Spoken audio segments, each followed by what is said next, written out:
Defence, the first priority of any government, has been continually hollowed out. Can we trust our politicians to protect the armed forces? Join me, Mark White, on GB News. We are GB News, right across the nation. You can get us on television, on radio, on digital. We're absolutely everywhere. Amazing! You see, amazing! You remind me of me in the European Parliament. But here's the most important bit. We are not part of the mainstream establishment. We think and speak just like you do. We are the People's Channel. Magnificent. That's really, really thoughtful. Come and join us on GB News, the People's News Channel.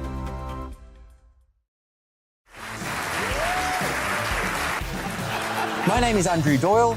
Join me every Sunday evening at 7 p.m. for Free Speech Nation.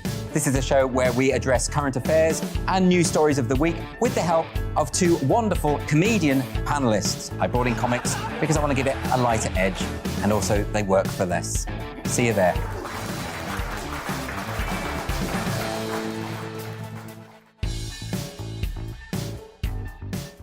Join me, Arlene Foster, for the briefing on GB News. Every Friday at 3 p.m, I'll give you all the latest political news and analysis, and we'll have robust live debate. To make sure that you're caught up on all of the biggest issues of the day, we'll bring on experts in their field. I'll ask the questions that you'd like to ask. We're not afraid to tackle discussions from all perspectives, including yours. Don't forget, the briefing with me, Arlene Foster, every Friday at 3 p.m. on GB News.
Jeremy Hunt's autumn statement will cost middle-income families £20,000.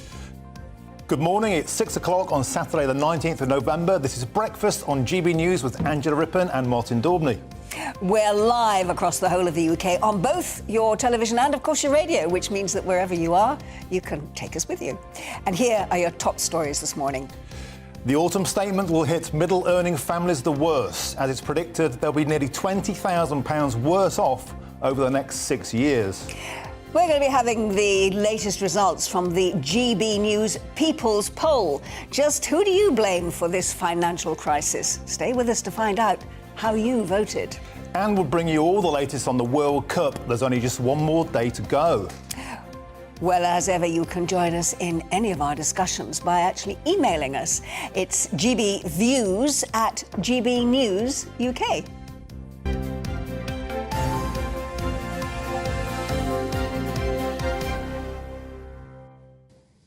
So to our top story this morning, middle-income families are faced being £20,000 worse off over the next 6 years following tax rise announced in Thursday's autumn statement. Once paid by fewer than 3 million at the turn of the millennium, fiscal drag will see almost 10 million people paying at least 40p in the pound by 2028. So we're going to speak to a former special advisor to Levelling Up Secretary Michael Gove, Charlie Rowley. Charlie, there's been so much comment about this statement over the last several weekdays. What's your take on it? Well, good morning, first of all. And good morning. The statement has obviously reflected the serious nature of the economy that we currently find ourselves in. So tough decisions have had to be taken. The government has been very straight about that, the decisions that they've had to take. One hopes that it won't be the 6 years or longer when you start to see growth again in the economy, when you start to see inflation come down. Obviously, the decisions that have been taken in order to ensure that that happens quickly, in order that you then see growth ahead of the next election. This was something that happened back in 2010 when the government first came in. They had to deal with the economic turmoil of 2008.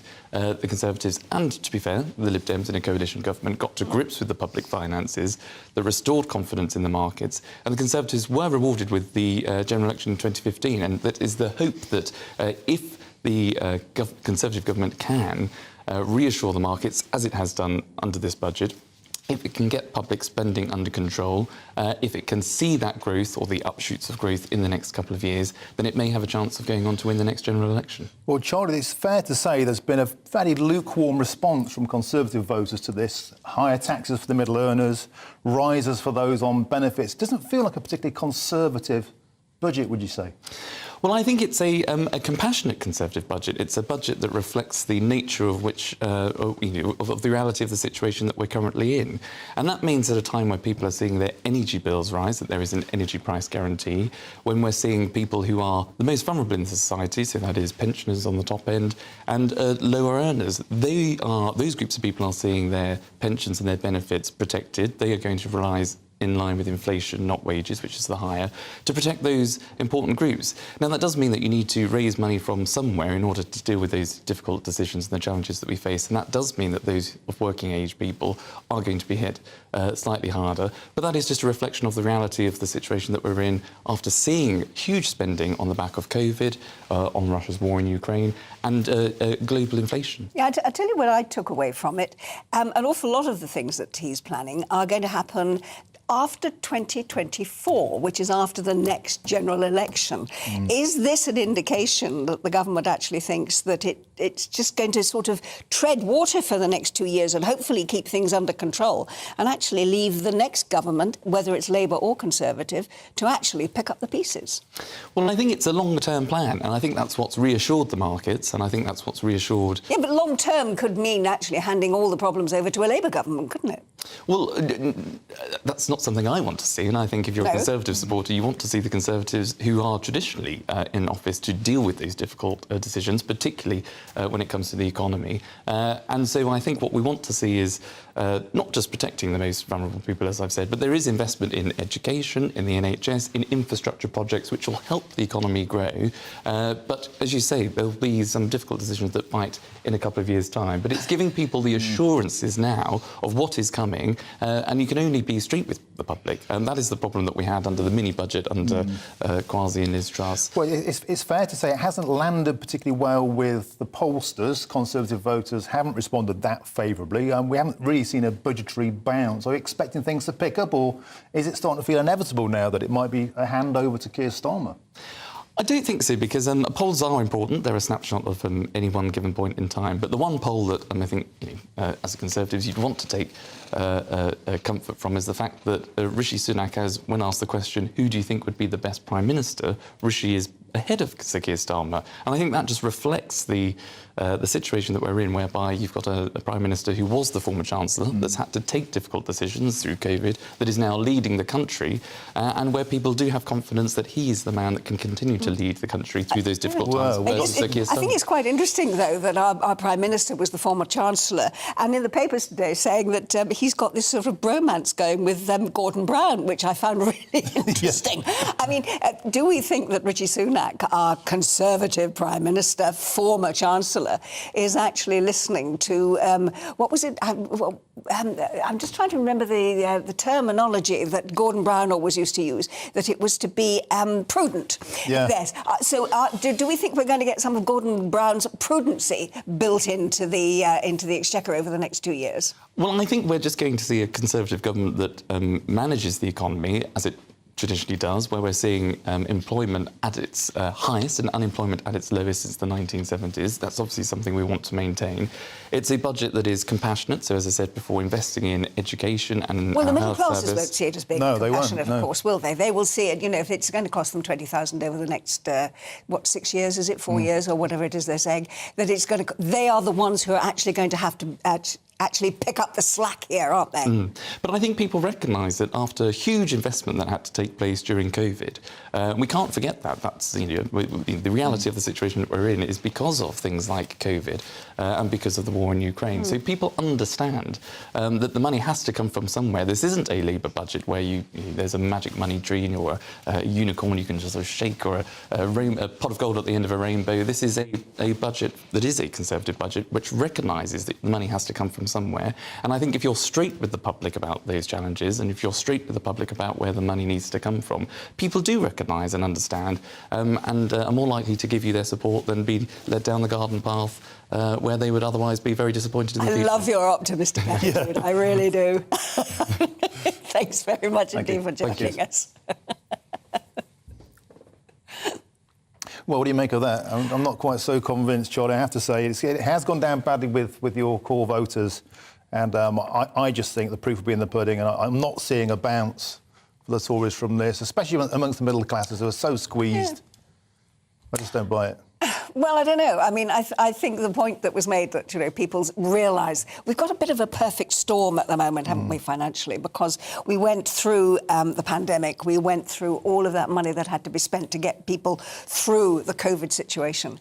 I'm still not quite absolutely certain why just 6 weeks of Liz Truss and Kwasi Kwarteng meant that, you know, suddenly we're in this appalling condition financially. Why that 6 weeks has had such a terrible effect on the economy that suddenly we are all now, and in fact, the Chancellor admits we are now in recession. Well, I think there's been a lot of media play in this, because, I mean, that disaster was talked up so badly. And if you think about the actual amount of money, $4 billion, that Truss put on the table, which she actually wasn't allowed to spend. No, that's the point, you see. She never actually got to spend it. So why did everybody worry about it? Why can't we go back to the point before she said she wanted to spend that $4 million and go back to that situation? And, of course, compared to the $500 billion, the cost of lockdown, it was small beer. Small beer, yes, I know. You can say it's small beer, but not to somebody at home who is actually working on a very, very tight budget, are they? No. Okay. Right. You're with GB News, where the time is 9 minutes past 6. Let's bring you up to date with what else is going on today. Civil servants in the Home Office, Border Force Department for Transport and DEFRA are both set to strike over pay. The PCS union is planning a month of sustained industrial action from mid-December after the government rejected a 10% rise for its members. People planning to travel over Christmas are expected to be the very worst affected. The Foreign Secretary has accused Iran of spreading bloodshed and destruction at a security conference in Bahrain. James Cleverly also highlighted Russia's use of Iranian-made attack drones against civilians in Ukraine and stressed Britain's determination to stop Iran from acquiring a nuclear weapon. Talks at COP27 have been extended over the weekend after delegates failed to agree on how to compensate poorer countries that are affected by climate change. The 134 developing nations want a special fund to be set up to help them cope with loss and damage due to droughts, floods and wildfires. Elizabeth Holmes has been sentenced to more than 11 years for defrauding investors. The Silicon Valley entrepreneur started a now-defunct blood testing startup, Theranos. The 38-year-old misrepresented the company's technology and finances by claiming its blood testing machine could run an array of tests from a few drops of blood, which it failed to do.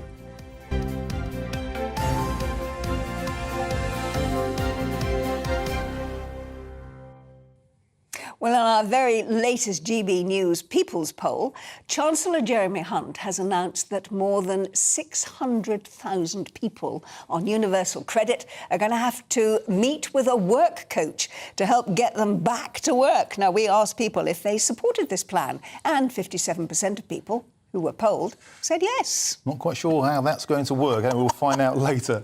And who do you blame the most for the current economic turmoil in the UK? Well, 21% said Liz Truss, and 21% said the war in the Ukraine, with no mention of the lockdown cost. No, well, I suppose people just sort of took that for granted, didn't they? Well, the threshold at which people pay the highest rate of tax has been reduced from £150,000 a year to £125,140. Now, to what extent, if at all, do you support or oppose this plan? Well, 50% support it. Amazing. Which of the following would be best to manage the British economy in the years ahead? Well, the top answer, I find this hilarious in a way, 40%, 42% don't know. I think they were being honest. I don't think most people do know. And joining us now is business commentator and co-founder regionally, Justin Urquhart-Stewart. Justin, good morning to you. Thanks for joining us. Oh, Justin, you're sitting there with your cat. Does that mean that the cat has got a better opinion than you have on this poll? Almost certainly. Some of my best decisions are made by her. But you live with the Burmese, this is what happens. You just get stuck with them the entire time. Well, Burmese tend to talk a lot, don't they? So instead of the cat, Absolutely. you tell us. What do you make of the results of the poll? Well, I find it fascinating. The first one, where you're actually going to have be able to have some advice given to you by various consultants to help you back into work. That's great. Where are you going to find these people? No, you've got more chance of actually finding yourself with a sort of health advisor, with advising you on pelotons or something like that. Now, I'm afraid it's a lovely idea to sit there and say, well, advise people back into work. No, what you need to do is we've got an employee shortage, is get all those people of a certain older age, sort of like this one, to be able to encourage them back into work again. Why? Because they decided to retire. Well, I didn't, but in their 50s. And these are people who know what they're doing, expertise, thought they could retire, enjoy it, and now be able to. We need them. Get them back in, adjust the tax rate, give them an encouragement to do so. A lot of people have already done that, haven't they? B&Q, I think, was one of the first companies to recognise that actually people of a certain age had the qualifications, they had the knowledge, and they were able to pass on that knowledge to a younger generation and help them become better at serving the public in service industries or whatever. So, I mean, a lot of people who are retired do not want to just sit at home and watch the telly during the day. They do want to get out to work, and there are companies prepared to let them do that. Isn't there 600,000, though, really looking at people who are choosing not to work, and they're the ones that we've got to persuade to get back into jobs? Well, I think also there's going to be another issue, and you were saying a little earlier, the big pressure on people at the moment, because of course there's going to be real pain over the next few months with the cost of living, in terms of not just food, but obviously the power issues as well, despite the support being given. They will be wanting to come back anyway, I suspect. A good number of people want to take part-time jobs, other jobs, just to be able to try and make ends meet, because it's otherwise going to be extremely painful. And give us a bit more job flexibility, allow them back in. It's the long-term people who actually suffered, particularly from COVID. They need help and support, because long-term COVID is, well, it's one of those things that many people have suffered from, not quite sure how to manage it and how to get out of it. Certainly, kick-starting yourself back into it is incredibly difficult. So, Justin, back to that point of 42% don't know who'd be able to run the economy best. Is that a reflection, do you think, on the paucity of talent that we have in both the Conservative and the Labour Party? Well, I have to say, when you look round, people are sitting there saying, well, what's the choice that we've got? And we've been through a fair number of prime ministers now, so that's OK. But we're sort of running out of alternatives. So people then look at Starmer, and eventually the Tories will say, well, actually, maybe that is the alternative. I can't imagine him joining the Tory party. But people are very confused, because what has happened, and well, how do you manage it? They therefore look back to some of our previous prime ministers and say, oh, well, he or she could have managed our way through it. Really? You think what's happened over the past 10 years, from a banking crisis, obviously what's happened in terms of the global economic crisis, and now you're actually dealing with the pandemic as well. Putting all those things together and finding a leader to manage that has been really very difficult indeed. You're saying really then, Justin, that because we've got this sort of perfect storm of all the things that you've mentioned, that really it's going to take someone of exceptional quality to get us out of this situation, and there just isn't someone who fits that particular box at the moment in power. Oh, that's it. I can't. That's one of the issues. I should find someone who's actually don't drop the cat. One of the problems is, where is the star? Where are the leaders? And that's one of the biggest issues we've got. When you look at the range of politicians that we've got at the moment, I think it doesn't really stand out as people who would inspire you to say, yes, I'll go over the top and go and fight for them. I think there's an awful lot of people who are very dissatisfied. We've had the Conservatives in, both as the coalition and as the Tory parties directly. And we've had a Labour Party which in the year past is looking pretty useless. So now that's starting to change. So I think life might get a bit sharper now, as Starmer is now looking more electable, as you can see in the votes coming through. But still, people are very confused indeed. Who is the person that we can really trust? And I think that's quite an interesting part for a democracy, because they do look around. It's not a matter of just having a one-party state. We've got a choice. The trouble is, what to choose from. Justin, final question. If people are saying basically none of the above can be trusted, do you think electorally there could be a role for a new party, somebody fresh to come in and change things? Well, we've tried it several times before. We've had go right the way back to the days of the Gang of Four coming out, and then become the SDP and the LD, and then Liberal Democrats reforming themselves, and then heaven forbid we then end up with UKIP, who's still back again, and now we've got the Reform Party. With our electoral system, it doesn't happen, except very exceptionally. It can happen, obviously, in say, nationalist areas like Scotland and Wales, but actually in the rest of the country, no, it's really difficult to break through indeed. So you can have a protest vote, but it's not going to go much more than that. So we're trying to find another party now. It's really going to actually take hold of things. It's really going to be quite difficult. Yeah, I agree with you. I think we've got to find someone within the parties that we've got. And at the moment, we've got to support Rishi Sunak, I think. Conservative within the Conservative Party would be a good start. Yeah. We haven't got one in Jeremy Hunt. We're not seeing a Conservative budget, are we?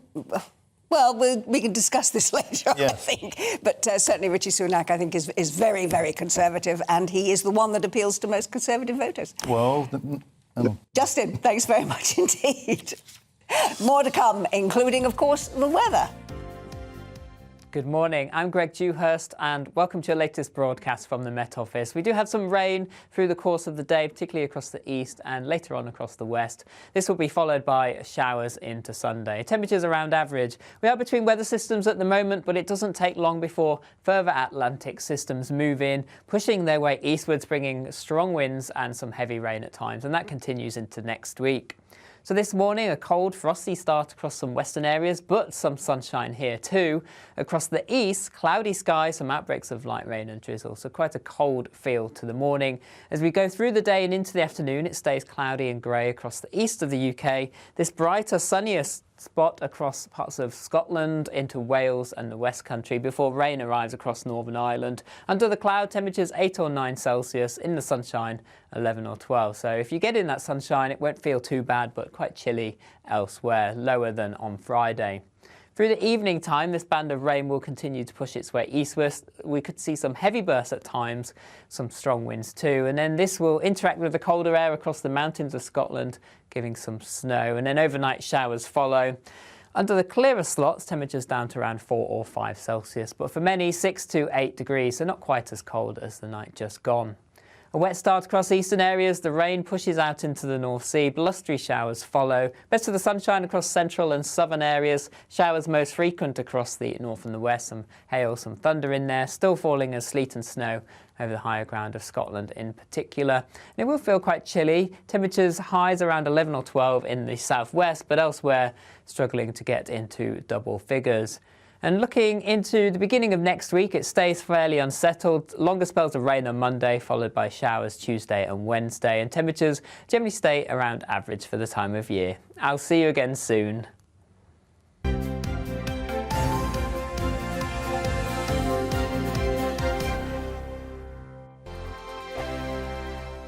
Every morning from 6 o'clock, we'll wake you up with GB News Breakfast with all the stories you didn't know from the night before. So whether it's serious news, entertainment, or your own views from all over our great nation, we're here to kick off your day with a smile. The national media should be reflecting and reporting what's happening here. You will notice the northwestern accents.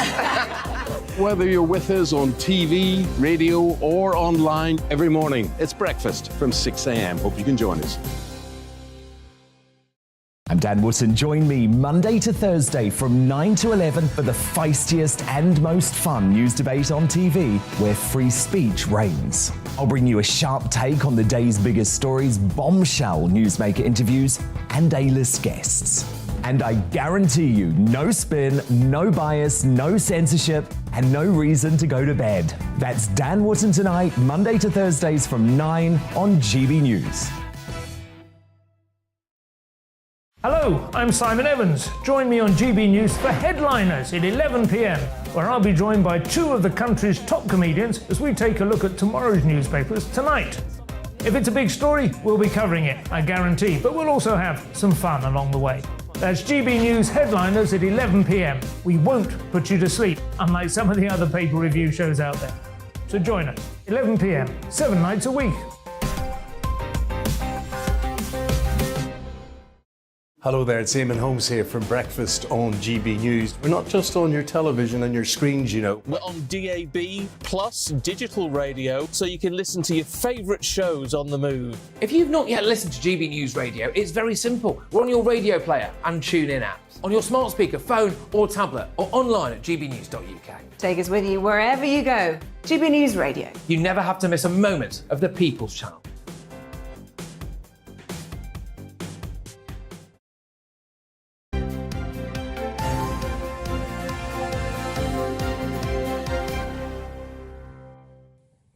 And welcome back. You're watching and listening to Breakfast with Angela and Martin. And as always, we love hearing from our GB News viewers. Richard Nicholl joins us now from Shropshire. Very good morning to you, Richard. Morning. You okay? Thank you so. Yes, we're fine here. Thank you so much for joining us. We want really to talk to you about someone as one of our viewers about how you feel about the Chancellor's statement and how it's going to affect you. Now, I understand that you are retired, aren't you? How long have you been retired? And have you found that so far you've been able to manage on your retirement income? You know, has everything been okay before we get into whether or not you're concerned about what's going to happen in the future? Well, I've been retired 6 years after working 44 years. I was lucky that I'd always got employment. I'd never been unemployed. I've never claimed benefits or anything. But I realised early on that I needed to save for retirement. So I put every penny I could into retirement. The company I worked for at first, unfortunately, went out of business and the pension scheme went with it.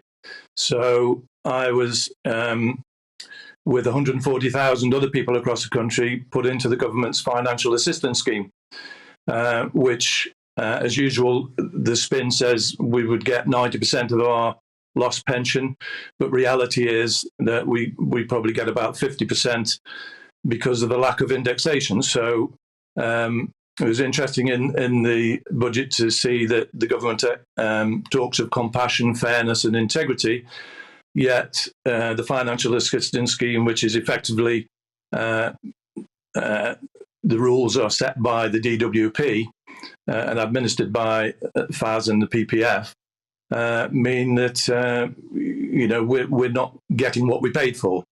So, I mean, the scheme started in about 2005. And the average payment is about £4,000 a year. And because there's virtually no indexation to it, those people are still on £4,000 a year and will be for the next 20 years. So they're facing inflation. The figures, I don't have to tell you. It's quite frightening, really. What are you particularly frightened about? What in the statement made you worry that perhaps in the future you're going to be much worse off than you already are? Well, I think the triple lock was welcome, but bear in mind last year we didn't have the full triple lock. So over the 2 years, that's 13%, which is 6.5% a year. I was grateful for the help towards the energy. However, I'm one of the people in the rural area where we rely on oil. We don't have any gas here. And my oil costs per 1,000 litres. 2 years ago, I had paid about £250, and now it's £945. And they've offered initially £100, now apparently £200 to help people who are on oil, but there's no cap on it. Where anybody with electric and gas will have a cap. There's no cap on the oil, so that's something I thought that perhaps they could have done something on. Richard, you're in Shropshire. It's an area I know well. I campaigned there a year ago in the by-election. Market Drayton, a beautiful market town. One other thing I want to talk to you about was this hidden tax, the 23% rise on a litre of fuel. In Shropshire, of course, you're very reliant on your vehicles. Public transport, you know, better than I, is scant. How do you feel about this ongoing war on motorists in a rural constituency like yours?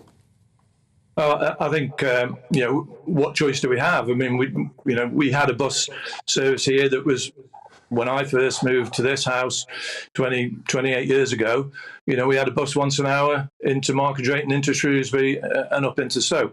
Now there's about 4 buses a day, nothing on a Saturday or Sunday. So you're reliant on the car. I've got a diesel car and a tank full. Cost me 2 years ago £65. Now it's £125. So, another increase is just, I don't know. Where do you go? It means something else has to be cut out. But, there comes a limit to what you can cut anything from. Yeah. Richard, thank you very much indeed for that. It's actually great to hear from one of our viewers, to hear how this is all going to affect you personally, because I think the things that you've been talking about will resound with so many of our viewers this morning. Thank you very much indeed for joining us, Richard. Okay. Thank you. Okay. Thanks for having me. Thanks. Thanks. Now, this week, police forces around the UK have carried out Operation Sceptre. It's a targeted national initiative to reduce knife crime. By both engaging with their local communities as well as cracking down on criminals who carry knives, the police are aiming to make the UK a safer place to live. Our North West of England reporter Sophie Reaper has this report. A national crisis. In the last decade, knife crime in England and Wales has increased by 48%. And as the number of knives continues to increase, education is more important than ever. Carrying a knife is one thing, but associating with it can now get you in serious trouble. In 2014, Byron Heighton's brother, John Joe, was murdered in Preston. Since then, he began the JJ Effect, an organisation dedicated to educating people about the weapon used to kill his brother. We now have kids as young as sometimes 13, 14, if not younger, admitting suicide, handing knives in, just because the schools trust me to give them what might be a crazy presentation never seen before, but the results also marry up to that. We're travelling up and down the country. We've taken nearly 600 knives off kids from as young as 6, all the way up to grown men and adults and women. You name it, we do it, and all that in the memory of my brother. Up and down the UK, families like Byron's have been torn apart by knife crime. This week, police forces around the country have carried out Operation Sceptre, an initiative focused on tackling this issue. In Lancashire, we make a really big effort for this week. We put a lot of resources into it to try and help the public and make sure that the communities are as safe as they can possibly be regarding this knife crime issue. Operation Sceptre takes knives off the streets, but it's also about changing people's perceptions. As part of that, Chief Inspector Oldfield has a message for anyone who feels they have the right to carry a knife. I would ask them, first of all, don't take the knife with them. You must dispose of the knife, and you must speak to somebody about the issues around why you're actually carrying the knife. You may believe you need to carry that knife for protection, but that is not the case. What we want you to do is put that knife down and speak to somebody to get support.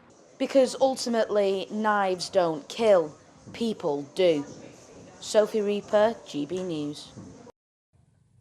That's a terrible problem, isn't it? Well, it's a huge cultural issue. It's blighting, many of our inner cities, all the way from Glasgow, all the way down London. It's a huge problem.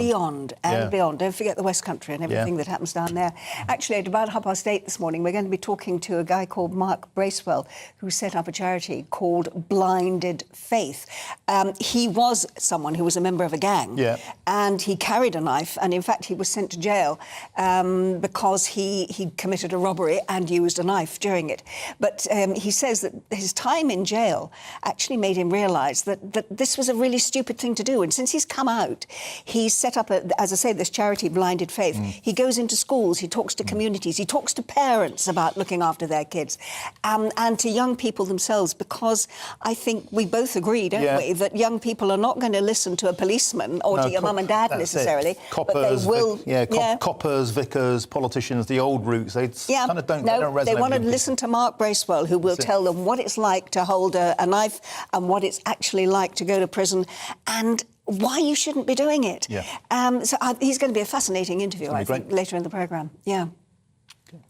Well, more to come, as we say, including today's papers. And today we're going to be meeting Chris Akabusi and Stephanie Takia.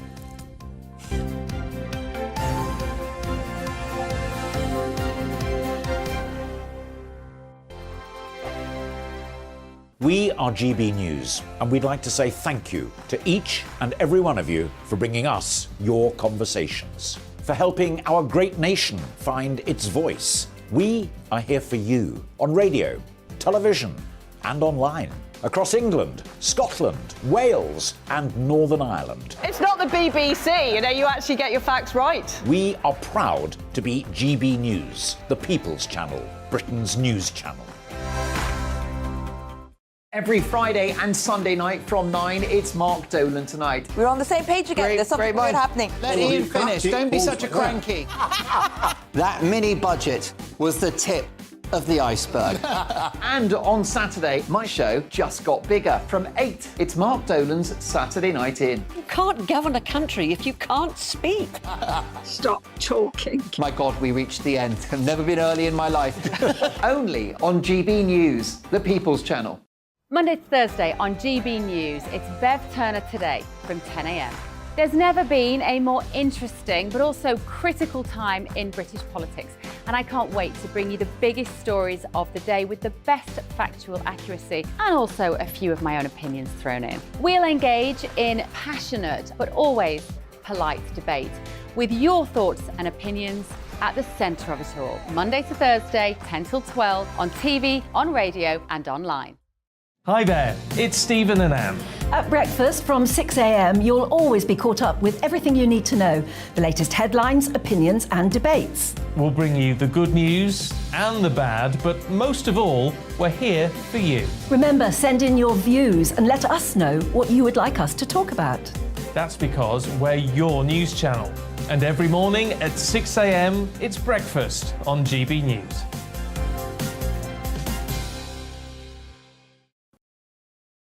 Don't miss my brand new GB News show, Gloria Meets. In exclusive interviews, I'll be finding out who our politicians really are and what they really think. I think I've seen probably quite enough of Matt Hancock to last me a lifetime. I'll also be getting to know you better, travelling to find out what you think about the politicians who are fighting for your vote. They've got to get this country back on track. Join me every Sunday at 6 p.m, only on GB News, on TV, radio and online.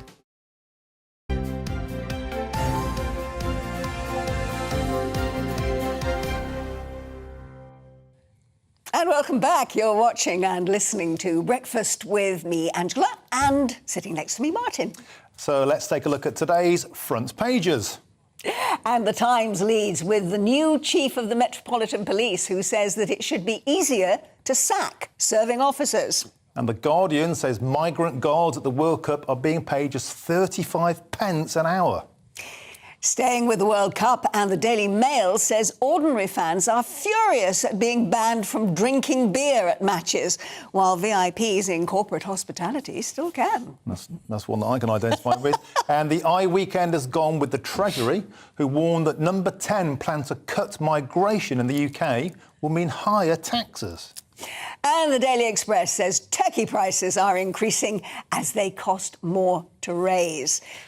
Though I do wonder if actually bird flu's got something to do with that as well. It might well do. So let's dive through the papers now. Joining us this morning is Olympian legend Chris Akabusi and showbiz reporter Stephanie. Actually, welcome to the show. Now, first of all, Chris, I have to ask you this question. There's a big rumour that you always carry your Olympic medal with you. Is it true? Always, Martin, always. Show us your medals, mate. Always, and get out of his pocket. But I actually lost this last week. I lost it last week. How did you manage that? Oh, well, I went to a friend's house playing golf, and then it ended up being in his sofa, but a little panic for 24 hours. Here's what I found down the back of the sofa. It beats finding 10 down the back of the sofa. I think he carries it because he's afraid someone's going to nick it. Well, I'll catch them if they do. It's true, yeah. We'll have to try and get away from you, mate. All right. So, Chris, let's move swiftly on. It's quite a serious story on the front of the paper here. It's one that I certainly have a lot of interest in, and it's I think an astonishing claim. That Number 10 is warning that if we cut migration, it will mean higher taxes. How's that work?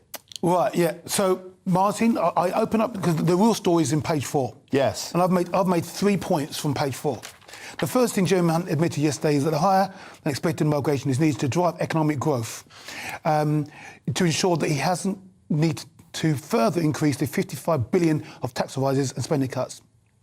Now, the Honourable Member for Tatton made a very good point on our show, saying that if you don't have to, you do not have to raise these tax measures that you have done.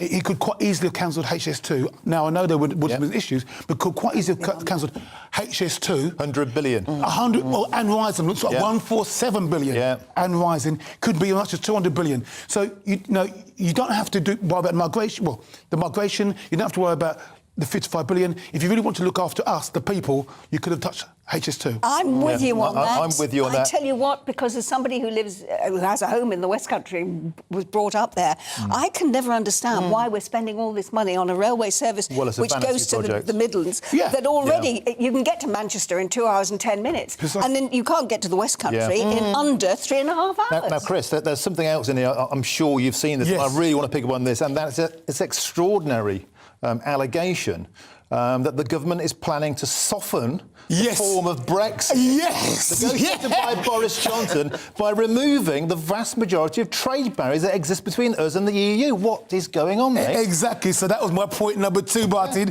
I knew with you on the line, your eagle eye would have definitely picked that way. Because this is what we call thin edge of the wedge. If they're seriously discussing reducing some of the situations that the former Prime Minister had put in there, then we are in trouble. We voted in 2016 to leave Brexit, leave the European Union, and I was part of the people who voted for that.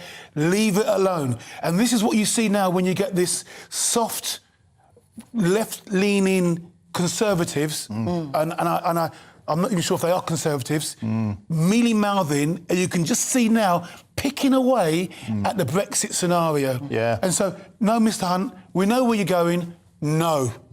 I think the government just have a really hard time of just admitting that they've messed up with Brexit. So we're just getting all these little tricklings of confessions and little things like this going on, and it's just the government have made a mess of it. And now it's like trying to rectify it in little measures such as this. Yeah. Aren't they also saying that actually the situation has changed and therefore they have to change with it and do what is best for the country at the moment under the circumstances in which we find ourselves? Well, I'd like to believe that, but as was just said, the Honourable Member of Tatton said HS2.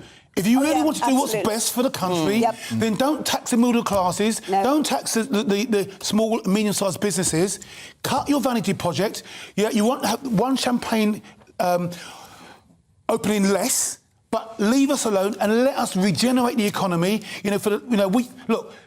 We've just come through a pandemic. We've not been able to go to work. Let's get to work and create an infrastructure where we get rewarded for the hard work and employing other people. In what world do increasing taxes help us to regenerate the economy. In what world does it ever happen? And in what world do we spend all that money on a railway when we could actually be spending it on the country? Now, Angela, I'd like to quickly pick up on what you just said. I know we had a big argument before we even came on air about this.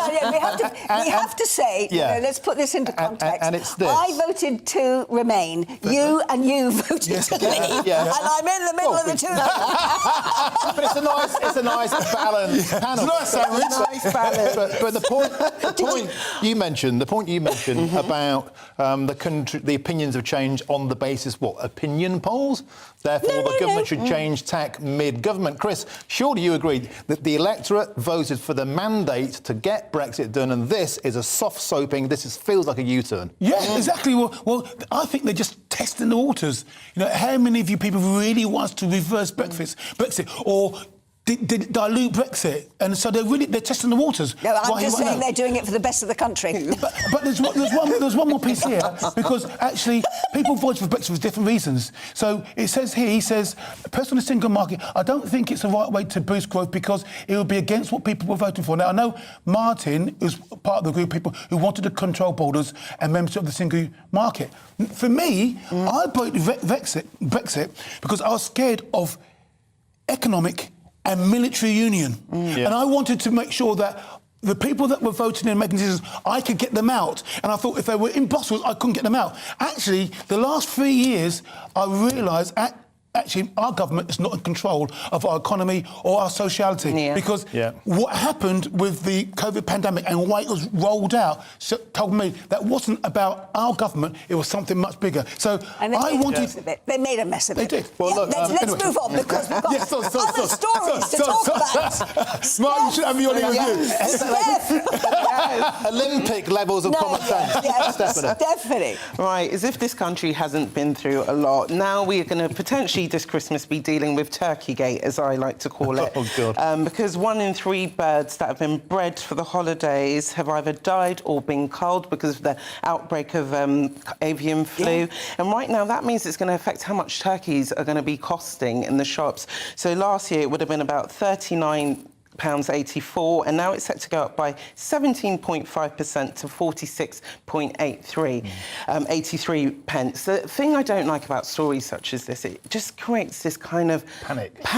And what's going to happen is people are going to be going in their numbers, going to get their turkeys, and there'll probably be nothing left by Christmas. And there's always been this food hysteria since the pandemic, and it feels like it's just something that's continuing and it's not going to slow down. And it's also a tradition to have turkey, isn't it? Why not? Well, chickens are in the same position, but why not have salmon or beef or pork or something that isn't affected by avian flu? Well, I actually think that's what will happen. Is that actually you? Will, and I feel sorry for the turkey farmer who spent all of his years getting his prime product ready, and actually now has been shot down in flames.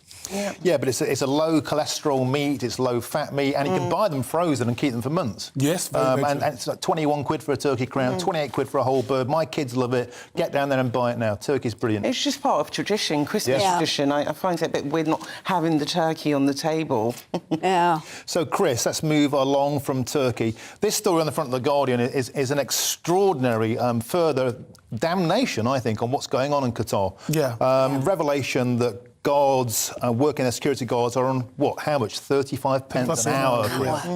So my thoughts on this, first of all, look, this decision was made 12 years ago, and it's quite clearly it wasn't right, and someone's pockets has been lined, many people's pockets have been lined for us to be playing football in the middle of winter in the summer in Doha. In a country that has no tradition of football. 100%, now, with this 35p an hour, though, we've got to be very careful because 35p an hour in our country, obviously, it would be ridiculous. But when you delve into the paper, the security guards say they know they're being underpaid, but they feel powerless to act. However, they go on to say, we put up with it because we need the money and are grateful to at least have a job that pays more than they can make at home. I'm happy because I get something. It's a struggle, but I don't care because I don't have anything else. So in a supply and demand economy, these guys are grateful for I know it sounds ridiculous, but, like the country my parents come from, and I see bankers in Nigeria who get paid an awful wage, but they're fighting for that position because they're getting paid a wage and they get exploited, so that, they're working 16-hour days. And there were young ladies, 19, 21, and they fight for that position. So I know it's awful, I know it's exploitative, but in that economy, they're fighting for that position. Yeah, but what sticks in the craw on the same front page, and I'd be interested to get your take on this, Steph, 100 million to David Beckham for his endorsement of the World Cup. This grotesque inequity of money. Steph, there's a lot of talk about brand Beckham. Can it survive this toxicity? What do you think about that? I don't think it can because, David Beckham is always... David Beckham has always been that face of football, but with Qatar and the legacy that is shaping up for this World Cup is nothing positive. And to think that he's put the paycheck first before moral duty, it makes me personally hard to see him in the same light. And, he's been banging for that knighthood for years, but I think this has really scuppered his chances. And also, again, I think it might be in the paper somewhere, but I was listening very early this morning on radio when they were discussing the fact that anything between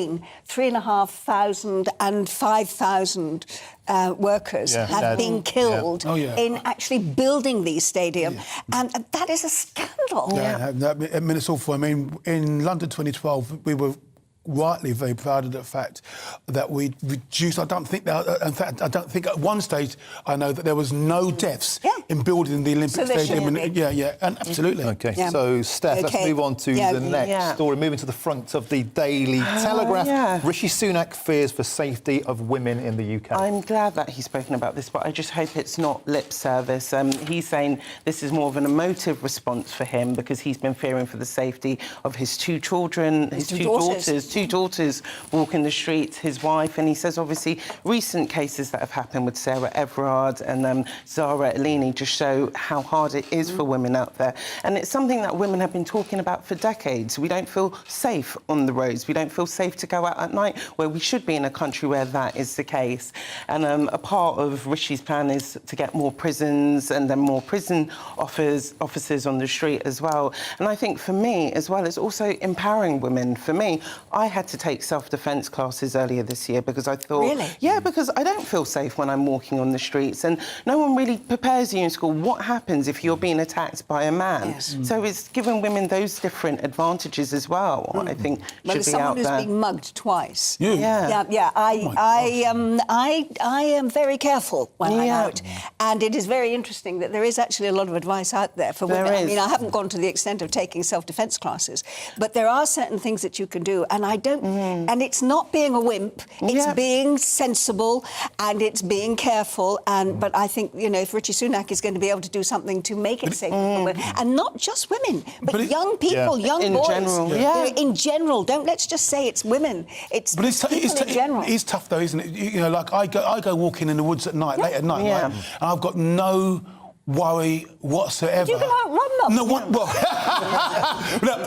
my little girls would go, Papa, aren't you scared of the bad man in the woods? I go, no, I'm the bad man in the woods. That's a different story. But the challenge is that as a man, you can go some places you can. and you don't generally feel threat. I can go around the corner and might see 4 or 5 guys think, you know what, maybe not, and I'll go the other way. But in general, I don't worry about my safety when I'm out in the streets. And so it's really sad to think that other human beings, the female side, can... I've got 3 daughters, can be really that petrified where you're actually taking... making sure that you're going to the right place at the right time, not to be in that scenario. That saddens me for you. OK, so, Chris, quickly, moving on.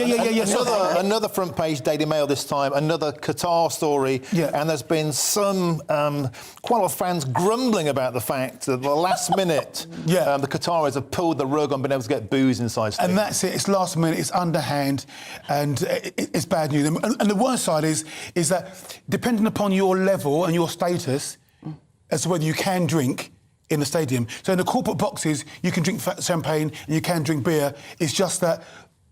And I can understand where they're going with it. I don't understand why they did it now. Why didn't it say 12 years ago, no beer? But if you think you're in a nation, a Muslim country, where that's the rules anyway, but you're not used to catering with vast groups of people who are on the pop, then I can understand they don't want to be overrun by beer-swilling fans. But it's really underhand to do it at a time when you can't pull it away. And it just goes to show you again, this is the weakness of Western civilization in the capitalist world, because we sold our soul to a nation, to a country that doesn't understand our values. And also, back to that kind of inequality story about Beckham and the migrant workers, this is going to hammer the working class fans, not those in the corporate prawn sandwich boxes. No, precisely. 10, 12 grand a pop. Can I just ask quickly why it's necessary to get boost out of your skull to be able to go and watch coffee? It goes hand in hand. Yeah. I mean, just, coffee and cream, beer and the pain of watching England. And when you know you're going to be losing, you don't want to be able to fully compass mentis. I'm the straight line. I give you the guys a chance to make the jokes. But, you know, fans might actually enjoy it booze-free. It'll be a different experience for them. I know, like, you know, watching football in this country goes hand in hand with alcohol, but maybe them going there and having these booze-free matches, there'll be less fights, clear enjoyment. So maybe they might bring something back where there could be less booze in football. Yeah. We wish, anyway. Now, in the last few hours, Adele has finished her much-anticipated show in Las Vegas after being postponed earlier in the year. Now, she said it was perfect and it looked just how she imagined. Well, the singer thanked fans as she opened the show at the Coliseum venue at the Caesars Palace Hotel. Stephanie is still with us. Steph, what has been the reaction? The reaction has been quite good for Adele because there was a lot of pressure. She cancelled this show last minute in January with a video seeing her in floods of tears. Fans were quite annoyed, and rightly so. Why did she do it? At the time, she said the stage wasn't ready. She said in an interview with Elle magazine, she said that the stage and the whole show just felt soulless. It wasn't Adele. At the time, we was at the peak of COVID, so there was a lot of delays that was happening to the production of side of it. And Adele has famously said she gets a lot of stage fright. So if your production is not going well for your own show in one of the biggest venues in the world, that's not going to help at all. So she pulled it last minute. Now she's come out and said she's going to be giving the absolute best of her. I do worry because this goes all the way to March, so it's going to be 31 dates, and it's going to be quite gruelling and taxing on her going back and forth from Las Vegas to LA where she lives. It is a gruelling schedule. But there'll be a lot of people that would quite happily take the sort of wonga she's on for singing at the moment. I don't know about you, Chris, but you know, I think for 31 nights. I'd like to be Adele for a minute. That's what I'm saying, mate. It's like, how much is she being paid for this? Oh, millions. I can't even count the amount of zeros she is for this. And she's on a 3-year contract, isn't she? She is on a 3-year contract. But the thing is, Adele has said that after she finished this residency in March, she wants to step away from music again because she would like to do training in English literature, again, online degree in that. So I think this will be the last bit of Adele we have before she does escape. The only thing is, I mean, when you think in the past, the stars that have also done this gig in Vegas, it doesn't half take its toll, doesn't it? It does, so that's why I'm worried, because she's already been practising 12 hours a day rehearsing for this show, and the fact that she's going to be doing this every weekend till March is going to be quite intense on her mentally. But I think right now she has extra pressure with all the world watching to see how she's going to do. So hopefully when she's not performing, she does have that time to kind of switch on. But even in the actual venue itself, they spent up to like £400,000 just to make sure she's getting the best air quality so her voice stays intact. So 400 grand for air, counting the tour. Sounds a bit diva-ish. Oh, is she following down that diva route of you know Celine what, Dion? whether she likes the word diva or not, she is a diva. And she's one of our best national exports when it comes to singing. So she is going to get that treatment, and she's got fans worldwide as well. And also, I think, Stephanie, once she gets the wheels turning, 2 or 3 weekends done, actually, I don't say money for hard work, but she's got to be able to know that gig, right? Yeah. So she can't be worried about a performance unless she's got a cold or something like that. So, you know, I can understand these sort of teething problems, but once you get your first 2 or 3 weeks under... I mean, I can't compare this, but, you know, I did pantomime, and once the first week's over and done with, it's great. It's great because you know the cues. You do it for 6 weeks, you're not doing it for 6 years. But, I mean, I thought you said up to March. Yes, all the way up to March 2023, so it's like every single weekend. Yeah, that's okay. I mean, I'm a professional speaker. I do 50, 60 days a year, and I absolutely love it. I mean, book me for some more. I like it. Love it. So I won't complain. One thing we can guarantee, though, won't be any booze bans in Las Vegas. Definitely want to keep fans Chris on and side. Steph are with us for more papers as we go through the morning. More to come, though, including more reaction to the autumn statement and how it affects you. And that's going to be after the weather. Good morning, I'm Greg Dewhurst and welcome to your latest broadcast from the Met Office. We do have some rain through the course of the day, particularly across the east and later on across the west. This will be followed by showers into Sunday. Temperatures around average. We are between weather systems at the moment, but it doesn't take long before further Atlantic systems move in, pushing their way eastwards, bringing strong winds and some heavy rain at times, and that continues into next week. So this morning, a cold, frosty start across some western areas, but some sunshine here too. Across the east, cloudy skies, some outbreaks of light rain and drizzle. So quite a cold feel to the morning. As we go through the day and into the afternoon, it stays cloudy and grey across the east of the UK. This brighter, sunnier spot across parts of Scotland into Wales and the West Country before rain arrives across Northern Ireland. Under the cloud, temperatures 8 or 9 Celsius, in the sunshine 11 or 12. So if you get in that sunshine, it won't feel too bad, but quite chilly elsewhere, lower than on Friday. Through the evening time, this band of rain will continue to push its way eastward. We could see some heavy bursts at times, some strong winds too. And then this will interact with the colder air across the mountains of Scotland, giving some snow. And then overnight showers follow. Under the clearer slots, temperatures down to around 4 or 5 Celsius. But for many, 6 to 8 degrees, so not quite as cold as the night just gone. A wet start across eastern areas, the rain pushes out into the North Sea, blustery showers follow. Best of the sunshine across central and southern areas, showers most frequent across the north and the west, some hail, some thunder in there, still falling as sleet and snow over the higher ground of Scotland in particular. And it will feel quite chilly, temperatures highs around 11 or 12 in the southwest, but elsewhere struggling to get into double figures. And looking into the beginning of next week, it stays fairly unsettled. Longer spells of rain on Monday, followed by showers Tuesday and Wednesday. And temperatures generally stay around average for the time of year. I'll see you again soon. I'm Michael Portillo. Join me on GB News on a Sunday morning for topical discussion, debate, arts and culture, and sometimes even some ethical dilemmas. I don't always agree with you, Michael. Michael Portillo, Sundays on GB News, the People's Channel, Britain's news channel.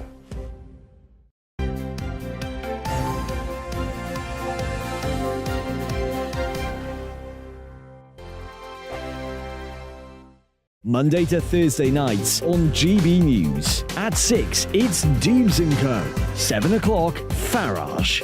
At 8, join Mark Stein. And at 9, Dan Wootton Tonight, followed by Headliners. On TV, radio and online. This is GB News. Join my show Farage, 7 p.m. till 8 p.m. Monday through Thursday. And there you will get opinion, analysis, debate, and I'll cover stories that nobody else dares to touch. You've been cancelled. Join the club. Oh my goodness, brilliant. And then for the last 15 minutes, talking pints. We're over a drink. We have a civilised conversation with someone. We very often disagree, but we do it in a grown-up way. Come and join me on Farage. We are GB News. And we'd like to say thank you To each and every one of you. For helping our great nation. Find its voice. We're absolutely everywhere. Across England, Scotland, Wales and Northern Ireland. On TV. on radio and online. We're proud to be The People's Channel. Britain's news channel.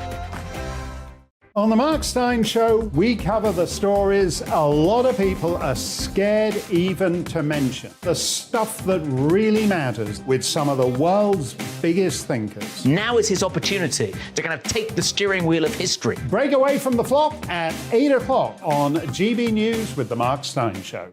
Hello, I'm Michelle Dewberry and you can join me every weekday 6 till 7 on Dubes & Kerr. Me and my panel will get stuck right into the day's events and I can tell you, in fact, I can warn you, expect some robust debates, some strong opinions and perspectives from both sides of the fence. It's about you at home as well. I love to read out all of your comments, or at least as many as I can. So join me, Michelle Dewberry, Monday to Friday, 6 till 7 on Dubes & Kerr.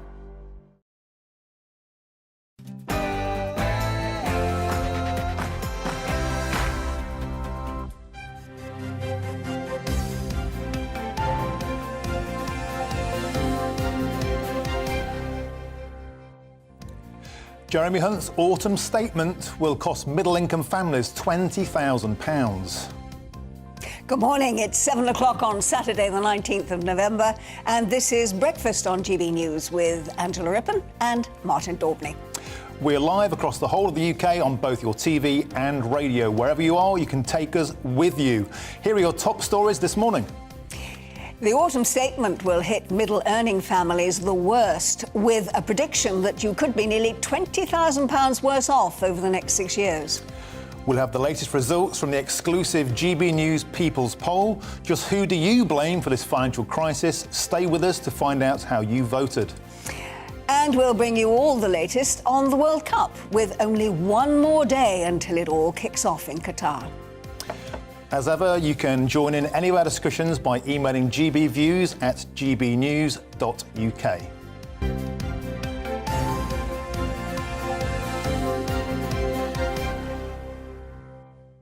Well, our top story this Saturday morning is news analysis, which has shown that middle-income families face being up to £20,000 worse off over the next 6 years following the tax rises that were announced in Thursday's autumn statement.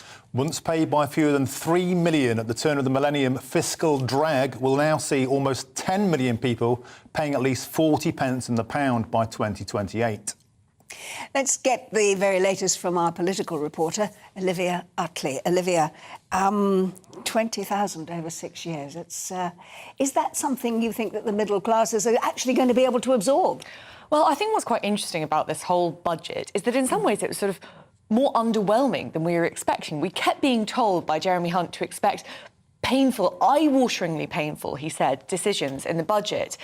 And instead, what the tax rises were tax rises on businesses, on the rich, i.e. those who earn more than 150,000, and these stealth taxes, which don't actually sound that dramatic. You hear that the rate at which people start paying the higher rate of income tax, 40p, is going to just be frozen. That doesn't sound that bad. But, as you've made clear here, it is pretty bad, because it means that against this backdrop of incredibly high inflation, we know that people are asking their employers for pay rises all the time. When they get those pay rises, they'll find that they won't actually see that much of the money that they're getting, which is going to be very, very bad for middle-income families, and particularly when we've got mortgage rates that still show absolutely no signs, really, of coming properly down. We don't think they've even yet peaked. So someone who was on a sort of 2% mortgage a couple of years ago could next year be on sort of 6%. And that means hundreds and hundreds of pounds more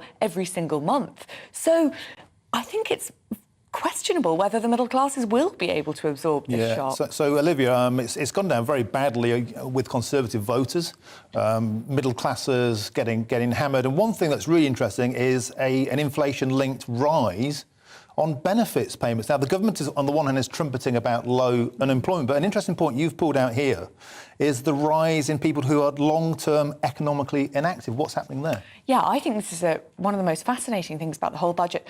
Partly because it's unique to Britain, apparently. Lots of the problems that we're seeing at the moment, obviously the massive rise in gas prices being the obvious one, and the hangover from the COVID lockdowns, are problems that are being experienced all over the globe. But in Britain, we have this very specific problem that an astonishing 1 in 5 Brits of working age are now economically inactive, meaning they're out of work and they're not looking for work. Now, obviously, that's a massive problem, because that means that benefits is having to go up by the increased cost of benefits will be 11 billion over the next 4 or 5 years. And you've also got the economy just grinding to a halt, basically, because there aren't enough people in the workforce. What on earth is the government going to do about this, and why is it happening? Well, one reason, it seems, is this massive NHS waiting list. And you've got 7 million people now waiting for routine appointments, and quite a lot of those people are in so much pain or having such difficult problems with their mental health that although they want to be working, they're not really capable of working yet. So unless we can fix that problem, that huge NHS backlog, then it's very hard to see how these people are going to come back to work. The other problem, which Jeremy Hunt has hinted that he's going to try and resolve in some way, is that there's an incentive problem. There are people who are on universal credit who don't really have the incentives in place to go back to work. Yes, they might be earning a tiny bit more if they go into a minimum wage job, but for example, people with children, it makes absolutely no financial sense to be, instead of getting your universal credit, which is a little bit less than the minimum wage if you have 2 children, but not that much less. If you go back to work and then you're paying someone else the minimum wage to look after your child, obviously completely cancels it out. So Jeremy Hunt's going to have to do something serious about resetting those alignments and addressing that backlog in the NHS. Olivia, thanks very much indeed. We'll be hearing from you, of course, later in the programme. Thank you very much. So, but what do Conservative MPs make of these measures? Well, joining us is the MP for Ashfield, Lee Anderson, good pal of mine, a true Tory rebel. First of all, Lee, thank you very much for getting up so bright and early on this wonderful morning. Now, first of all, Lee, I need to put something to you that's on the front page of the I newspaper today we picked up earlier, and that is Jeremy Hunt is talking about softening migration plans to the UK, because if we don't do that, it will mean higher taxes. Lee, as a guy who's big on border control and a Brexiteer, and what's going on here, mate? Well, good morning, Martin. Good morning, Angela. I'm sure that will be music to people's ears in places like Ashfield, who voted by about 70% to leave the European Union in 2016 and take back control of our borders and actually cap and control immigration. Look, that's not the sort of language we want to be hearing. Yes, I agree that higher immigration can actually make a bigger economy. We know that's true. But does it increase the standard of living? No, not always. That doesn't always follow. I think, like your previous guest just said, Martin, we've got about 1 in 5 Brits are economically inactive. There's the clue. There's the clue. Let's get these people back to work, upskilled, trained to do the jobs that need filling in this country. That's how you grow the economy. You reckon, Lee, that perhaps we're paying too much in benefits to people then, and that they're being almost, in inverted commas, persuaded to stay out of work because it's cheaper for them not to work than it is for them to, as Olivia was saying, go to work and find all that money disappearing in childcare and everything else? I agree, Angela. Yeah, I mean, I've been trawling around the Houses of Parliament, talking to anybody that had listened to me over the past few weeks, including the Chancellor, with my benefit checker. My background is Citizens Advice Bureau, where I used to do benefit checks, and we've got people in this country that's getting £30,000 a year net through universal credits, and which is a top up on their 16-hour-a-week jobs. Then they're getting 30 grand. They're not paying any tax. And that's a lot of money to take out the treasury. This is happening all over the UK, and these people who are trapped in this benefit trap, if you like, are then trapped in 16-hour-a-week jobs. They're not progressing their career. It damages the businesses they work for, and this is a fallout of Blair and Brown. And in '98, when we introduced a tax credit system, it's actually made it more attractive to stay at home or just do a few hours a week than go out and work 40 hours, do that little bit of overtime, and go through the career progression. And this is the problem, Angela. We and a quick fix, an easy solution. We try to treat the economy like the Premiership. Go out and find the best people from all around the world, or the cheapest players, or whatever. It doesn't work. It doesn't work. It might bring you short-term success, but long-term, we've got to get our own people back in the workplace. So, Lee, there's another point I'd like to pick up on from the Eye earlier, and that is insiders are hinting that Jeremy Hunt plans to soften the form of Brexit negotiated by Boris Johnson by removing the vast majority of trade barriers that exist between us and the EU. Surely, if that happens, that's a complete U-turn on Brexit and a betrayal of the 2019 mandate to get Brexit done. Look, I'm not against having better trading agreements, Martin, with the rest of the EU, as with the rest of the world. But if we're going to go back to like a soft Brexit, then that will probably be a red line for a lot of people in the red wall and Conservative MPs like myself. Look, we wanted to take back control. We wanted to be a sovereign nation. We wanted to be able to trade with the rest of the world on a level playing field. I don't want to be in that EU club. We've been there. We've tried that, and it failed. OK, Lee, so one final thing, the World Cup kicks off tomorrow. I know you've been very outspoken in the past about things like taking the knee in football. What do you make of this World Cup, the hypocrisy, people like Gary Neville, the Linekers, the Beckhams making millions? What do you make of this World Cup? Well, keep them away from that desk you're sat on, Martin. We don't want these characters on GB News presenting any news anytime. Look, if you know my thoughts on the Beckhams and the Nevilles, and I'm not even going to go there with Lineker. Look, this is Gary Neville, who's been banging on about it. He comes out against homophobia, which is the right thing to do. He calls out sexism, which is the right thing to do. And then he's a champion of workers' rights. Now, this man's a hypocrite. He's now going over and taking goodness knows what amount of money to a country where, quite frankly, this World Cup should not be happening. They treat women, they treat gay people, they treat migrant workers with a total disrespect, and I think people like Gary Neville should hang their heads in shame. Good, thanks. Well, Lee, as always, a pleasure. Thanks for coming on the show this morning. I'll see you soon, mate. Cheers, buddy. Cheers, Andrew. Bye-bye. Bye. What do you make of that? I mean, there's a lot of people in the Conservative Party, a lot of voters, and who are like saying people like Lee, we need more people like him in politics. He was a former coal miner. He used to be a Labour councillor. Do you know what I think is one of the problems with a lot of people in Parliament at the moment? They've never done what I would call a proper job. As you say, he was a miner. They went from university where they did politics and whatever. They went straight into then working in government or in politics in some way as researchers or whatever. And then they got a seat and they're in the House of Commons. And I'm a lot older than you are, and in my day, people they came from the shop floor, they came from mines. Yes, all right, they were doctors, they were lawyers, they were people who were able to do other jobs as well. But they'd actually gone out and worked. They'd earned a living, they'd paid tax, they knew what it was to have to budget at the end of every week. And I'm not sure that the majority of the people in the House of Commons at the moment, the old guy, yes, the old school MPs, of course they did. But the younger ones, I'm not sure that they're aware of what it is to do a proper job. Amen to that. OK, well, let's bring you up to date with the rest of today's top stories. Civil servants in departments including the Home Office, Border Force and the Department for Transport are set to strike over pay. The PCS union is planning a month of sustained industrial action from mid-December after the government rejected a 10% rise for its members. People planning to travel over Christmas are expected to be the worst affected.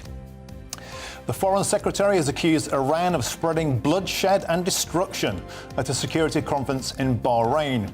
James cleverly also highlighted Russia's use of Iranian-made attack drones against civilians in Ukraine and suggested Britain's determination to stop Iran from acquiring a nuclear weapon. Talks at COP27 have been extended over the weekend after delegates failed to agree on how to compensate poorer countries who are affected by climate change. 134 developing nations want a special fund to be set up to help them cope with loss and damage due to droughts, floods and wildfires. And Elon Musk has launched a Twitter poll asking users if he should bring back Donald Trump to the social media platform. The former president's account was suspended after last year's attack on the US Capitol. The poll is open for 24 hours with around 54% currently voting yes for Trump's return.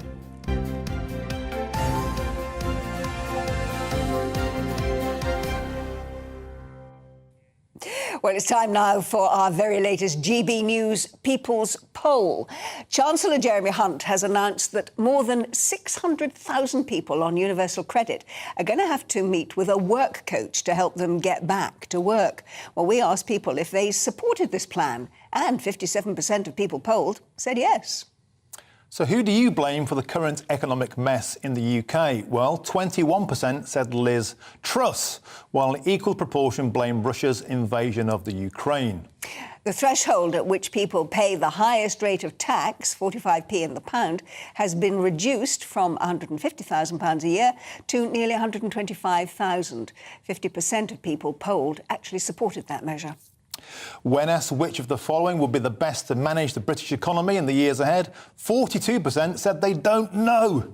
However, a Keir Starmer Labour government was ahead of Rishi Sunak's administration.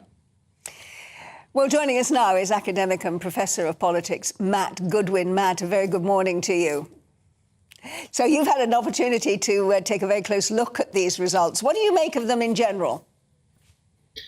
I think the top line point here is that Rishi Sunak and Jeremy Hunt are really in very choppy waters. While we find that voters are quite open to some of their specific policies, like helping people get off benefits and back into work, large majorities are clearly dubious about the Conservative Party's handling of the economy and do not really see Rishi Sunak and the Conservative Party as their preferred manager of the economy. And that's going to mean some pretty difficult obstacles for Sunak and his party going into that next election.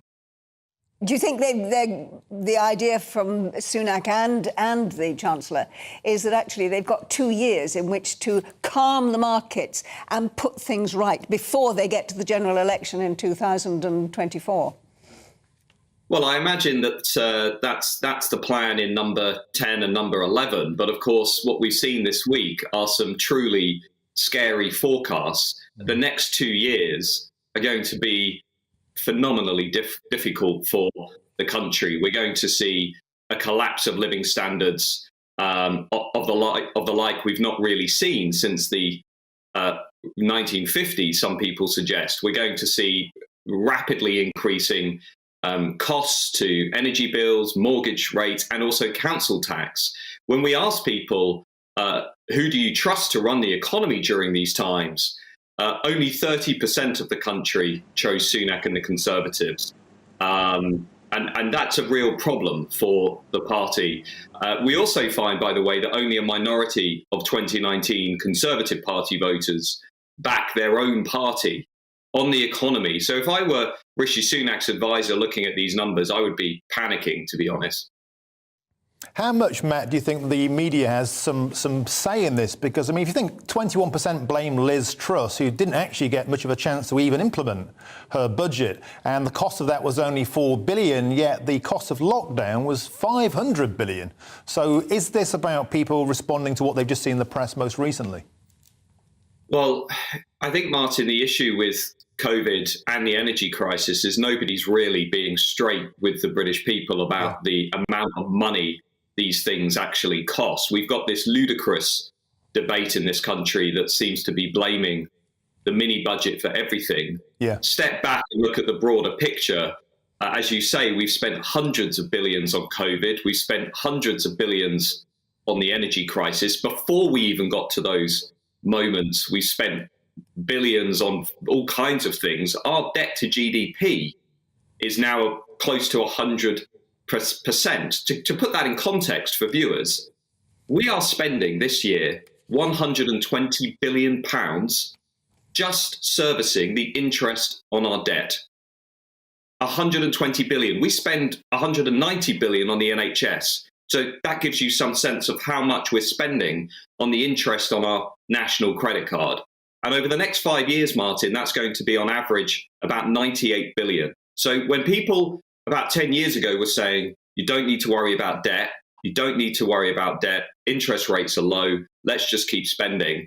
Actually, now that the markets have started to change, now that interest rates have started to go up, all we can see clearly is that debt is having an enormous impact on our national finances and our ability to give people a good, dignified quality of living. So I hope we can have some leaders that step forward and come up with a long-term plan for getting that big pile of debt down and getting the economy growing again. Because if we don't, we are not just looking at a lost decade, Martin, we're potentially looking at a much worse period than that. So, Matt, I know the People poll does a lot of stuff outside of this exclusive GB News poll. You do a lot of polling into people's propensity to change how they vote.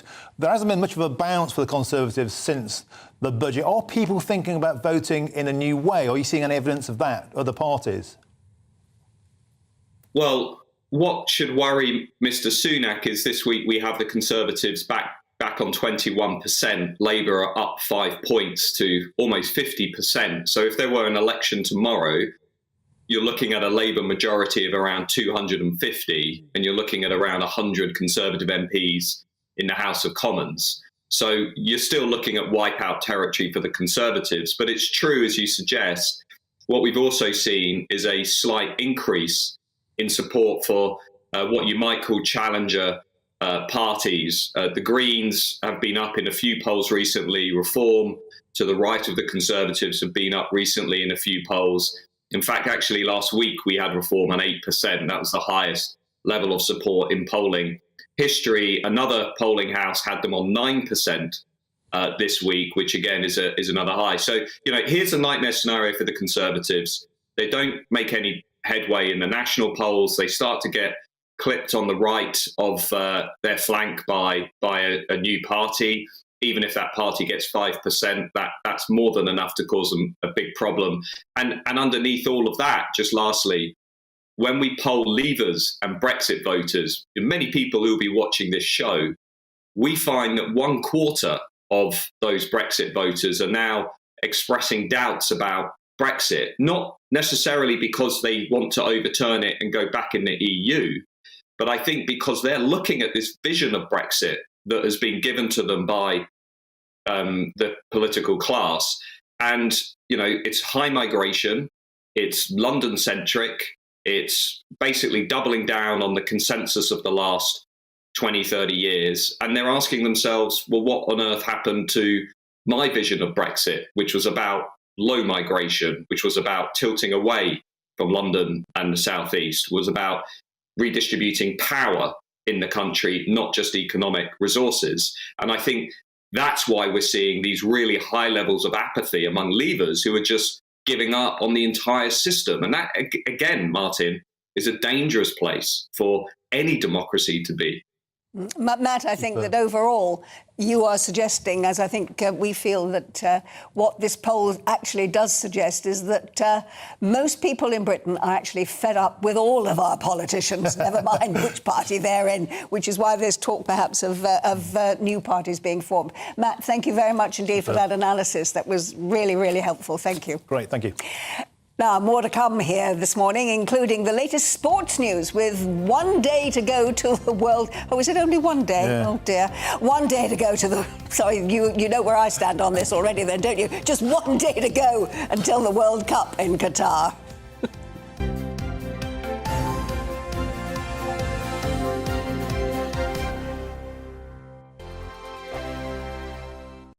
We are GB News. And we'd like to say thank you To each and every one of you. for helping our great nation. Find its voice. We're absolutely everywhere. Across England, Scotland, Wales, and Northern Ireland. On TV. On radio and online. We're proud to be The People's Channel. Britain's news channel. Hello, I'm Michelle Dewberry, and you can join me every weekday 6 till 7 on Jubes and Kerr. Me and my panel will get stuck right into the day's events, and I can tell you, in fact, I can warn you, expect some robust debate, some strong opinions and perspectives from both sides of the fence. It's about you at home as well. I love to read out all of your comments, or at least as many as I can. So join me, Michelle Dewberry, Monday to Friday, 6 till 7 on Jubes and Kerr. Join my show Farage, 7 p.m. till 8 p.m. Monday through Thursday. And there you will get opinion, analysis, debate, and I'll cover stories that nobody else dares to touch. You've been cancelled. Join the club. Oh my goodness me. And then for the last 15 minutes, talking pints. We're over a drink. We have a civilised conversation with someone. We very often disagree, but we do it in a grown-up way. Come and join me on Farage. On the Mark Steyn Show, we cover the stories a lot of people are scared even to mention. The stuff that really matters with some of the world's biggest thinkers. Now is his opportunity to kind of take the steering wheel of history. Break away from the flock at 8 o'clock on GB News with the Mark Steyn Show. Hello, I'm Esther McVeigh. And I'm Philip Davis. Whether you're watching or listening on TV, online or on radio, we handpick the latest stories, debates and expert opinions for your weekend. So whether that's politics, news or showbiz, we've got it covered. Join us every Saturday morning at 10 o'clock on GB News. Hello, I'm Alastair Stewart, and I'd invite you to join me at noon on Saturdays and Sundays for Alastair Stewart and Friends. I've been in this business for over 40 years. Now, here at GB News, I've never been happier. I get to choose the big stories that really interest me. We hear what you have to say, and you hear what I have to say. I really hope you can join me, noon on Saturdays and Sundays. I'm Mark Dolan. Join me at 11 on GB News for Headliners, in which I'll be joined by two of the UK's top comedians discussing tomorrow's papers. If it's an important story, we'll cover it, but we'll have some fun along the way. Headliners, the late night paper review that won't send you to sleep like the others will. 7 nights a week at 11 p.m. on GB News.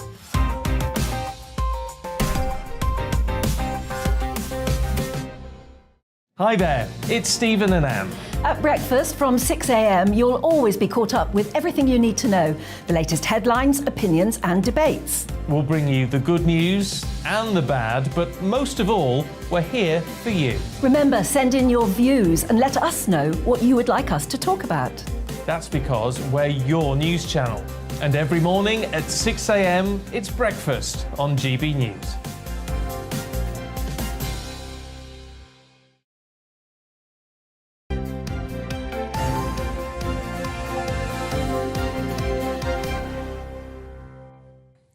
Welcome back, and you're watching and listening to Breakfast with Angela and Martin. And now we're joined by my old News of the World buddy, Aidan McGee, to talk to us about what's going on in the sports. Now, you may have noticed there's a World Cup starting tomorrow. People are quite downbeat about it. What do you reckon is going to happen? Are we suddenly going to be interested when it kicks off, or are we so against it it's a bit of a May World Cup? Well, I've done previous World Cups. I mean, prior to South Africa, it was all about issues around security. They were totally unfounded when the first ball was kicked. And we started talking about the football, and it was a decent tournament.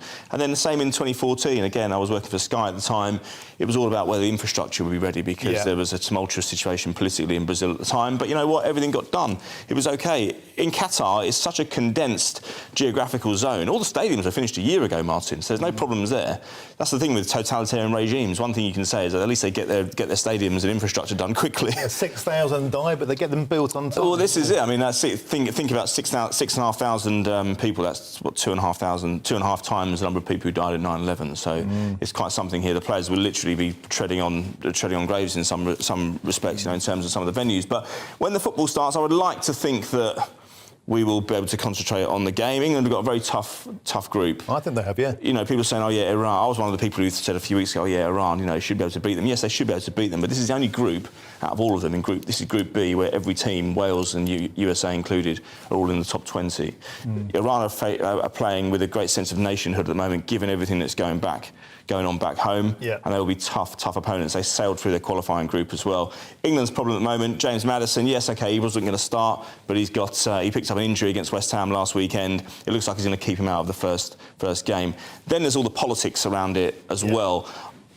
There's a lot of noise to block out for all the teams that are over there at the moment, but I like to think when the ball gets kicked, we might be able to move on from some of it. You never know. When we see it on television, it will just look like a football match in any other country. But then England have another tough game, I think, in USA. I mean, they won't be able to push over the very high-energy team, and they will be out to beat England and make a name for themselves. They've caused huge problems for England in the past, going back as far as 1950 when they beat England 1-0. There was the 2010 result as well. England took an early lead, and then Clint Dempsey scored, and it squirmed under Rob Green's body. It set the tone for a very depressing tournament for England. USA have got stronger as time goes on. I remember back in Italia 90, they were hammered in all 3 games, but bit by bit they've got out of the groups. They've got better and better.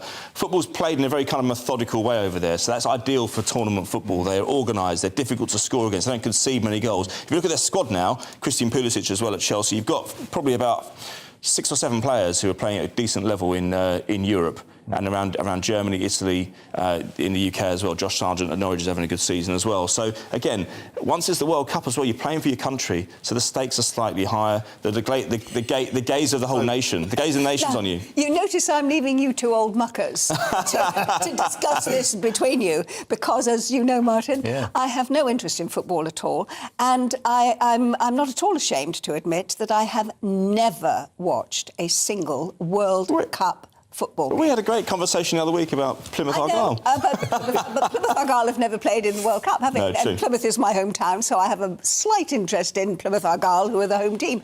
But as for the World Cup, I will be among, I think, many thousands this year who will not be watching. I will not be watching because I have no interest in football whatsoever. Other people are actually already saying they will not watch on moral grounds. There are die-hard football fans who are not interested in this tournament. I'm just not sure I can do without a football fix for that long, so I probably will tune in. Also, I have to do it for work as well. Yeah, probably I have to. There's other sport. Yeah, true, that's true. There's been a lot of talk about the booze ban, about the U-turn on that, about the fan experience. It's a very privileged, if you're in the VIP box, the prawn sandwich they start at £19,000 per game, those boxes. It's absurd. It is. It's obscene, yeah, it is. So, I mean, another interesting line that came out yesterday, these fans leaders networks. So you know how the Qatar local organising committee were effectively paying the fake support, not just the ones that were greeting you at the hotel. These are like leaders. These are like proper fans from individual nations who have been paid to go there and tweet positively about their experience in Qatar in exchange for flights, accommodation, match tickets, and a per diem allowance as well of about £100. That allowance has been cut yesterday. Again, moving the goalposts very close to the start of the tournaments. This is FIFA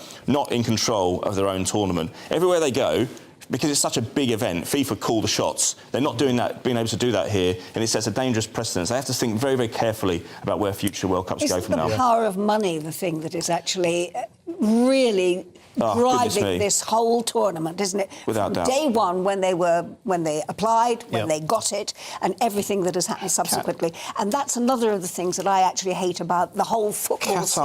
Qatar, like Russia. Qatar, like Russia, has got its tentacles in so many European countries. We look at PSG in France, owned by the Qatari royal family. Bayern Munich in Germany, they have a warm weather training in Qatar every year. You look at some of the great institutions in this country. The Shard, owned by Qatar. Barclays is 6% owned by Qatar. Sainsbury's is 20% owned by Qatar. They're absolutely everywhere. So Western governments can't just dismiss Qatar because, as you say, of the money situation, and football has been susceptible to that, not just recently, but also over the last 30 years. But the difference, I think, this time is that you're right, is that they're whitewashing their national image through buying teams abroad, through buildings, through airlines. Yeah. But this is happening on their turf. Yes, it is. We can see it for all its naked goriness. But we're not. We're also more conscious now of what sport washing actually means. You know, this has been going on for a long time. Manchester City were bought in 2008 by the Abu Dhabi Group.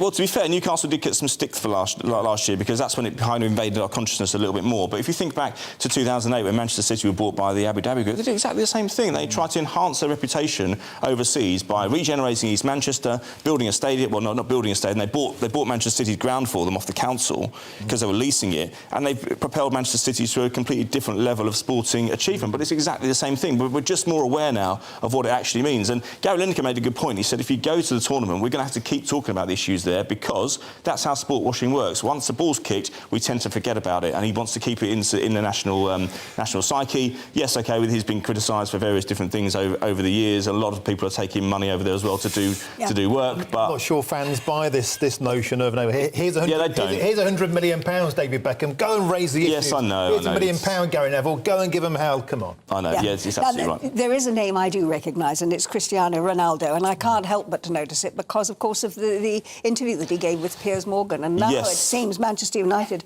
are going to take legal action against him to force him out of the club, all of which really kind of backs up what he was saying in that interview, which is that the club didn't like him and had it in for him. Yeah, it is, but then legally he's devalued himself in terms of his reputation and his transfer fees, so he's become a dwindling asset. A club like Manchester United, which is very corporately aggressive anyway.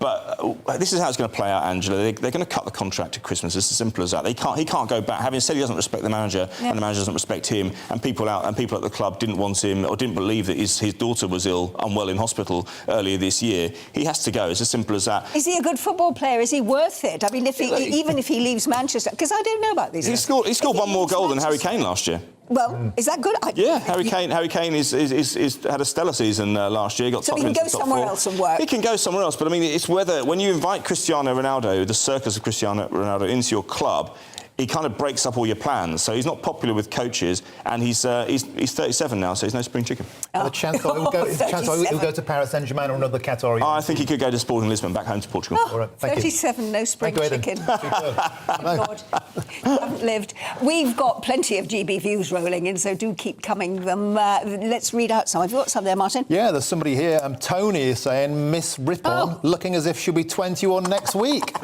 If only. And Martin, the Inquisitor Extraordinaire. Is that a compliment? That's you, yes. Yeah, good. I'm liking that. There's a little one there from John. Yeah, and he says he's watching the show. He's off to walk his 3 collies in a few minutes, but he's going to take his mobile so he can listen all the way. Well, that's what we like to hear there.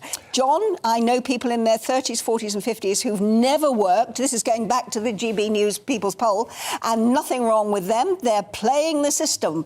Why aren't the DWP work coaches looking into why people may have never worked and give them an ultimatum to retrain or get a job or stop their benefits? Yeah, and Chris also agrees. He's fully in favour of people on universal credit, meeting with a work coach on a regular basis, get people on benefits back to work. Seems to be resonating with the viewers out there in GB Newsland. It is, isn't it? Yeah, we've got lots more to come this morning, including the papers with Chris and Stephanie.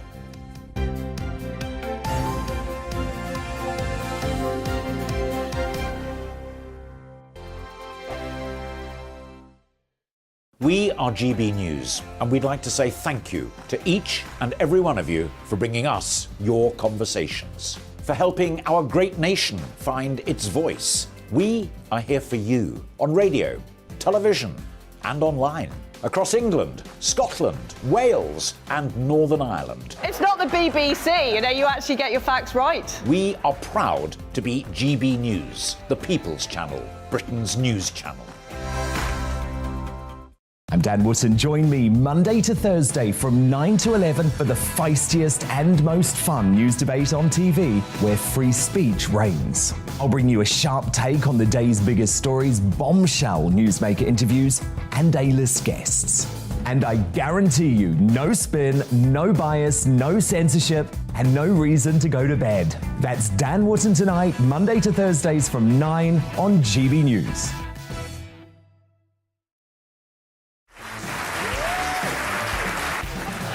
My name is Andrew Doyle. Join me every Sunday evening at 7 p.m. for Free Speech Nation. This is a show where we address current affairs and news stories of the week with the help of 2 wonderful comedian panellists. I brought in comics because I want to give it a lighter edge, and also they work for less. See you there.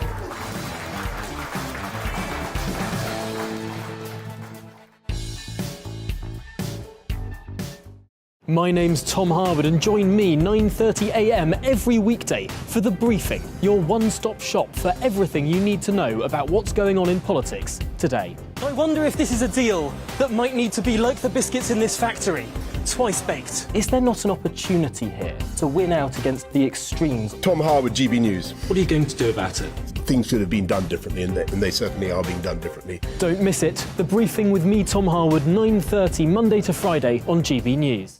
Every Friday and Sunday night from 9, it's Mark Dolan Tonight. We're on the same page again. There's something weird happening. Let Ian finish. Don't be such a cranky.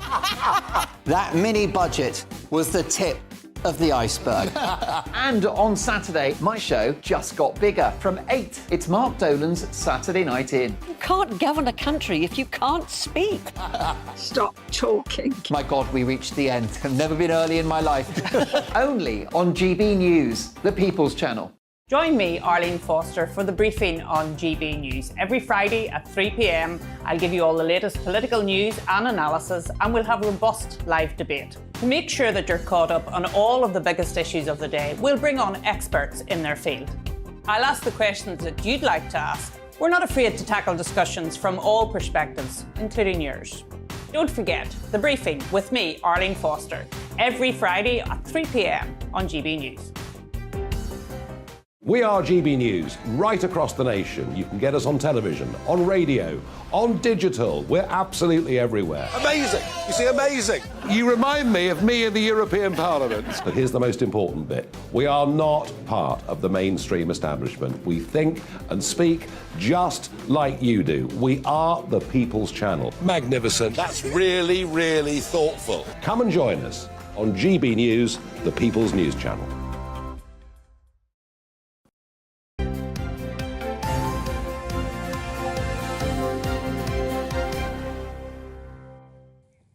Good morning and welcome back. You're watching and listening to Breakfast with Angela and Martin.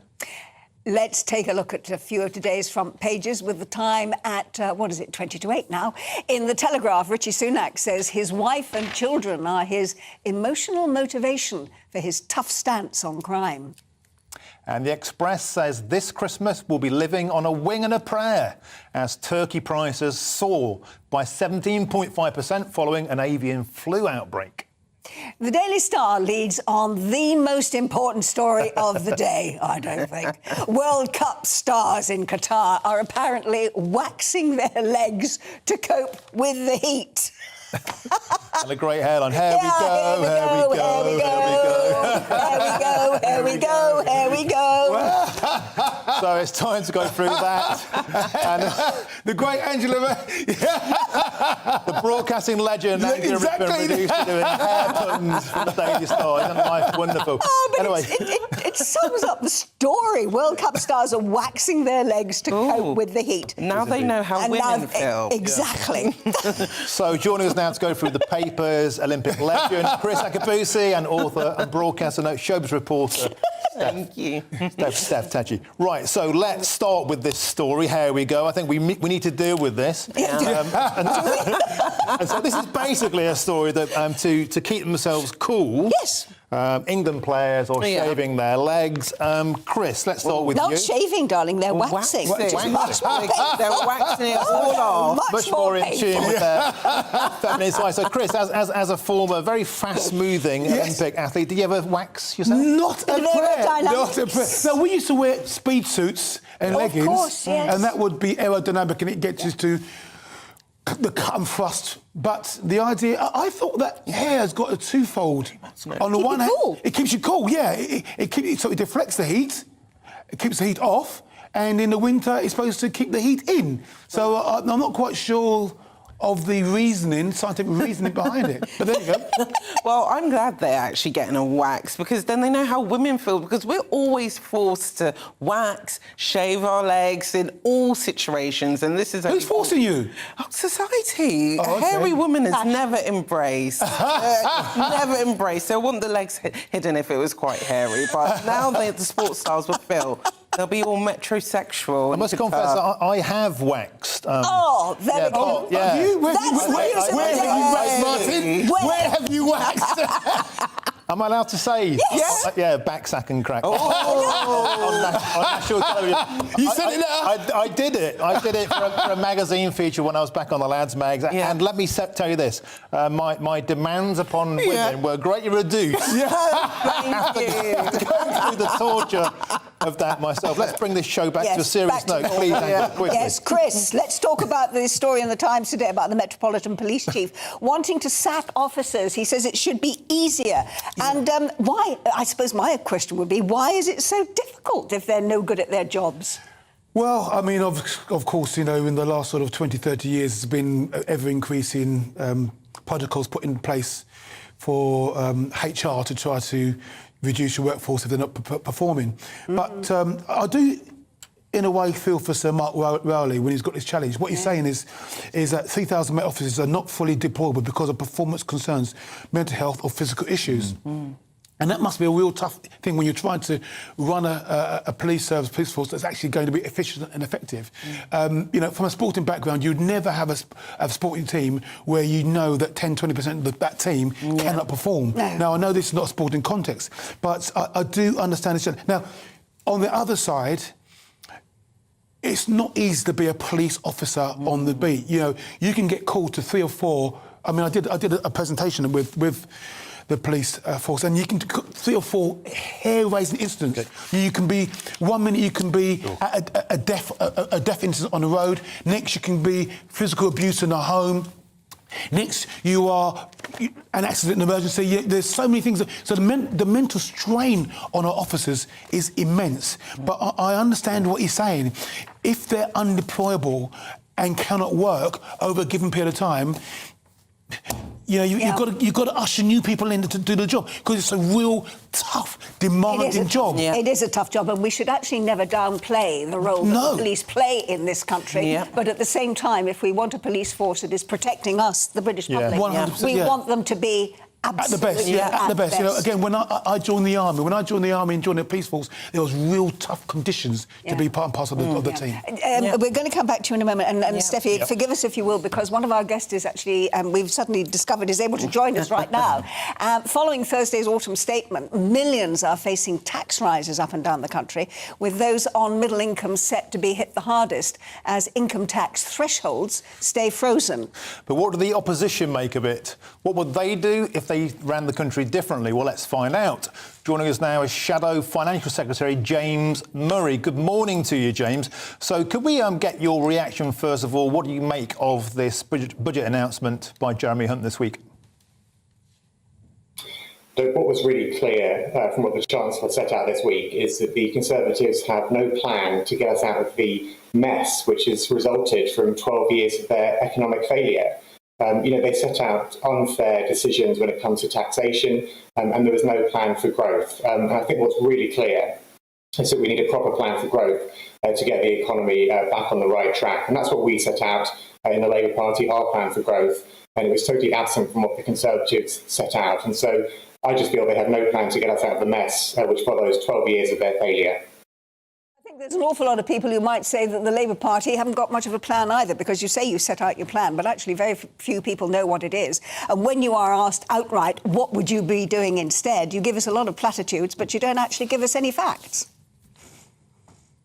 I'm sorry, I completely dispute that. We set out very clearly what we would do differently. For instance, when it comes to fairer decisions around tax, you set out there in your introduction about how the autumn statement is going to increase stealth taxes. It's also going to increase council tax on working people across the country. What we set out is our alternative, where you go, for instance, after closing down the non-dom tax loophole, where you would abolish VAT relief on private school fees, where you would close the loophole that remains in the windfall tax. There are a whole range of other options when it comes to fairer decisions about taxes, which we set out. But then crucially, to take a step back, the reason why we are in such a mess right now is because for the last 12 years, we've had low growth in this country. Even now, we're the only G7 economy, the only major economy, which is still smaller than we were pre-COVID. And if you look over the next 2 years, the OBR, the Office of Budget Responsibility, are very clear that our forecast for economic growth is very low. In fact, it puts us again at the bottom of OECD countries. So what we need is that plan for growth. And at the heart of our plan for growth, what Labour set out, is investment in our green prosperity plan. And that means investing in new clean energy, insulating 19 million homes across the country, and making sure we're having the jobs of the future right across the UK. Yeah, James, I'm glad you mentioned Labour's net zero targets. Was it by 2030 you want to be net zero, which is even more ambitious than 2050 set out by the Conservative government? Now, many people are saying that's why we're in this mess. It's forcing energy prices ever higher. We're more reliant on imports, and we're resisting to our own shale, our own coal. So the kind of plans you've got lined up, how much will they cost and how will you pay for them? So by 2030, we've said that we want a zero carbon electricity system, a zero carbon power system. So we want to shift away from the current reliance we have on gas and fossil fuels toward an entirely renewable and nuclear-based power system by the end of this decade. And what's really important about that is several things. Firstly, it would bring down energy bills. It would also make sure that we're energy secure, energy independent, so we wouldn't have such reliance on energy from overseas. And of course, at the same time, investing in those new sources of energy, renewable and nuclear, would create jobs right across the country. So it's a plan that gets us to a better position when it comes to climate change. It's a plan that brings down energy bills for people in the long run, and it's a plan that grows the economy. So that's the kind of vision that I think we need, and that's the kind of vision, that's the kind of plan that was just completely missing from what the Chancellor said last week. It takes to build a nuclear power station. I mean, you say, yes, there are going to be lots of jobs, but we're talking about something that's 20 years down the line. The problems are now and need to be sorted out now. In 20 years' time, things will have changed in many other aspects of our lives anyway. Well, let me tell you one thing you could do right now. We've set out as part of the Green Prosperity Plan that I mentioned, whilst clean energy is one aspect of it, there are other really important parts of it. And one example is to insulate 19 million homes across the country, which don't have adequate insulation at the moment. Now, insulation is really important because it brings down energy bills permanently. It also creates jobs whilst you're putting the insulation into properties across the country. Now, we said you should invest to do 2 million homes a year, so you'd get all 19 million homes across the country that need insulation done in 10 years. We suggested that last year. If the government had cracked on with that, they could have got 2 million extra homes insulated already and do that. And that's a way that you can bring down energy bills permanently, as well as the immediate support people need in the winter ahead. OK, James, having been a politician myself, I know all about the art and the skill of not answering questions. I'm going to put it to you again. How much will Labour's energy plan cost for net zero by 2030, and how are you going to pay for it? Well, sorry, let me just be clear. The 2030 target is around energy generation, so it's around power generation, making sure that that's zero carbon. You asked a direct question about how much it's going to cost. We set out it would cost £28 billion of investment for 10 years, and we set out a really clear fiscal rules about how to make sure that is sustainable. So our fiscal rules say that day-to-day spending has to be paid for through tax receipts. Borrowing is only allowed to invest in things like the Green Prosperity Plan, which creates economic growth in the long run, and debt should be falling as a proportion of GDP. So that's how much it would cost. We've set out exactly how much it would cost and how it would be funded, but it's crucial to do that because, as the OBR, the Office of Budget Responsibility, set out, if you don't act now, the costs increase rapidly and get far more later, and you need that investment now to get the economy growing, to get us out of this doom loop. You know, the only thing pretty much I agreed with the last Conservative Chancellor, Kwasi Kwarteng, about was when he said Britain has been stuck in a vicious cycle of stagnation. You know, he was right there. We need to get out of this, and that's why we need a proper plan for growth. James Murray, thank you very much indeed for joining us. Most grateful. Thank you. We can go back to our newspaper reviews now. Before we move on, I wonder if we could get a bit of reaction from you guys about what he just said, because I don't think he answered that adequately at all. They got their knickers in a complete twist about £4 billion being spent by Liz Truss. He's got about £28 billion there, and his plan was more borrowing and more taxation. It feels to me that this net zero millstone is actually part of the problem. What do you reckon, Chris? Well, yeah, I mean, you nailed him quite clearly. He didn't want to answer the question. I think in the very last statement, he tried to answer the question, but as you quite rightly said, lots more borrowing, lots more money, and waving a magic. But he answered the question with possibilities rather than practicalities and saying actually how much it is going to cost. And that's my beef with most politicians, not just the opposition at the moment, but the Conservative Party also, Steph, that they don't actually put a figure on it. Was that guy convincing to you, Steph? No, he wasn't. It seems like the ideas are all there and the figures are there, but I think with most of these net zero policies is that when you're actually trying to carry it out, it's going to be a bigger task than what you're setting to intend. And then it all goes back to using more money, which should be actually going back to the public. So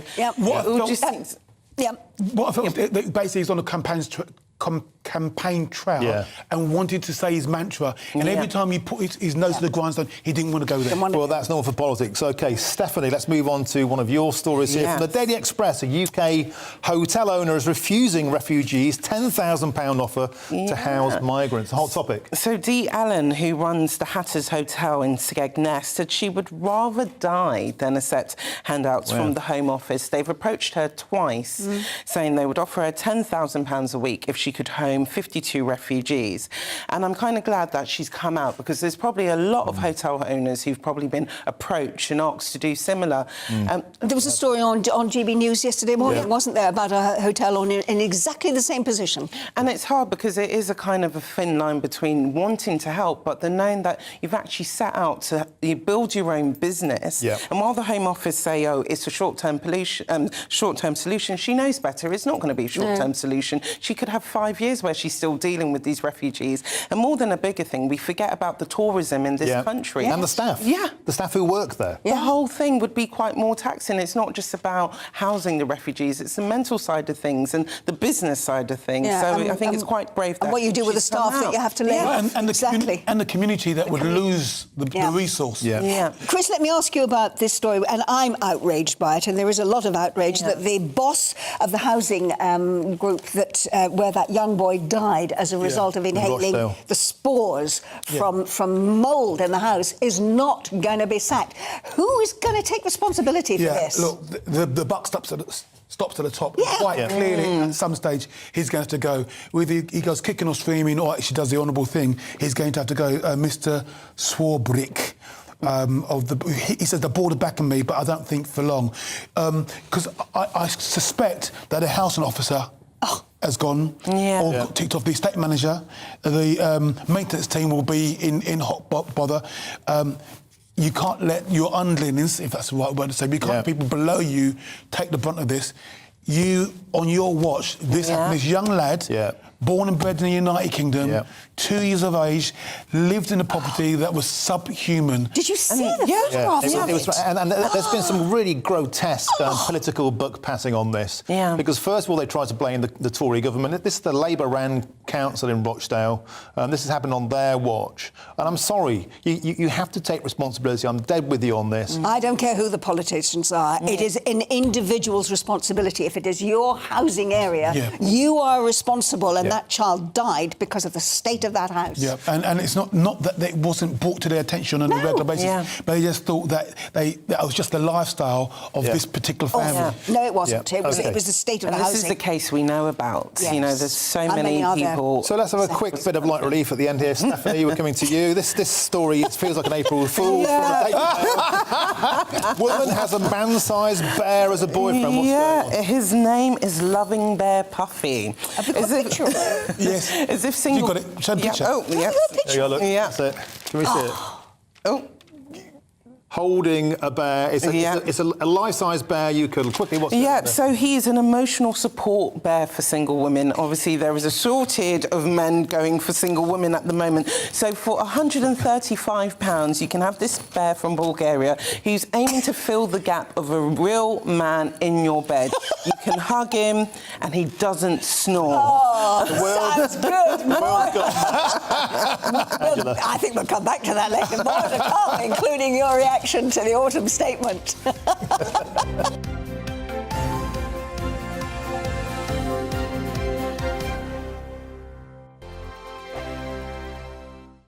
Hello there, it's Eamon Holmes here from Breakfast on GB News. We're not just on your television and your screens, you know. We're on DAB plus digital radio, so you can listen to your favourite shows on the move. If you've not yet listened to GB News Radio, it's very simple. We're on your radio player and TuneIn apps, on your smart speaker, phone or tablet, or online at gbnews.uk. Take us with you wherever you go. GB News Radio. You never have to miss a moment of the People's Channel.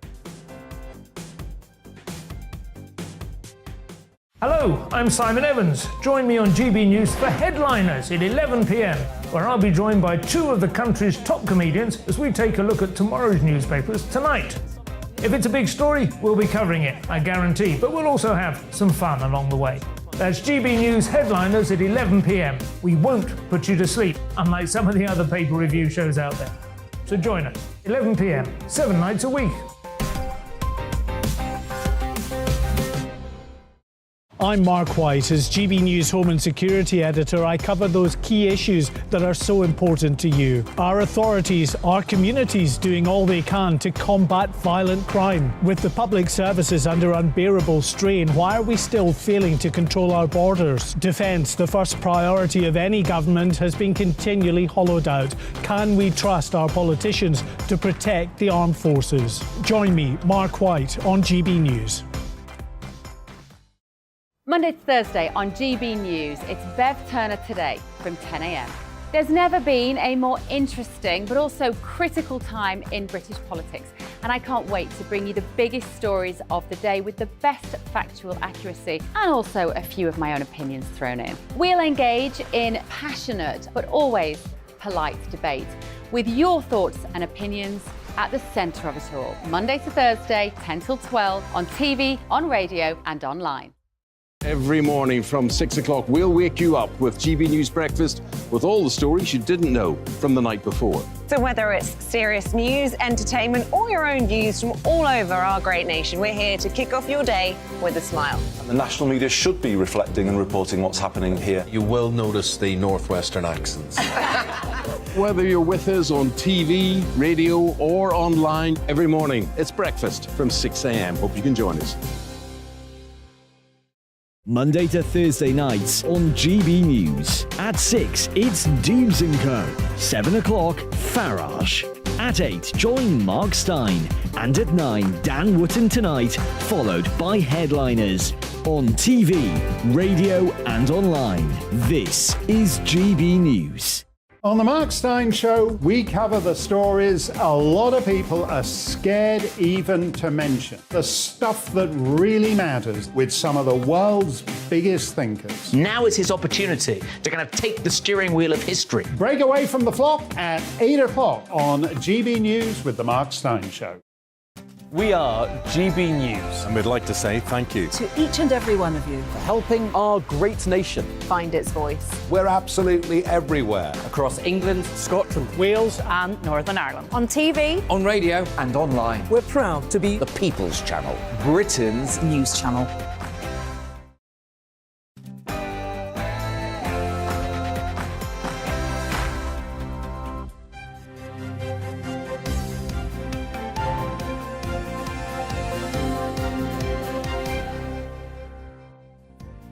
Jeremy Hunt's autumn statement will cost middle-income families £20,000. Good morning, it's 8 o'clock on Saturday, the 19th of November. This is Breakfast on GB News with Angela Rippon and myself, Martin Daubney. Now, we are live across the whole of the UK on both your television and your radio, of course, so wherever you are, you can take us with you. Here are your top stories this morning. The autumn statements will hit middle-earning families the worst, as it's predicted they'll be nearly £20,000 worse off over the next 6 years. We'll have the latest results from the GB News People's Poll. Just who do you blame for this financial crisis? Stay with us to find out how you voted. And we'll bring you all the latest on the World Cup, which you may have noticed is just starting tomorrow. As ever, you can join in any of our discussions by emailing gbviews at gbnewsuk.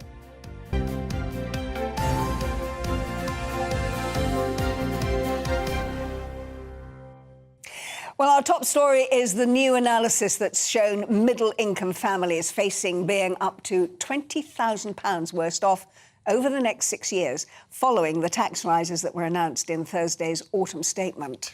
Once paid by fewer than 3 million at the turn of the millennium, fiscal drag will see almost 10 million people paying at least 40 pence in the pound by 2028. So let's go to and get the latest from our political reporter, Olivia Utley. Olivia, fiscal drag sounds like something that could be a new dance in Strictly Come Dancing. What is it? Well, yes, I always think fiscal drag sounds really boring, and actually it's very damaging and worrying. Basically, what it means is that when this budget was being talked about, we were told that it was going to be sort of eye-wateringly painful, and actually it seems to be sort of a bit anticlimactic. We're not being hit with huge new taxes. What we are being hit by are these stealth taxes, which means that against a backdrop of very high inflation, if you freeze the thresholds at which people are paying a higher rate of tax, it means that many, many more people are going to be dragged into that higher rate of tax. And that's what fiscal drag essentially is. So, 20 years ago, the amount that people start paying the higher rates, I think it's £45,000 or something around that, was primarily, it was sort of those in financial services, those in very high-paying jobs who are paying that 40p rate of tax. But now you've got sort of teachers and nurses and very ordinary people who you don't think of at all as rich, asking for pay rises from their employers because they're suffering from the effects of inflation, getting those pay rises from their employers, but then being charged 40p in the pound for anything over a certain amount. And so what that means is they're not really seeing the benefits of those pay rises at all. And that's what fiscal drag is. And so though it sounds boring, it's actually very worrying for a lot of middle earners. And there's been lots of talk about this being a very anti-growth budget. This is the Conservative budget. We need to remember it feels like a socialist budget, I think, in many ways. Is this signifying that Jeremy Hunt has completely abandoned the opportunity or even the prospect of growth? Well, I think it's hard to say because in one respect, he seems quite keen on growth. He's not slashed capital budgets, which was one threat that was being made in the run-up to the autumn statement. So that means that he's keeping spending for things like HS2 and other big infrastructure projects, which are designed to try and achieve growth. But all of the growth is very top-down. It's all about the government investing in skills, in infrastructure, in big grand projects. What it's not about, and what we would expect to see from a Conservative government, is sort of unleashing of personal entrepreneurship and investment and allowing people, making the conditions right for people to start businesses and hire people and invest in British companies. None of that is really being spoken to in this autumn budget. It's all about government investment. And that, from a ordinary backbench Conservatives' point of view, is quite worrying because Conservatives are supposed to believe in unleashing sort of human potential and that's not really what we're seeing. And we're going to talk to someone who has a small business a bit later in the programme to find out exactly how it is actually going to affect them. Yeah, thank you very much for that, Olivia. And we're joined now in the studio by Ben Habib, an old MEP buddy of mine and director of First Property Group. Ben, you've been pretty outspoken this week about Jeremy Hunt's budget and the fact it doesn't feel a Conservative budget. What's your take on it? Well, it's anything but a Conservative budget. The Conservative government hasn't actually been Conservative through its entire 12-year period in government. What it's effectively been is a continuation of Tony Blair and Gordon Brown's big state policy. Tony Blair introduced the nanny state. Boris Johnson took it to wet nurse status. Lockdowns was the biggest socialist intervention by any government in history. They took national debt up by 30%, and now they've run out of the ability to borrow. And so what do they do next? They tax the hell out of us. That's what they're doing. This is... I agree with a lot of what Olivia said, but she underestimates how damaging this budget is. Having run out of headroom to borrow, they're now going to tax us to the hilt. It is an anti-growth budget. There is nothing about growth in this at all. Growth doesn't come from the public sector. Growth comes from the private sector. The private sector is going to have corporation tax put up from 19% to 25%. That's after having been kicked in the shins for 2 years through intermittent lockdowns. It's going to have effectively a tax on investment because dividend taxes are going up, slightly under the radar, people haven't appreciated it, so it's killing entrepreneurialism. One of the problems this country has is that when entrepreneurs start businesses, they often give up too soon. And the only way you can engender a culture of patrician guidance of companies into sort of, the £1 billion, £2 billion market capitalisation sort of size is by allowing entrepreneurs to make money. So why would you tax them on the dividend income that they make through their efforts? And I'm going to come to two, if I can with 2 words to sum up the direction of travel in the way Jeremy Hunt thinks. He described dividend income as unearned income. It is earned. People earn money. They earn money, which they then invest, and they take a risk on that money. The dividend income is earned. And to describe it as unearned income, which, Angela, you'll remember, as I do, from the late 70s. I haven't heard that expression since the late 70s, early 80s. That is a socialist way of trashing investment. Absolutely. And that was from a Conservative Chancellor. So I think this government was already heading for electoral defeat in 2024. It has now confirmed itself on an inexorable march towards electoral obliteration in 2024. You're talking about entrepreneurs not being supported. You've got in Rishi Sunak and in Jeremy Hunt two men who are entrepreneurs. Jeremy Hunt certainly has made his money as an entrepreneur. Yeah. Why is it then, do you think, that they seem to underestimate the importance of the role that other men and women like them can actually make to the economy? Yeah, and I mean, Jeremy Hunt through it themselves. And Jeremy Hunt knows what he has to do. Jeremy Hunt said in June that corporation tax needs to be cut in order to engender investment in the United Kingdom, in order to get entrepreneurs to put their money into the economy. That was to before make he was new. Chancellor. That was before he was Chancellor. They've been captured by Treasury orthodoxy and the Bank of England. So the Bank of England, which claims to be a non-political organisation, is highly politicised. The Bank of England played along with the printing of £500 billion worth of cash so that they could fund lockdowns. They printed all the money the government needed. What is that if not political? And the Bank of England has now said, because they defenestrated Liz Truss when she was trying to go for growth, what the Bank of England does not want is more gilts being issued. They've decided they're not going to support that agenda, so they've forced the government towards taxation. So, Ben, while I've got you here, as somebody who marched to Brussels and Strasbourg to make sure we got Brexit done, there's a really alarming revelation in today's newspaper from insiders close to Jeremy Hunt, saying he would like to soften the Brexit negotiated by Boris Johnson. Absolutely. By removing the vast majority of trade barriers that exist between us and the EU. Now, as if he's not been bad enough on the economy, is this guy a rejoiner in disguise? That is definitely a step back towards the customs union, the single market. That is where he's going. He is a Remainer. Forgive me, Angela, there's nothing wrong with being a Remainer. But, he has been elected to deliver an agenda, and that agenda, at the heart of that agenda, remember the 2019 manifesto, was to get Brexit done. It wasn't to take us back into the European Union. And another massive U-turn done by Rishi Sunak was during the leadership contest. He promised that within the first 100 days of his premiership, he would have rolled back all those EU regulations. Now, whether you're a Remainer or a Brexiteer, you know that once we've left the EU, the only way to make a success of Brexit is to deregulate, to become a nimble, independent, deregulated, low-tax, competitive nation. And Rishi Sunak has turned his back on it, and now we're hearing from Jeremy Hunt he's actually going to take us a step back to that monolithic, sclerotic, bureaucratic institution that is the EU. Apologies again, Angela. Ben, there'll be lots and lots of people out there, I'm sure, in GB News land screaming hurrah at their TV. Hearing you say this, Ben, I'm going to ask you a question, because a lot of people think you'd make a very convincing Prime Minister. Ben for 10, I've heard it before. People want you back in politics. Is that something you might be tempted to ever get back into? Well, when Liz Truss became Prime Minister and she was espousing this vision for growth, which I completely bought into, I thought, at one level, great, she's put me out of political business.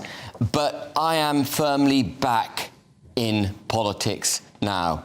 There is this budget has opened up a massive gap on the centre-right. Yeah. And it is going to be filled. There are a number of people who could fill it. It's going to be a very interesting 2 years. What is certain is the Tories are going to lose a lot of seats at the next election, and we've got to make sure they don't go to Labour. Yeah, So where would they go instead? Well, there are a number of new parties, and we're looking. Oh, is that? Sorry, hinting. Is that you're going to go back into politics with a new party? Well, it's certainly on the cards. An existing party. An existing party. You're going to go into another party? Well, something has to be done, Angela, doesn't it? And you don't advance the nation cause by you do to some extent by going on TV shows, but actually you've got to get into politics if you're going to do it. And you're going to get into politics, but you're not going to tell us when. But my goodness. Ben's back. That leaves us with a very interesting cliffhanger. Just watch this space. Ben, thank you very much. Thank you very much. Mate, cheers. Right, it's 12 minutes past 8, so let's bring you up to date with today's top stories. The Foreign Secretary has accused Iran of spreading bloodshed and destruction at a security conference in Bahrain. James Cleverly also highlighted Russia's use of Iranian-made attack drones against civilians in Ukraine and has stressed Britain's determination to stop Iran from acquiring a nuclear weapon.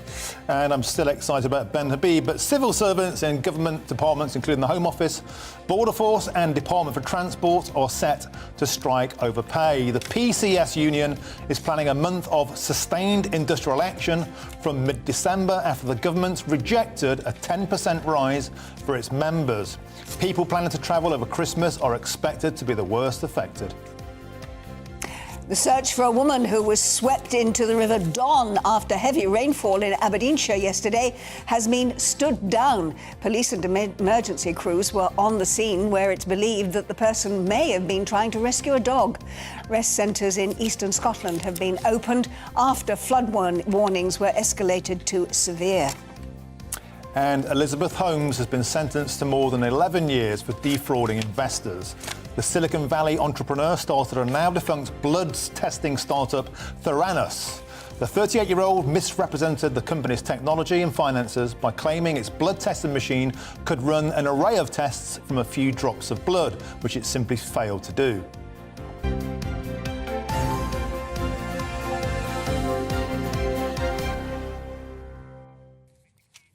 Let's get to some of your GB views on today's top story. You've got a pile of them there, haven't you? No, they've been taken away. They've all been taken away. Well, what? So we don't know what... Well, we do know because we actually had a whole load of them and someone has very efficiently tidied up. They were very complimentary towards your youthful looks. I do recall that. It's the portrait in the attic. And close up, it's really true. I mean, you look incredible. Thank you. You do. Portrait in the attic. Instead, let's go to our very latest GP News People's Poll because we can give you the details on that. Chancellor Jeremy Hunt has announced that more than 600,000 people on universal credit will have to meet with a work coach to help get them back into work. Now, we asked people if they supported this plan and 57% of people said yes. It's a strange one, that is. There are going to be people on pelotons giving out advice down the line. Who knows? Anyway, who do you blame for the current economic mess in the UK? Well, 21% said Liz Truss, while an equal proportion blamed Russia's invasion of the Ukraine. The threshold at which people pay the highest rate of tax, 45p in the pound, has been reduced from 150,000 to nearly 125,000 pounds. 50% of people polled support for that particular measure, and I have subsequently found some GB views. So can we just say that Chris, fully in favour of people on universal credit meeting with a work coach, which is what we've just been talking about, and on a regular basis, Justin's suggestions suggests offering incentives to retirees to return to the workforce.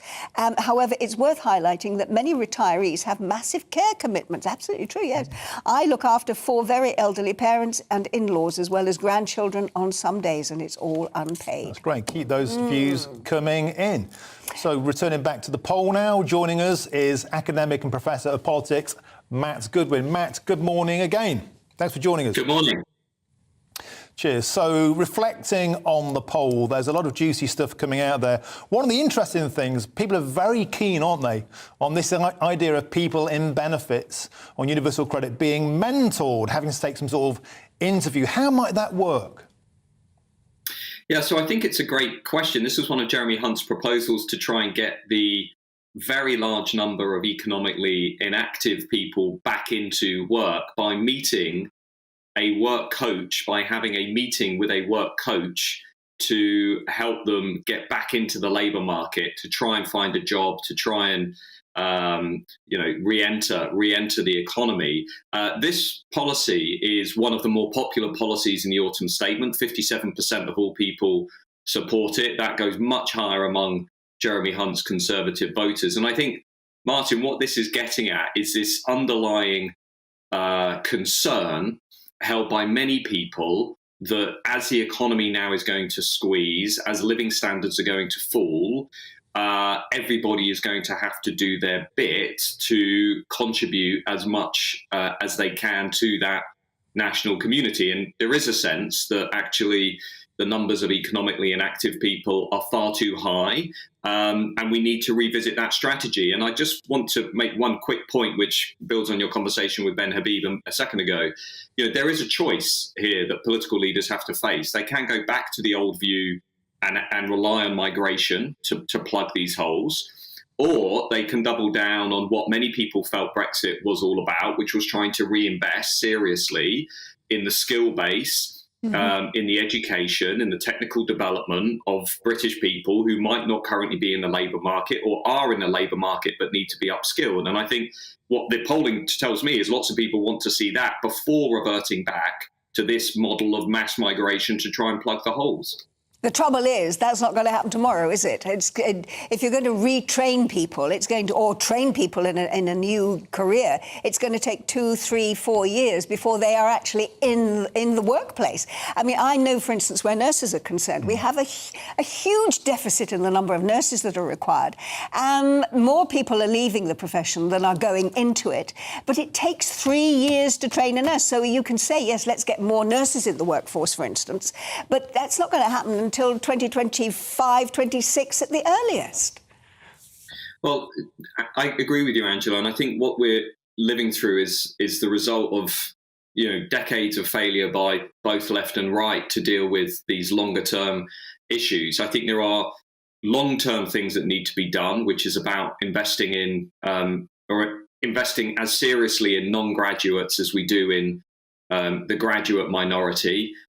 Recent government reviews have been very damning in how Britain has invested overwhelmingly in the graduate class at the expense of further education, colleges, apprenticeships and others, and that's had a significant impact on our economy.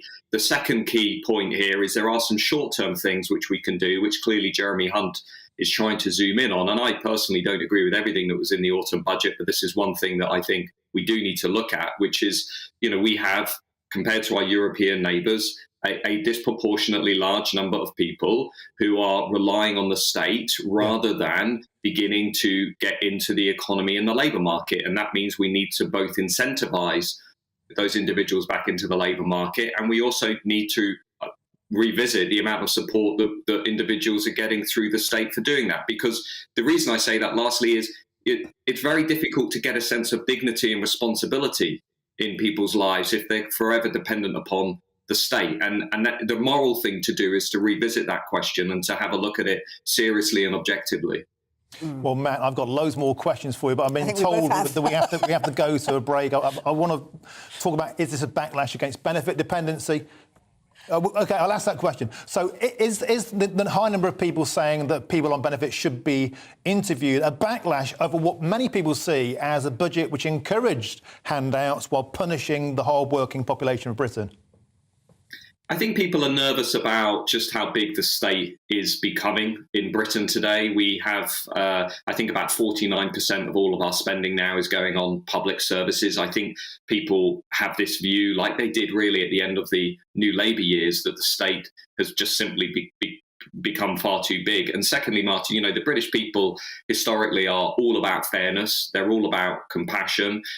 They are very supportive of giving people a helping hand if they fall through the cracks. But the British people also have a profoundly strong sense of fair play. And if they feel that their compassion and tolerance is being taken for granted, then they make their views pretty clear. And for many people, they've come out of the COVID pandemic, they've gone back to work, they're working their socks off to try and keep their family above the water by pulling all kinds of long shifts at work and everything else. And they want everybody else to do their bit to help the national economy. And that's basically where your average British voter is. I would love to talk to you further about something that I agree with you on, which is that too many people go to university rather than going to technical colleges, which is why we don't have enough builders and plumbers and bricklayers and carpenters and the rest of the people who actually make up the bulk of the British workforce. But that's a discussion for another day, I think. Yeah, Matt Goodwin's superb analysis on the GB News People's Poll. Hope to see more of you in the next hour. Thank you very much. Always a pleasure.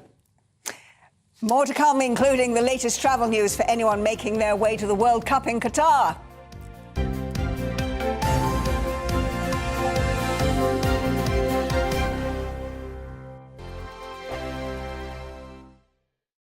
We are GB News. And we'd like to say thank you To each and every one of you. For helping our great nation Find its voice. We're absolutely everywhere. Across England, Scotland, Wales and Northern Ireland. On TV, on radio, And online. we're proud to be The People's Channel. Britain's News channel. Hello, I'm Michelle Dewberry, and you can join me every weekday 6 till 7 on Jubes and Kerr. Me and my panel will get stuck right into the day's events, and I can tell you, in fact, I can warn you, expect some robust debates, some strong opinions and perspectives from both sides of the fence. It's about you at home as well. I love to read out all of your comments, or at least as many as I can. So join me, Michelle Dewberry, Monday to Friday, 6 till 7 on Jubes and Kerr. Join my show Farage, 7 p.m. till 8 p.m. Monday through Thursday, and there you will get opinion, analysis, debate, and I'll cover stories that nobody else dares to touch. You've been cancelled. Join the club. Oh my goodness me. And then for the last 15 minutes, talking pints. We're over a drink. We have a civilised conversation with someone. We very often disagree, but we do it in a grown-up way. Come and join me on Farage. On the Mark Steyn Show, we cover the stories a lot of people are scared even to mention. The stuff that really matters with some of the world's biggest thinkers. Now is his opportunity to kind of take the steering wheel of history. Break away from the flock at 8 o'clock on GB News with the Mark Steyn Show. Hello, I'm Esther McVeigh. And I'm Philip Davis. Whether you're watching or listening on TV, online or on radio, we handpick the latest stories, debates and expert opinions for your weekend. So whether that's politics, news or showbiz, we've got it covered. Join us every Saturday morning at 10 o'clock on GB News. Hello, I'm Alastair Stewart, and I'd invite you to join me at noon on Saturdays and Sundays for Alastair Stewart and Friends. I've been in this business for over 40 years. Now, here at GB News, I've never been happier. I get to choose the big stories that really interest me. We hear what you have to say, and you hear what I have to say. I really hope you can join me, noon on Saturdays and Sundays. I'm Mark Dolan. Join me at 11 on GB News for Headliners, in which I'll be joined by two of the UK's top comedians discussing tomorrow's papers. If it's an important story, we'll cover it, but we'll have some fun along the way. Headliners, the late night paper review that won't send you to sleep like the others will. 7 nights a week at 11 p.m. on GB News.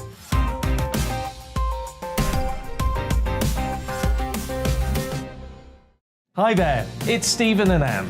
At breakfast from 6 a.m, you'll always be caught up with everything you need to know, the latest headlines, opinions and debates. We'll bring you the good news and the bad, but most of all, we're here for you. Remember, send in your views and let us know what you would like us to talk about.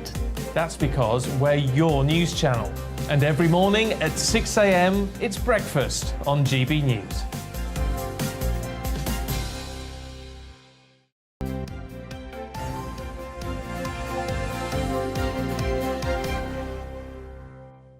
Welcome back. You're watching and listening to Breakfast with me, Angela Rippon, and with Martin Daubney, who's on my left. Yeah, let's get some of the GB views that have been coming through on today's top stories. Just been handed some fresh off the press there, Angela. Yeah, one of them saying, good to see Angela. Can you pass on my good wishes? Yes, that's from Jen.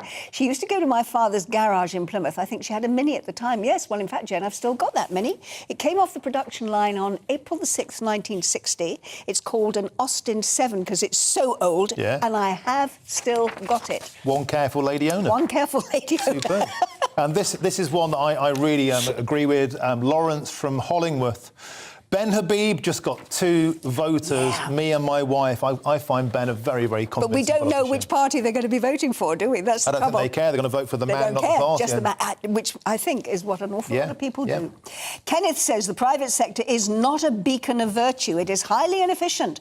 I run a small business and spend half of my time chasing other private sector firms to do what they have promised to do. A huge waste of time, effort and money. And Richard here, I think he's nailing the point that a lot of people in the GB News People's Poll are blaming Liz Truss or Ukraine. But he's saying the current situation with debt is due to Rishi Sunak. He gave away too much money with no plan of paying it back. That was during the pandemic. £500 billion. So, Richard, you're on the ball there, Captain. Yeah. Well, this week, police forces around the UK have been carrying out Operation Sceptre. Now, it's a targeted national initiative to reduce knife crime. By both engaging with their local communities as well as cracking down on criminals who carry knives, the police are aiming to make the UK a safer place to live. And our North West of England reporter, Sophie Reaper, has this report. A national crisis. In the last decade, knife crime in England and Wales has increased by 48%. And as the number of knives continues to increase, education is more important than ever. Carrying a knife is one thing, but associating with it can now get you in serious trouble. In 2014, Byron Heighton's brother, John Joe, was murdered in Preston. Since then, he began the JJ Effect, an organisation dedicated to educating people about the weapon used to kill his brother. We now have kids as young as sometimes 13, 14, if not younger, admitting suicide, handing knives in, just because the schools trust me to give them what might be a crazy presentation never seen before, but the results also marry up to that. We're travelling up and down the country. We've taken nearly 600 knives off kids from as young as 6, all the way up to grown men and adults and women. You name it, we do it, and all that in the memory of my brother. Up and down the UK, families like Byron's have been torn apart by knife crime. This week, police forces around the country have carried out Operation Sceptre, an initiative focused on tackling this issue. In Lancashire, we make a really big effort for this week. We put a lot of resources into it to try and help the public and make sure that the communities are as safe as they can possibly be regarding this knife crime issue. Operation Sceptre takes knives off the streets, but it's also about changing people's perceptions. As part of that, Chief Inspector Oldfield has a message for anyone who feels they have the right to carry a knife. I would ask them, first of all, don't take the knife with them. You must dispose of the knife, and you must speak to somebody about the issues around why you're actually carrying the knife. You may believe you need to carry that knife for protection, but that is not the case. What we want you to do is put that knife down and speak to somebody to get support. Because ultimately, knives don't kill, people do. Sophie Reaper, GB News. And we're going to be following up on that story after the break, when we're going to be talking to Mark Bracewell, who himself was a member of a gang, spent time in prison for having carried a knife, and now is trying to talk to young people and persuade them not to carry knives. This astonishing revelation there. Children as young as 6 I know. having knives, and young Byron there, I think, is a credible, cool, if you like, person that young people will actually listen to, as opposed to the finger-wagging approach from like policemen or vicars or politicians. So I think we need more of this. We can identify with people like him, can't we? But as I say, we'll be taking that story further after the break, because there is more to come in today's programme, including Papers with Stephanie and Chris.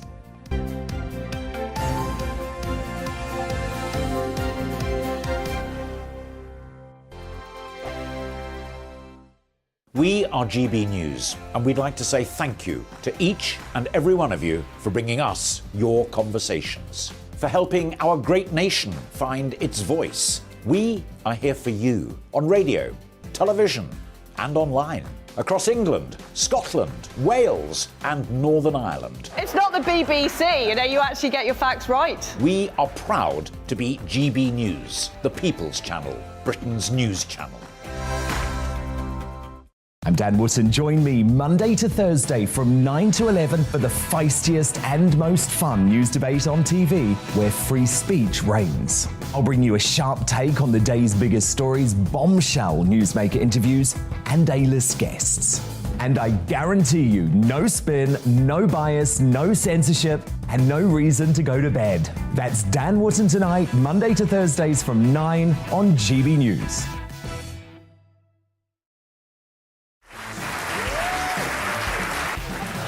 My name is Andrew Doyle, Join me every Sunday evening at 7 p.m. for Free Speech Nation. This is a show where we address current affairs and news stories of the week with the help of two wonderful comedian panellists. I brought in comics because I want to give it a lighter edge, and also they work for less. See you there.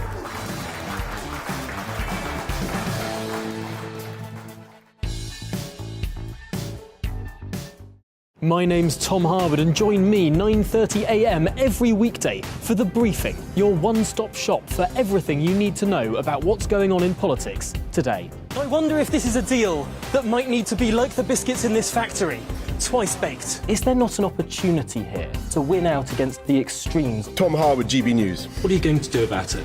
Things should have been done differently, and they certainly are being done differently. Don't miss it. The Briefing with me, Tom Harwood, 9:30 Monday to Friday on GB News. Every Friday and Sunday night from 9, it's Mark Dolan Tonight. We're on the same page again. There's something weird happening. Let Ian finish. Don't be such a cranky. That mini budget was the tip of the iceberg.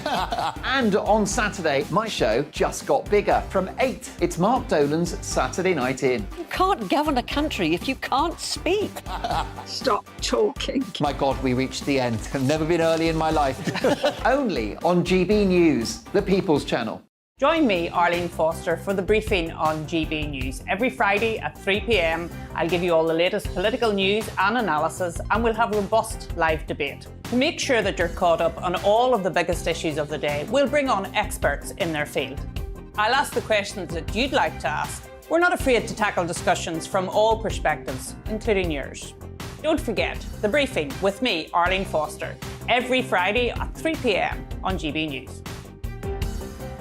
We are GB News, right across the nation. You can get us on television, on radio, on digital. We're absolutely everywhere. Amazing! You see, amazing! You remind me of me in the European Parliament. But here's the most important bit. We are not part of the mainstream establishment. We think and speak just like you do. We are the People's Channel. Magnificent. That's really, really thoughtful. Come and join us on GB News, the People's News Channel.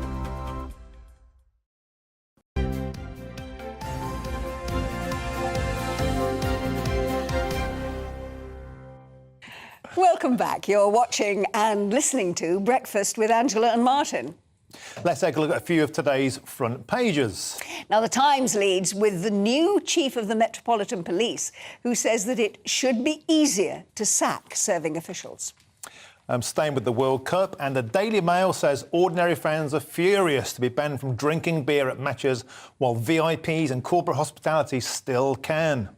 And the Daily Express says turkey prices are increasing as they cost more to raise. Great, so it's time now to dive inside the papers. Joining us is Olympic legend Chris Akabusi and a good colleague of mine doing the papers normally, Steph Tecci. So starting with you, Chris, some good news for mortgage owners. Mortgage rates could slide below 5%, say the iPaper. This is really good news because after the mini-budget and the market reaction to the mini-budget, mortgages were projected to go up above 7%, which would have been quite eye-watering for people who've been used to like 1%, 2% mortgages. And what this paper is suggesting is that already some of the lenders like Virgin Money and HSBC have knocked down the prices to below 5%. Platform is the best at the moment at 4.84% if you've got an LTV of 40%. So that's really, really good. But they're also advising, hold on to yours because actually it could continue to go down, which I think is a bit of good news. And, you know, the role of the Bank of England when they started selling gilts really frightened the markets and we all paid the price for that. But it appears, you know, whether you like it or not, that the autumn statement, the markets have reacted positively to it. Yeah. And I actually think that's the challenge we've got, that actually the autumn statement was actually a statement for the markets and not for the people, you know. But the reaction is the mortgages are happy, they're lowering their rates, so there is light at the end of the tunnel, hopefully. There was a lot of panic, wasn't there, after we had the Liz Truss. The Trussonomics, Trussonomics, certainly. Stephanie, Queen's staff facing job losses. So it's not only Twitter that's going through a bit of a reshuffle, it's also happening at Windsor Castle, as to be expected. Loads of the Queen's beloved staff still work there, but it just seems, according to the Express, that, you know, for the future, it's not really going to be a castle where King Charles and Camilla will be spending a lot of time. King Charles has already sacked 100 staff at Clarence House, and there's set to be more cuts at Windsor Castle, because there's roles such as lady-in-waiting, which Camilla says doesn't really tickle her fancy. And I think for most of the Queen's staff, I think they're probably still in shock, because they were expecting her to come back from Balmoral and just to welcome her back to Windsor Castle. So there will be a lot of changes. And I think as we're all getting used to, like, the changeover from the Queen to the now King and his kind of slimmed-down vision of the monarchy, I think it will take a while for all of us to get our head around what's going on, let alone these workers. And I think it'll be very interesting to see the public reaction to this story, because I have a feeling that he'll be damned if he does and damned if he doesn't, because you've always got people saying, you know, why are we paying for the monarchy in this country? And then when he tries to slim it down, they say, oh, it's also terrible? A problem. Yes. Well, I think a lot of people would like to see a slimmed-down monarchy in the form of less Prince Andrew and maybe less Prince Harry, but that's I digress. That sounds like a hobby horse to me there. That's just my take. Chris, really interesting story in The Guardian here. Guardian talking about what to do with your spare room. Now, I thought The Guardian would like to give their spare room to refugees, but apparently not. What's going on? Well, no, so there is a company called Spare Rooms, and they've reported that they've had a 30% increase in visitors to their site over Monday to Friday. And it's the idea is, in this current climate, is it a good idea for people, homeowners, to rent out their spare room? Now, people have always had lodgers, but it's coming back into vogue again. But the challenge is that there are a couple of, you know, if you compare and contrast the cost and the benefit, I mean, for me, the biggest loss would be your privacy. Yeah. The idea that, you know, you go past the corridor in your gym jams and you've got your lodger walking past the other way. So that would be a massive loss for me. But they are saying you can sweat your asset. The fact is you can make a little bit of money from the room. But then the other side of that is you lose your single occupancy. Yes. Yeah, and that's a 25% loss with councils, you know. Yeah. Except you make it up in the money that you get from the rent, surely. Well, yeah, you do make it. You do make it up, but you've lost. And then you've got the wear and tear. Yeah. You've got somebody else in your room. There's wear and tear. You've got the costs of the energy, the uses. The lights are being on. Yeah. So you've got to factor that in. But then on the other side, you've got somebody to do babysitting if you're a single mother, or you're dog sitting. You know, if you're a country gent, you've got the extra security. I live on my own, and I fell down the stairs about 3 or 4 years ago. I fell down the stairs, bam, and landed at the front. And that's the first time I realised, actually, you're vulnerable. Yeah. You know, I think, you know, if I bang my head, it might have helped me out, actually. But if you bang your head, and your daughter comes in 3 or 4 days later, and the old man's not looking too good. Yeah. You know what I mean? So swings and roundabouts. There were swings and roundabouts, but it is worth considering. And there's an interesting point as well. There's been a record number of Airbnb inquiries where people are renting out a single room within their own properties, not just renting the whole property out. And it's actually was being put down as an indicator of recession. Yes. So are people looking for this extra money wherever they can to offset the cost of living rise, to offset the mortgage, to offset the fuel prices and all that? And also, it's probably a little bit less expensive than actually going into an apartment, a flat, even if you're sharing with other people. So again, it's got a cost of living benefit for some people. And for the person that's actually doing it this way, you don't run the risk of people squatting in your house. It's easier to get people out when they are, you know, room to let, as opposed to a tenancy agreement, which is much, much harder, especially through COVID. There were real extra restrictions to put on. So there's swings and roundabouts. I think people will be forced into doing this, though, but as you said, the cost will be the privacy, because it's just getting to that time with all the soaring energy bills. People are desperate times are going to have to call for desperate measures, and that means giving up some of your privacy. Talking about being desperate, I see you've got a story in the Sun. Great segue. About Mr. Hancock, who at the moment I think is eating bugs and things, kangaroo feet, doing all sorts of stuff, isn't he? But apparently there are bids coming in that could help boost his career. Well, you know, I think at the beginning of everyone hearing about Matt Hancock joining I'm a Celeb, everyone thought it's doom and gloom for him, the public's going to hate him. But actually, I think he's actually done a good job of reconciling with the public by being on this show, because initially, like we saw last week, he was doing all these trials, but now people are actually seeing the more softer side to Matt Hancock, and people are feeling sorry for him actually being treated quite wrong. But I digress from the story, which is he's set to have a lucrative career in speaking, and a lot of agents at the moment are actually fighting for bids for Matt Hancock. So he's done a complete 360 from almost being one of the most hated men in politics to now being a darling. Well, I've got a problem with this, actually, because a lot of people think that this guy should be on trial. You know, he should be facing the music for what happened during the pandemic. We can't forget, with a little bit of showbiz glitz and a Bush-Tucker trial here and there, that people weren't allowed to go to funerals, they weren't allowed to see their loved ones, people died in misery. Hancock had his fingerprints all over that. And you know, for this to turn into some sort of razzmatazz show, I think a lot of people have got an issue with that. What do you reckon, Chris? Well, yeah, certainly I agree with everything that you've said. You know, the lockdowns were a travesty of justice as far as I'm concerned. However, he has done it and he will do it. And what Steffi has said is going to happen. He's going to have a very lucrative career on the back of all the misery that you've just articulately outlined. He's going to have a lucrative career as a speaker because people are going to want to hear his version. He's shown a softer side of himself, as well as a can-do British bulldog spirit. I mean, I've not watched the show. I don't watch the show. And even him being on there has not got me to do it. So I agree with what you've said.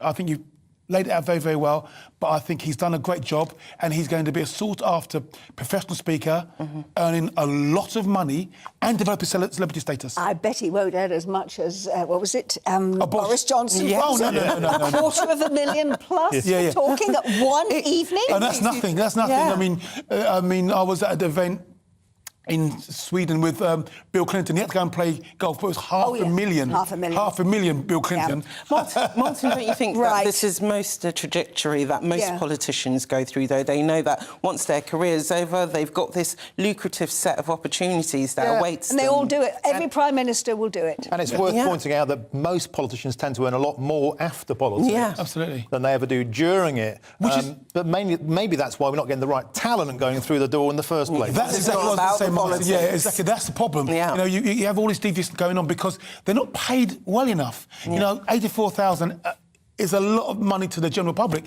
but not at that level of responsibility and the gravitas that it requires. So, yeah, maybe you ought to play your politics.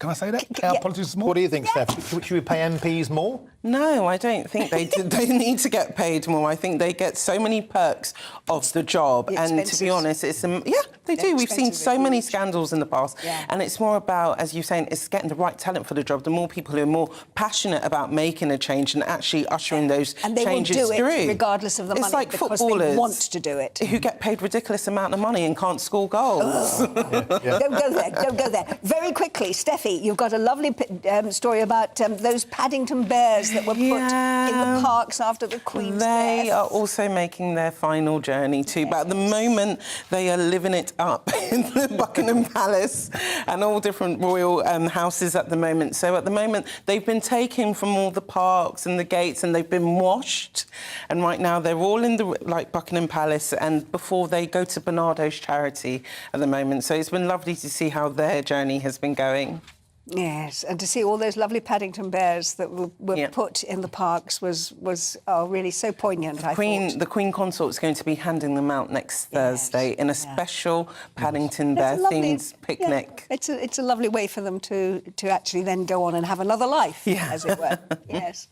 Well, thanks very much indeed, both of you. See you again. Now, in the year ending March 2022, 19,555, why don't we just say nearly 20,000 knife and offensive weapons offences were formally dealt with by the criminal justice system. It's a heck of a lot, however you look at it. And to help start a much-needed conversation about the dangers of knife crime and other weapons, the anti-violence bee sculpture was created, and over the last 2 weeks it's been touring towns and schools in Shropshire.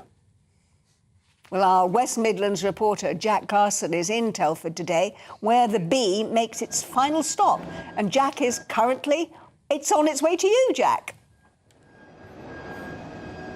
Yes, it is. So it's not here yet, which is why it looks a little bit empty behind me, but the anti-violence bee is on its way here. It should be arriving in just over an hour's time. And like you said, it's all about starting a conversation about the dangers of weapons and knife crime. Of course, like you said, you mentioned the stats there. I have to say, as a course of a trend, knife crime is going down, but that 20,000 offences is still a massive amount. And so police forces across the country are using this anti-violence bee to start that conversation with communities and younger people as well. Here in Shropshire, it's 40 of the knife crime offences were under 18s, and they're the people that the police are trying to reach out to make sure that they can keep knives away from their pockets and other weapons as well. The bee is very impressive as a sculpture.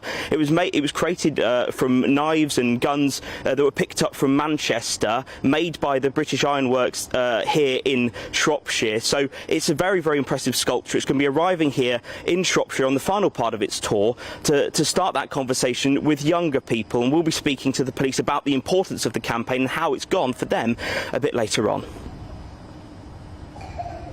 Thank you. We can now speak to a former gang member and a director of a charity called Blinded Faith. He's Mark Bracewell, and he's going to talk to us about the dangers of Britain's knife crime, and he can do it from a very personal point of view, because I know that, Mark, you were a gang member, you carried a knife, you went to prison for carrying a knife. What is the message that you think you can get across to young people that clearly they've been deaf to so far, considering that those extraordinary figures of, 20,000 knife crimes? Yeah. So I guess when I'm speaking to young people in schools and young people in young detention centres that have been actually sentenced for carrying knives and other offensive weapons, is that the world is a much better, safer place if you don't pick up a knife. I think one of the things that we need to look at is why they're picking up knives. A lot of them are picking up knives because they're scared. They're hearing about other people carrying knives and things like that, and then that's why they're picking up knives. I mean, the reason why I carried a knife as a youngster when I first got involved in gangs and things like that was because I was scared and I wanted to protect myself. The reason why I ended up in a gang is because my home life wasn't very well, and it was a lot easier for me to spend more times on the streets than it was at home. So that's why I was in a gang. So, Mark, a lot of people would say we shouldn't be soft-soaping like this. We should be putting every young person with a knife in jail. What would that do, though, to the life chance of those young people as opposed to your kind of interventions? Well, like you say, when you get a criminal record, it just makes it a lot harder for you in life to become someone or make something of yourself. And I think one of the things that we miss a lot is when I was young and I was getting involved in what I was getting involved in, nobody was looking at the reasons why and the reasons behind it. And like I said, the reason why I spent a lot of time on the streets and ended up going into gangs and ended up getting groomed into gangs was because my home life wasn't the best, and I'd rather be on the streets than I would rather be at home, and people seeing that and took advantage of that. And as you say, your life is a lot harder if you do actually get a criminal offence. People don't want to employ you. People look down on you, and you begin to believe that you're not worth anything. And I think that's a major part of it. And obviously, I've got the scars to tell that I can show the kids and stuff like that when I go to schools. I lost my left eye from a knife crime. I was stabbed in the face and the neck. So the repercussions of all this are real, and the kids need to realise that they could have consequences for their actions. And just by carrying a knife to protect themselves, they could quite easily be stabbed with it themselves. Yeah, and obviously they're going to listen to you, whereas, as we've been saying on the programme this morning, they're not necessarily going to listen to a policeman or a clergyman, and in many cases, unfortunately, not to their parents either. What can you... I mean, you can show yourself, you can talk about your personal story, but what do you think you can say to actually persuade them that carrying a knife, which they think initially may be just for their own protection, can lead to a point where they're actually going to want to use that knife and eventually be themselves themselves a victim of a knife crime. What do you actually say to them to get them to drop this idea of carrying a knife?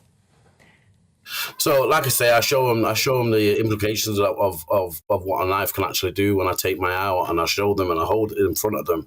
I say, this is what happens to people who are victims of knives, but it can quite easily be you just by carrying a knife, because ultimately nobody's trained to carry a knife unless that's your profession, you know. And I guess it's just getting them to understand and see the implications of that it can affect them for the rest of their lives. But not only them, it can affect the people around them as well. Yeah, and Mark, so it's International Men's Day today, November the 19th. I was an ambassador for International Men's Day for many years. I did a lot of work with gang members. About 95% of gang members grew up in a household without a father or a positive male role model. I want to talk to you to try and shift this conversation away from toxic masculinity to having more positive male role models in young people's lives. And I guess that's the kind of role that you're filling in a funny sort of sense. You're a reformed criminal, but you're a positive, get out of this mess role model. Now, isn't that what young people need?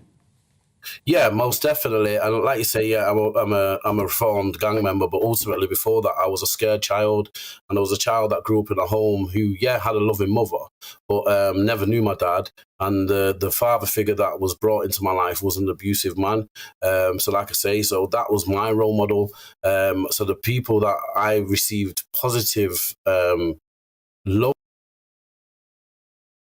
Oh, we've lost the line. It was just getting onto the real, juice with there. Just indeed, because what I wanted to know was how he gauged the result of what he talks to these young people, the kind of success that he has in actually getting them to not carry knives. But also, so much of this issue is about wanting to belong.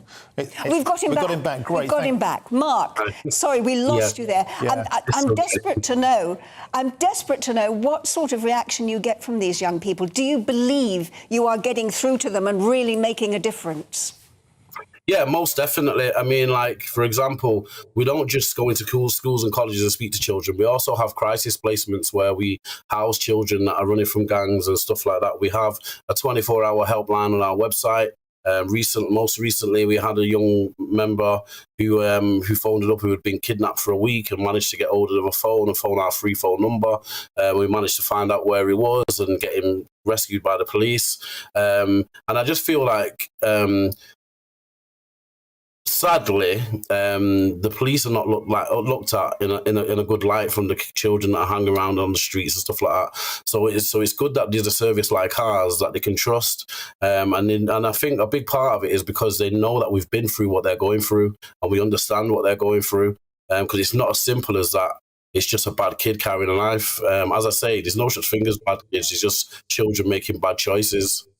And it's true to say, isn't it, that boys who hurt other boys or hurt themselves, we see with like male suicide and things like that. But so much of this, Mark, is about enabling these young boys to admit their vulnerability, to enabling them to admit that they're scared. How do you do that when it's all about being tough and street and showing respect? How do you get them to open up? And what can we learn from that? Yeah. So, as I say, when I go to schools and colleges and so forth and do my talks and do my speeches, one of the biggest things that I'm trying to push is it's okay to talk. It's okay to be vulnerable. I stand up there and I tell them my life story. I tell them about the abuse I received at home and how scared I was as running around on the streets. Because ultimately, every single one of them is scared. Nobody carries a knife. Who carries a knife isn't scared because they're carrying a knife, aren't they? You know? So I guess get them to say that it's okay to speak out. The person who we need to look up to is the person that is speaking out, because they're the person who's doing the right thing. Parents, don't you? Because parents have a big role in the responsibility here of ensuring that they know what their kids are up to. Yeah, most definitely. I mean, like, simple things. If you know that you've got knives in your home, then be accountable for the knives that are in your home, you know, whether that be lock them away in a cupboard or in a little safe in the house and stuff like that. We're not saying that sometimes children, like I say, they pick up that knife because they're scared. It's not because they're a bad child, or it's not because they want to go out and they want to hurt somebody. A lot of children live in areas in this country that are not very nice, and there's a lot of things that are going on outside, you know, and our children have to go outside and navigate their way through that, whether it's walking to school or going to the shop or going to a youth centre and stuff like that. There's, you know, so it's we need to protect our children. If we protect them, and you do a great job in doing that, Mark, I have to say, with your organisation, Blinded Faith. Thank you so much for talking to us. There's lots more to come, including the impact of the autumn statement, of course.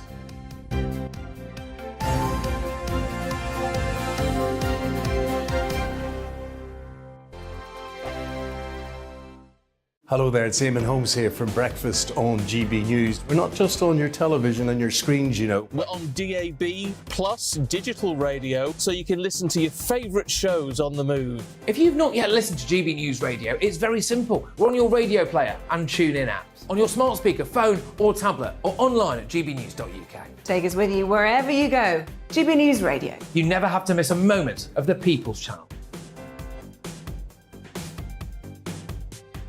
Hello, I'm Simon Evans. Join me on GB News for Headliners at 11 p.m, where I'll be joined by two of the country's top comedians as we take a look at tomorrow's newspapers tonight. If it's a big story, we'll be covering it, I guarantee, but we'll also have some fun along the way. That's GB News Headliners at 11 p.m. We won't put you to sleep, unlike some of the other paper review shows out there. So join us, 11 p.m, 7 nights a week. I'm Mark White. As GB News Home and Security Editor, I cover those key issues that are so important to you. Our authorities, our communities doing all they can to combat violent crime. With the public services under unbearable strain, why are we still failing to control our borders? Defence, the first priority of any government, has been continually hollowed out. Can we trust our politicians to protect the armed forces? Join me, Mark White, on GB News. Monday to Thursday on GB News, it's Bev Turner Today from 10 a.m. There's never been a more interesting but also critical time in British politics, and I can't wait to bring you the biggest stories of the day with the best factual accuracy and also a few of my own opinions thrown in. We'll engage in passionate but always polite debate with your thoughts and opinions at the centre of it all. Monday to Thursday, 10 till 12 on TV, on radio and online. Every morning from 6 o'clock, we'll wake you up with GB News Breakfast with all the stories you didn't know from the night before. So whether it's serious news, entertainment, or your own views from all over our great nation, we're here to kick off your day with a smile. And the national media should be reflecting and reporting what's happening here. You will notice the northwestern accents. Whether you're with us on TV, radio, or online, every morning, it's breakfast from 6 a.m. Hope you can join us. Monday to Thursday nights on GB News. At 6, it's Deebs & Co. 7 o'clock, Farage. At 8, join Mark Stein. And at 9, Dan Wootton Tonight, followed by Headliners. On TV, radio and online. This is GB News. On the Mark Stein Show, we cover the stories a lot of people are scared even to mention. The stuff that really matters with some of the world's biggest thinkers. Now is his opportunity to kind of take the steering wheel of history. Break away from the flock at 8 o'clock on GB News with the Mark Stein Show. We are GB News. And we'd like to say thank you to each and every one of you for helping our great nation find its voice. We're absolutely everywhere. Across England, Scotland, Wales and Northern Ireland. On TV, on radio and online. We're proud to be the People's Channel, Britain's news channel.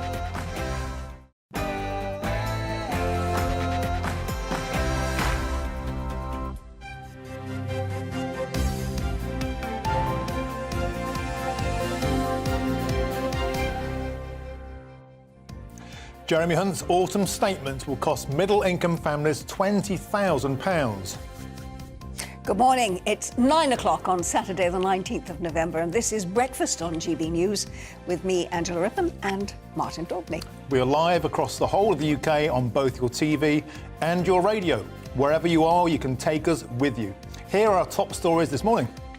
The autumn statement will hit middle-earning families the worst, as it's predicted that they'll be nearly £20,000 worse off over the next 6 years. We'll have the latest results from the GB News People's Poll. Just who do you blame for the financial crisis? Stay with us and you'll find out how you voted. And we're going to bring you all the latest on the World Cup, with protests planned at the Qatar embassy in London. As ever, you can join in any of our discussions with emailing us at gbviews@gbnews.uk.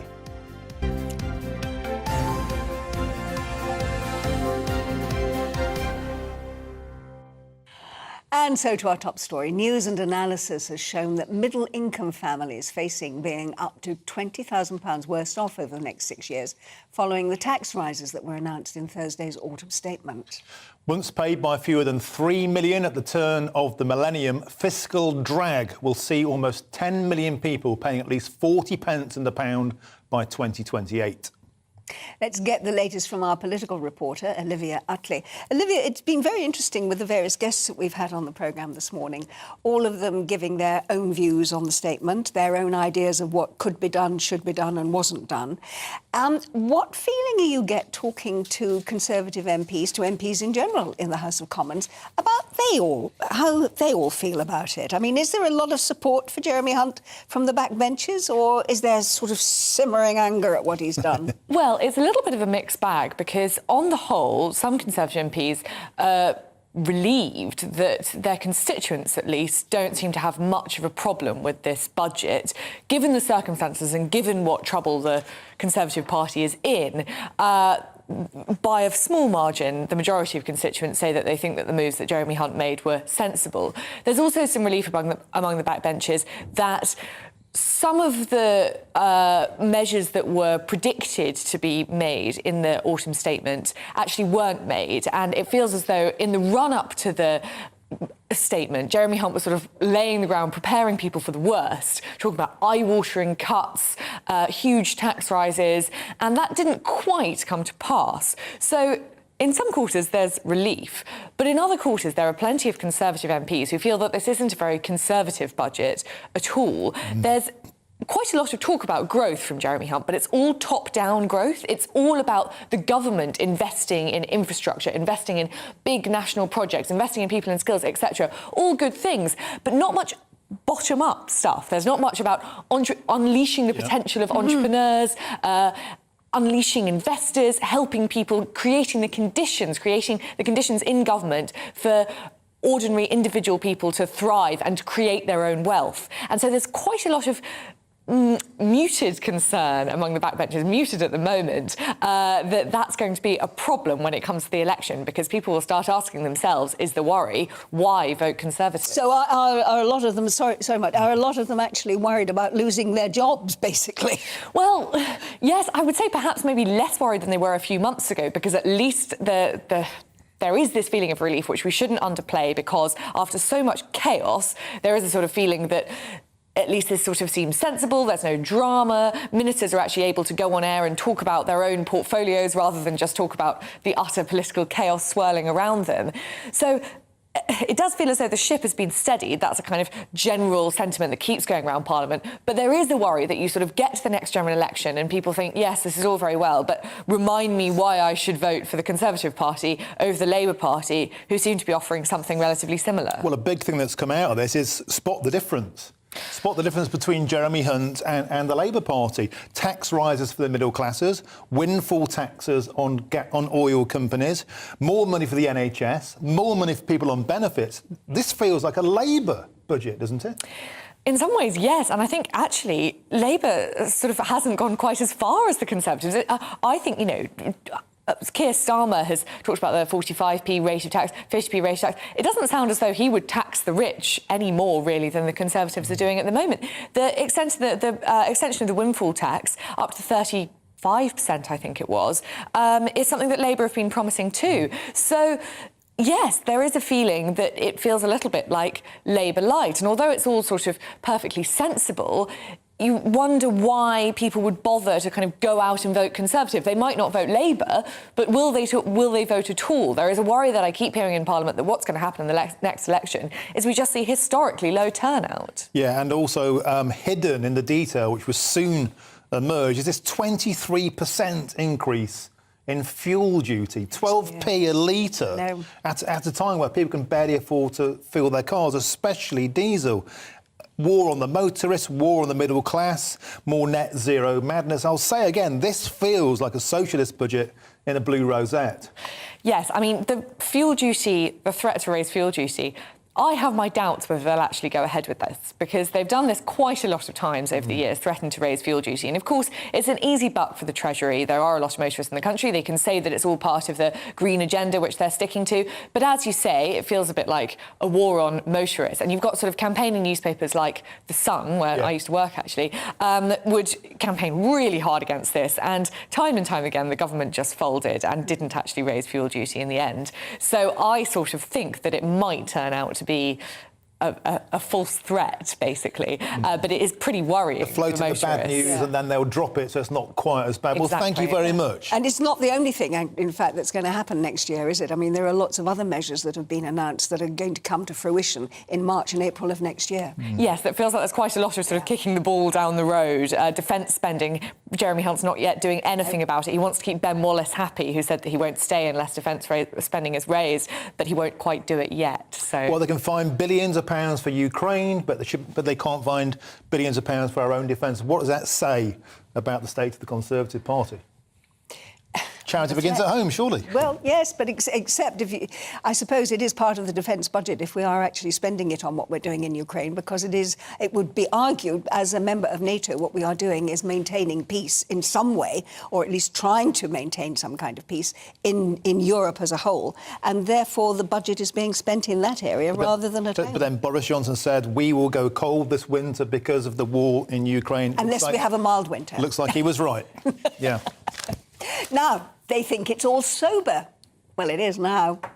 That's the Daily Mirror's headline this morning after FIFA's last-minute U-turn on alcohol at the Qatar World Cup. Tourists and business visitors who do not have match tickets are apparently going to be banned from entering the host nation for the duration of the tournament. But travel correspondent for The Independent, Simon Calder, is in the transit area at Doha Airport for us. Now, you made it, Captain. We were struggling to get a connection with you earlier. One of the most travelled people in all of the media. So tell us about your journey getting there. You're basically winging it, are you? Well, that's what I've been trying to do exactly. Yes, I've been going to World Cups for the last 30 years because I think, even though I'm not the biggest football fan in the world, the great global get-together is well worth celebrating. In Russia 2018, for instance, I went to Kaliningrad and saw Nigeria play Croatia. Fantastic festival of football and humanity. And of course, you can be a tourist in a World Cup city, whether or not you're going to see any matches, except in Qatar. And I've been trying this morning. I flew in very, very early to Doha Airport. Interestingly enough, I could have, with my in-flight breakfast omelette, had something as strong as a scotch or vodka with it. I didn't, of course. I had a cup of tea. But of course, as soon as you get here, then you find that actually they don't want any travellers in the who aren't match ticket holders. And so I first of all said, oh, go on, let me in, I'll just be here a few hours. They said, no, we're not going to. Then I said, right, well, I'm going to buy a ticket for a match. And there are, by the way, plenty of them available. And I was going to buy a random one. I think Japan against Costa Rica.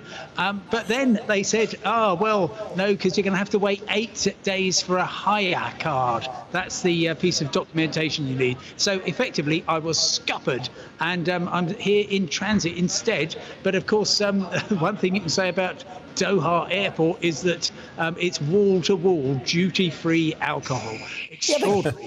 Get beyond here, though, and as you've been, you can't actually get a beer. Simon, you're not a drinker and you're not a shopper, so what are you going to do? I mean, are you going to stay there in the airport, or are you going to try and actually get a hotel room? What are you going to do? Or just go on a plane and come home?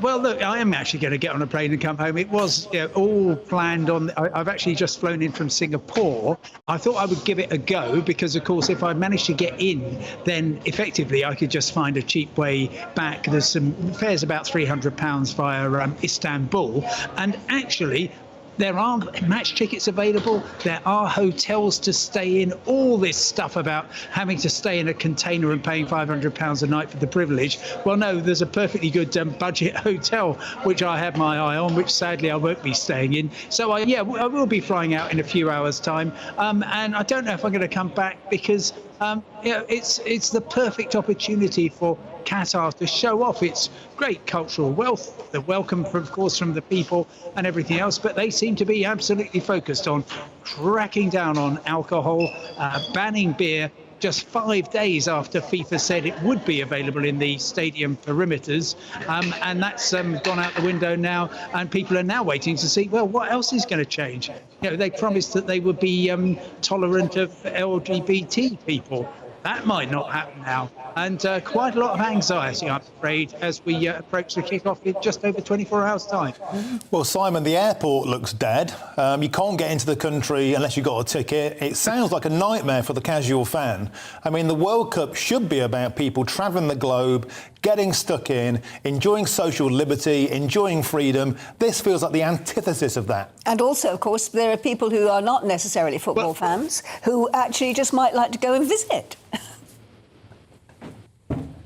Sure, yeah, it's a really strange choice. I mean, of course, the last World Cup in Russia, actually, whatever the horrible things have happened, and of course the invasion of Crimea had happened before that, was regarded from a football point of view and bringing people together as a great success. I had a fantastic time there, met loads of people, local people, fans from around the world, bringing people together as football can and must do. And of course, large amounts of travelling across countries, getting from one venue to another. That's part of the joy of it. But here, it would take, on a bad day, about half an hour to get between the two furthest stadiums apart. And the other thing to bear in mind, of course, is that after this, Qatar is going to have 100,000 hotel rooms. What's it going to do? They have to have quite a tourism drive in order to get people here, because they've got the same number of beds as Dubai, but not quite the same image, I'm afraid. Yeah. All right, Simon. Thank you very much for getting through to us finally. Thank you. And, well, I would say enjoy the tournament, but you can't. No, and travel safely and well when you come home, Simon. Bye, sweetie. Bye. I've got to say, everything I'm hearing about this World Cup is just filling me with the greatest sense of dread. That last point that he made about all those hotel rooms, if people are put off because of the way that they're behaving during the World Cup, that's going to put people off wanting to go and visit them anyway, isn't it? That airport now should be full of fans, the carnival atmosphere, the melting pot of different cultures. That's what football is about. Not a totalitarian regime, no ticket, no entry to the country, no booze once you're there, no singing, no nudity, and that might include, Newcastle fans. Who knows? It just feels like an absolute soul vacuum, I have to say. Terrible PR for the country, isn't it? But it's time now for our very latest GB News People's Poll.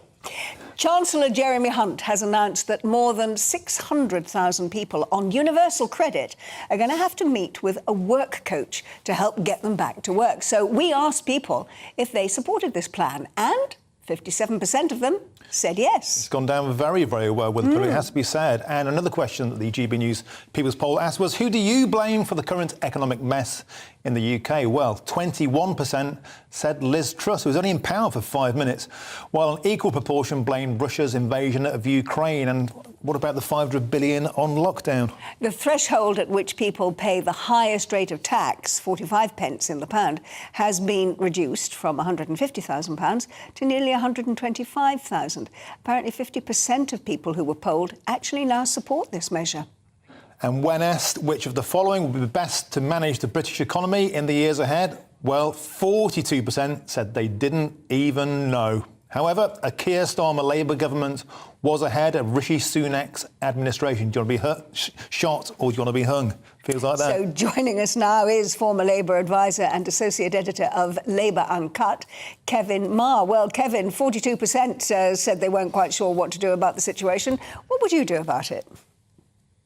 Good morning. Yes, the country's clearly divided still about who's responsible for the situation we're in and who's best able to get us out of it.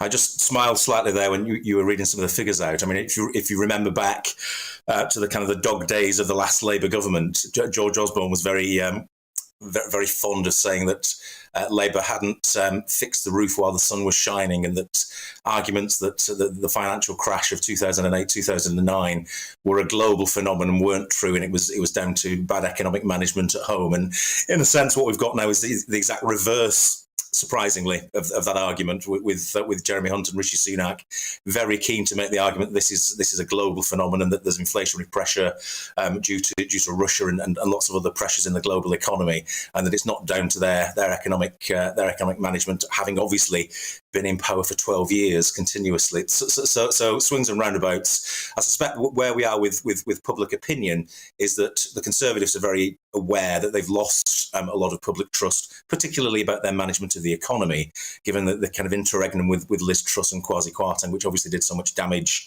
to the public finances in such a short period of time. But they're not out of the game yet. I think that's one of the takeaway points of this morning from your poll.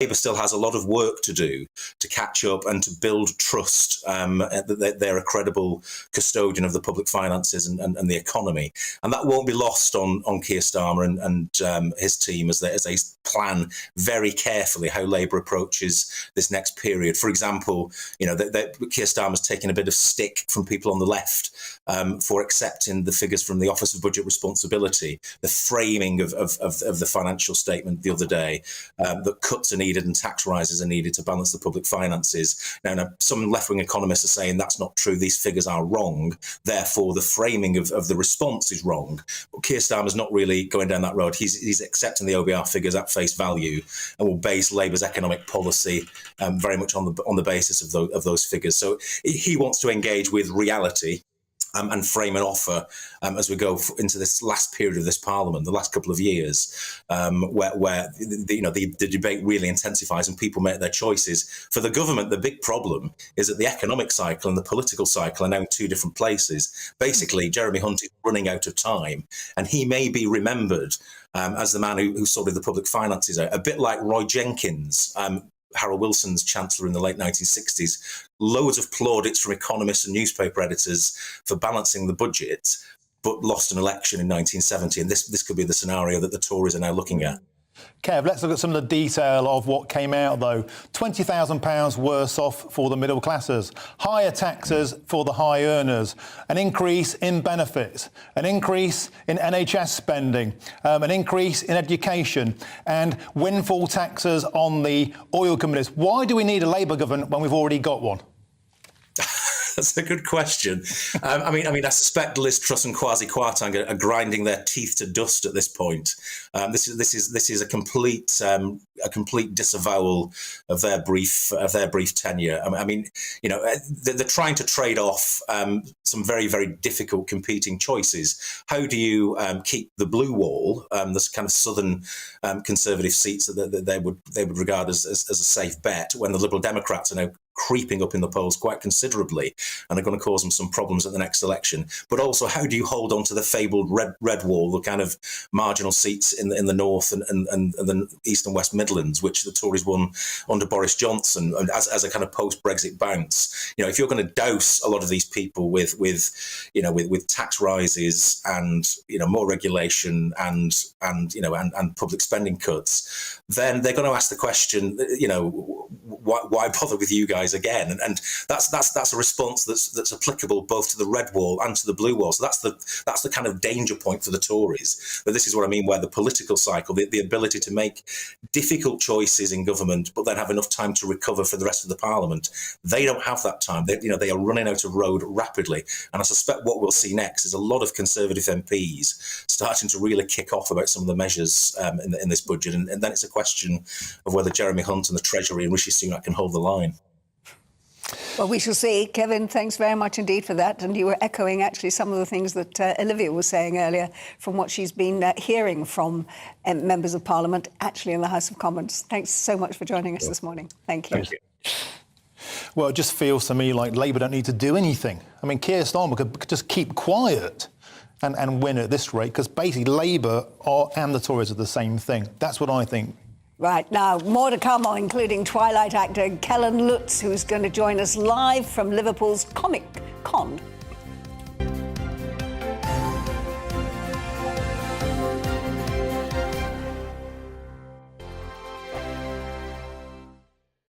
We are GB News. And we'd like to say thank you To each and every one of you. For helping our great nation. Find its voice. We're absolutely everywhere. Across England, Scotland, Wales and Northern Ireland. On TV. On radio. and online. We're proud to be The People's Channel. Britain's news channel. Hello, I'm Michelle Dewberry, and you can join me every weekday 6 till 7 on Jubes and Kerr. Me and my panel will get stuck right into the day's events, and I can tell you, in fact, I can warn you, expect some robust debates, some strong opinions and perspectives from both sides of the fence. It's about you at home as well. I love to read out all of your comments, or at least as many as I can. So join me, Michelle Dewberry, Monday to Friday, 6 till 7 on Jubes and Kerr. Join my show Farage, 7 p.m. till 8 p.m. Monday through Thursday, and there you will get opinion, analysis, debate, and I'll cover stories that nobody else dares to touch. You've been cancelled. Join the club. Oh my goodness me. And then for the last 15 minutes, talking pints. We're over a drink. We have a civilised conversation with someone. We very often disagree, but we do it in a grown-up way. Come and join me on Farage. On the Mark Steyn Show, we cover the stories a lot of people are scared even to mention. The stuff that really matters with some of the world's biggest thinkers. Now is his opportunity to kind of take the steering wheel of history. Break away from the flop at 8 o'clock on GB News with the Mark Steyn Show. Hello, I'm Esther McVeigh. And I'm Philip Davis. Whether you're watching or listening on TV, online or on radio, we handpick the latest stories, debates and expert opinions for your weekend. So whether that's politics, news or showbiz, we've got it covered. Join us every Saturday morning at 10 o'clock on GB News. Hello, I'm Alastair Stewart, and I'd invite you to join me at noon on Saturdays and Sundays for Alastair Stewart and Friends. I've been in this business for over 40 years. Now, here at GB News, I've never been happier. I get to choose the big stories that really interest me. We hear what you have to say, and you hear what I have to say. I really hope you can join me, noon on Saturdays and Sundays. I'm Mark Dolan. Join me at 11 on GB News for Headliners, in which I'll be joined by two of the UK's top comedians discussing tomorrow's papers. If it's an important story, we'll cover it, but we'll have some fun along the way. Headliners, the late night paper review that won't send you to sleep like the others will. 7 nights a week at 11 p.m. on GB News.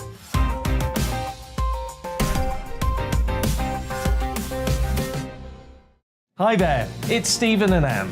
At breakfast from 6 a.m, you'll always be caught up with everything you need to know, the latest headlines, opinions and debates. We'll bring you the good news and the bad, but most of all, we're here for you. Remember, send in your views and let us know what you would like us to talk about.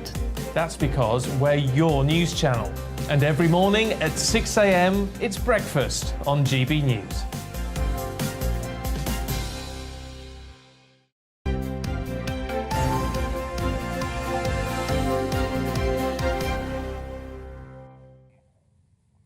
Welcome back. You're watching and listening to Breakfast with Angela Rippon and myself, Martin Daubney. And if you're in Liverpool this weekend, get yourself down to the Comic Con at the Exhibition Centre, where comic book lovers can get the chance to meet their favourite actors, all close up and personal. Well, in just a moment, we'll talk to actor Kellen Lutz, who'll be greeting fans later today. But first, let's take a look at the role he's best known for, Emmett Cullen in The Twilight, which proves that vampires really are better at baseball than humans. See why you need the thunder.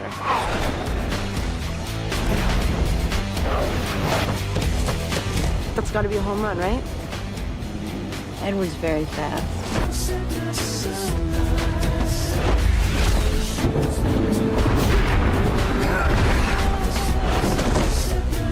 What are you doing?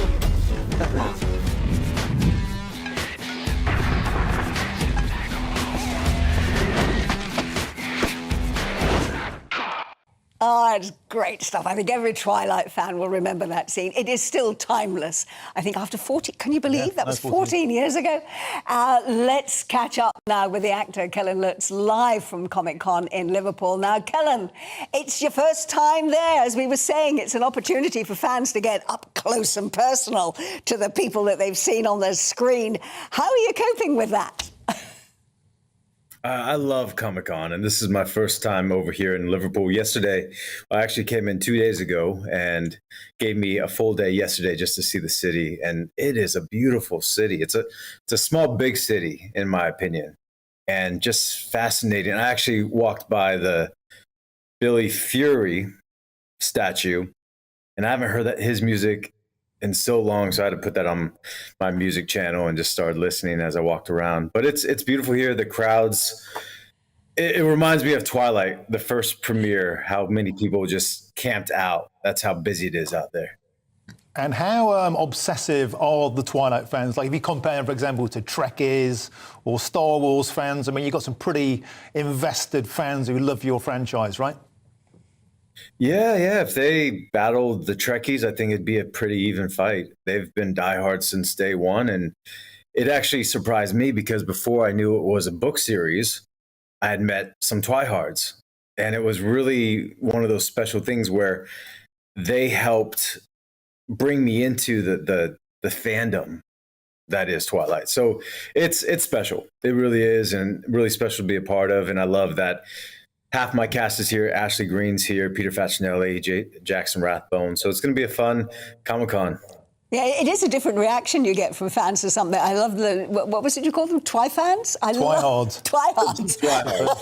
It is because you see, I loved watching you actually in the FBI series that you did. I thought you were absolutely brilliant in that. A different kind of person watching that, obviously, to this. But tell us about your new film, because you're doing a film called What Remains. Tell us all about it.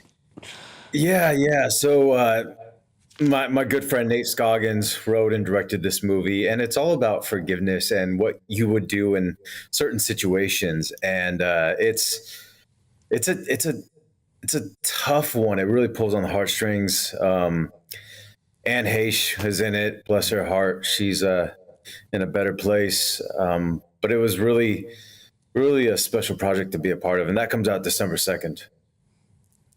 Yeah, it must be very poignant for you watching that film back, because, as we know, Anne Heche unfortunately, sadly died earlier this year. I mean, how have you and all the cast coped with that? She's a special woman. You know, she really has a heart of gold, and I wish I had more scenes with her. I actually didn't have a single scene with her, so I wasn't able to be blessed with some of the sprinkly, beautiful dust that she has. But I know, talking with Nate and Cress and Marcus, they had the most beautiful things to say about her. And it's one of those weird things us actors get to be a part of, where you work on a project and then it takes roughly a year for that movie to come out, and she's not around. So you have this thing that's going to live on when your lead actress isn't on Earth anymore. And it's really interesting. It's a very interesting feeling to have for it. Well, you're best known for playing Emmett Cullen in Twilight, which is why you're there in Liverpool at the moment. You've mentioned that the rest of the cast is there. I was going to ask you, do you all manage to get together still? Because as we saw, that clip was 14 years ago. Well, 14 years. Wow, 14 years. You know, I still would play baseball. You know, I'd love to do that with all of them.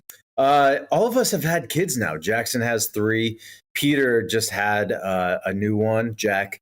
Ashley has one now, and I think she actually brought her baby girl here. And you know, we're just doing the parenting life, right? Oh, there's Kaysen. Yeah, he's my newest. He's 3 months old, and my 20-month-old Ashton, our baby girl, she's just a spunky little one. So I miss them dearly. I really do.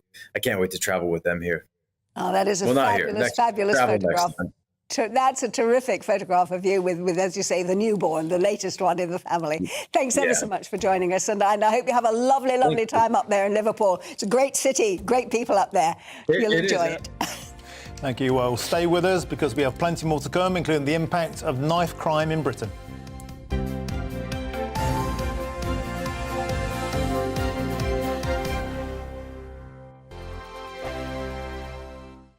We are GB News, and we'd like to say thank you to each and every one of you for bringing us your conversations, for helping our great nation find its voice. We are here for you on radio, television, and online, across England, Scotland, Wales, and Northern Ireland. It's not the BBC, you actually get your facts right. We are proud to be GB News, the People's Channel, Britain's news channel. I'm Dan Wootton. Join me Monday to Thursday from 9 to 11 for the feistiest and most fun news debate on TV, where free speech reigns. I'll bring you a sharp take on the day's biggest stories, bombshell newsmaker interviews, and A-list guests. And I guarantee you, no spin, no bias, no censorship, and no reason to go to bed. That's Dan Wootton tonight, Monday to Thursdays from 9 on GB News.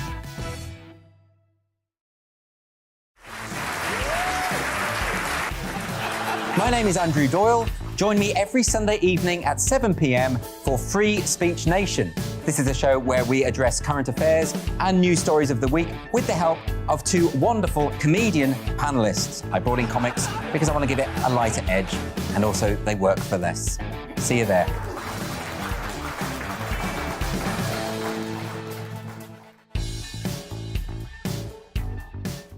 My name's Tom Harwood, and join me 9:30 a.m. every weekday for The Briefing, your one-stop shop for everything you need to know about what's going on in politics today. I wonder if this is a deal that might need to be like the biscuits in this factory, twice baked. Is there not an opportunity here to win out against the extremes? Tom Harwood, GB News. What are you going to do about it? Things should have been done differently, and they certainly are being done differently. Don't miss it. The Briefing with me, Tom Harwood, 9:30 Monday to Friday on GB News. Every Friday and Sunday night from 9, it's Mark Dolan Tonight. We're on the same page again. There's something good happening. Let Ian finish. Don't be such a cranky. That mini budget was the tip of the iceberg. And on Saturday, my show just got bigger. From 8, it's Mark Dolan's Saturday Night In. You can't govern a country if you can't speak. Stop talking. My God, we reached the end. I've never been early in my life. Only on GB News, the People's Channel. Join me, Arlene Foster, for The Briefing on GB News. Every Friday at 3 p.m, I'll give you all the latest political news and analysis, and we'll have robust live debate. To make sure that you're caught up on all of the biggest issues of the day, we'll bring on experts in their field. I'll ask the questions that you'd like to ask. We're not afraid to tackle discussions from all perspectives, including yours. Don't forget, The Briefing with me, Arlene Foster, every Friday at 3 p.m. on GB News. We are GB News, right across the nation. You can get us on television, on radio, on digital. We're absolutely everywhere. Amazing. You see, amazing. You remind me of me in the European Parliament. But here's the most important bit. We are not part of the mainstream establishment. We think and speak just like you do. We are the People's Channel. Magnificent. That's really, really thoughtful. Come and join us on GB News, the People's News Channel.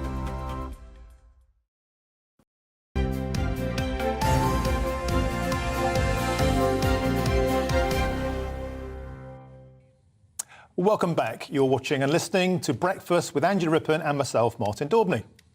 This week, police forces around the UK have carried out Operation Sceptre. Now, it's a targeted national initiative to try and reduce knife crime. By both engaging with their local communities as well as cracking down on criminals who carry knives, the police are aiming to make the UK a safer place to live. Our North West of England reporter, Sophie Reaper, has this report. A national crisis. In the last decade, knife crime in England and Wales has increased by 48%. And as the number of knives continues to increase, education is more important than ever. Carrying a knife is one thing, but associating with it can now get you in serious trouble. In 2014, Byron Heighton's brother, John Joe, was murdered in Preston. Since then, he began the JJ Effect, an organisation dedicated to educating people about the weapon used to kill his brother. We now have kids as young as sometimes 13, 14, if not younger, admitting suicide, handing knives in, just because the schools trust me to give them what might be a crazy presentation never seen before, but the results also marry up to that. We're travelling up and down the country. We've taken nearly 600 knives off kids from as young as 6, all the way up to grown men and adults and women. You name it, we do it, and all that in the memory of my brother. Up and down the UK, families like Byron's have been torn apart by knife crime. This week, police forces around the country have carried out Operation Sceptre, an initiative focused on tackling this issue. In Lancashire, we make a really big effort for this week. We put a lot of resources into it to try and help the public and make sure that the communities are as safe as they can possibly be regarding this knife crime issue. Operation Sceptre takes knives off the streets, but it's also about changing people's perceptions. As part of that, Chief Inspector Oldfield has a message for anyone who feels they have the right to carry a knife. I would ask them, first of all, don't take the knife with them. You must dispose of the knife, and you must speak to somebody about the issues around why you're actually carrying the knife. You may believe you need to carry that knife for protection, but that is not the case. What we want you to do is put that knife down and speak to somebody to get support. Because ultimately, knives don't kill, people do. Sophie Reaper, GB News. And here's a figure to chill the blood. In the year ending March 2022, 19,555 knife and offensive weapon offences were formally dealt with by the criminal justice system. Well, to help start a conversation about the dangers of knife crime and other weapons, the anti-violence bee sculpture was created, and over the last 2 weeks, it's been touring towns and schools in Shropshire. Now, our West Midlands reporter Jack Carson is in Telford today, where the bee makes its final stop around 10 a.m. So I guess that means that you're not actually seeing it at the moment. No sign of the bee just yet, but I'm sure it's going to be flying in very shortly here in Shropshire. It's the final stop on its tour. It's been with the West Mercia Police for the last couple of weeks, touring communities, touring schools. The bee itself, also known as the Manchester Bee, was built in partnership with the Greater Manchester Police, as well as the British Ironworks Centre here in Shropshire. It's made up of thousands of knives and guns, weapons that were found on the streets of Manchester, and it's now on a national tour. It's going to go to Derbyshire next, but it's on a national tour, and this is its final stop. It's all about getting into the communities, getting into the schools to raise awareness of the dangers of weapons and the dangers of knives. West Mercia Police particularly focusing on schools over the last couple of weeks, because here in West Mercia and in Shropshire, in their force area, 41 of the knife offences were committed by children aged 10 to 17, and that's one of the issues that they're trying to tackle, that stopping people at a young age carrying knives and carrying weapons. Across the Greater West Midlands, knife crime's also a problem as well. Just this week at 8:30 in the morning, two 17-year-olds were stabbed in Birmingham city centre. So raising this awareness at a young age to stop people taking knives onto the street is a key aim for this anti-violence bee. The bee itself comes on the back of the Knife Angel, which is another sculpture which also tours as different police areas, which is made of 100,000 knives. Of course, mentioning in that package just before, there is Operation Sceptre this week, which is all about tackling knife crime. This be the final part of the tour for the police to get out into the communities and raise the awareness of the dangers of carrying a knife and a weapon. Jack, thanks ever so much. I have to say, it looks a fantastic piece of sculpture. Did you notice they weren't just knives, but there are guns in there as well? Yeah, and those massive zombie knives. I think a lot of the older generation think a knife is like an old-fashioned penknife thing. Yeah. But when you actually look at some of the weapons in there, they're absolutely chilling. Stunning. It's an amazing piece of art. It is. But with a serious message. But Very I mean, it's nightmarish, really. Yeah. Now, with the Qatar World Cup just one day away, qualms about LGBT rights and migrant workers have not abated. Well, a protest is planned outside the Qatar embassy in London later on today. Human rights campaigner and activist Peter Tatchell will be joining them there, and he joins us now on GB News.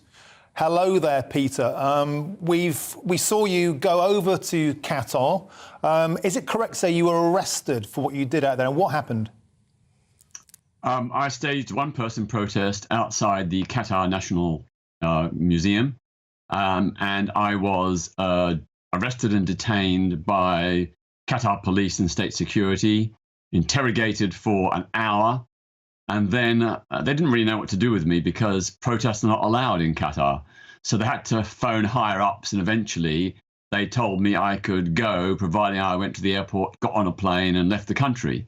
I think that's only because I was a white Westerner with a British passport, only because of the intervention of the British embassy, and only because in the run-up to the World Cup, the Qatar authorities didn't want any bad publicity.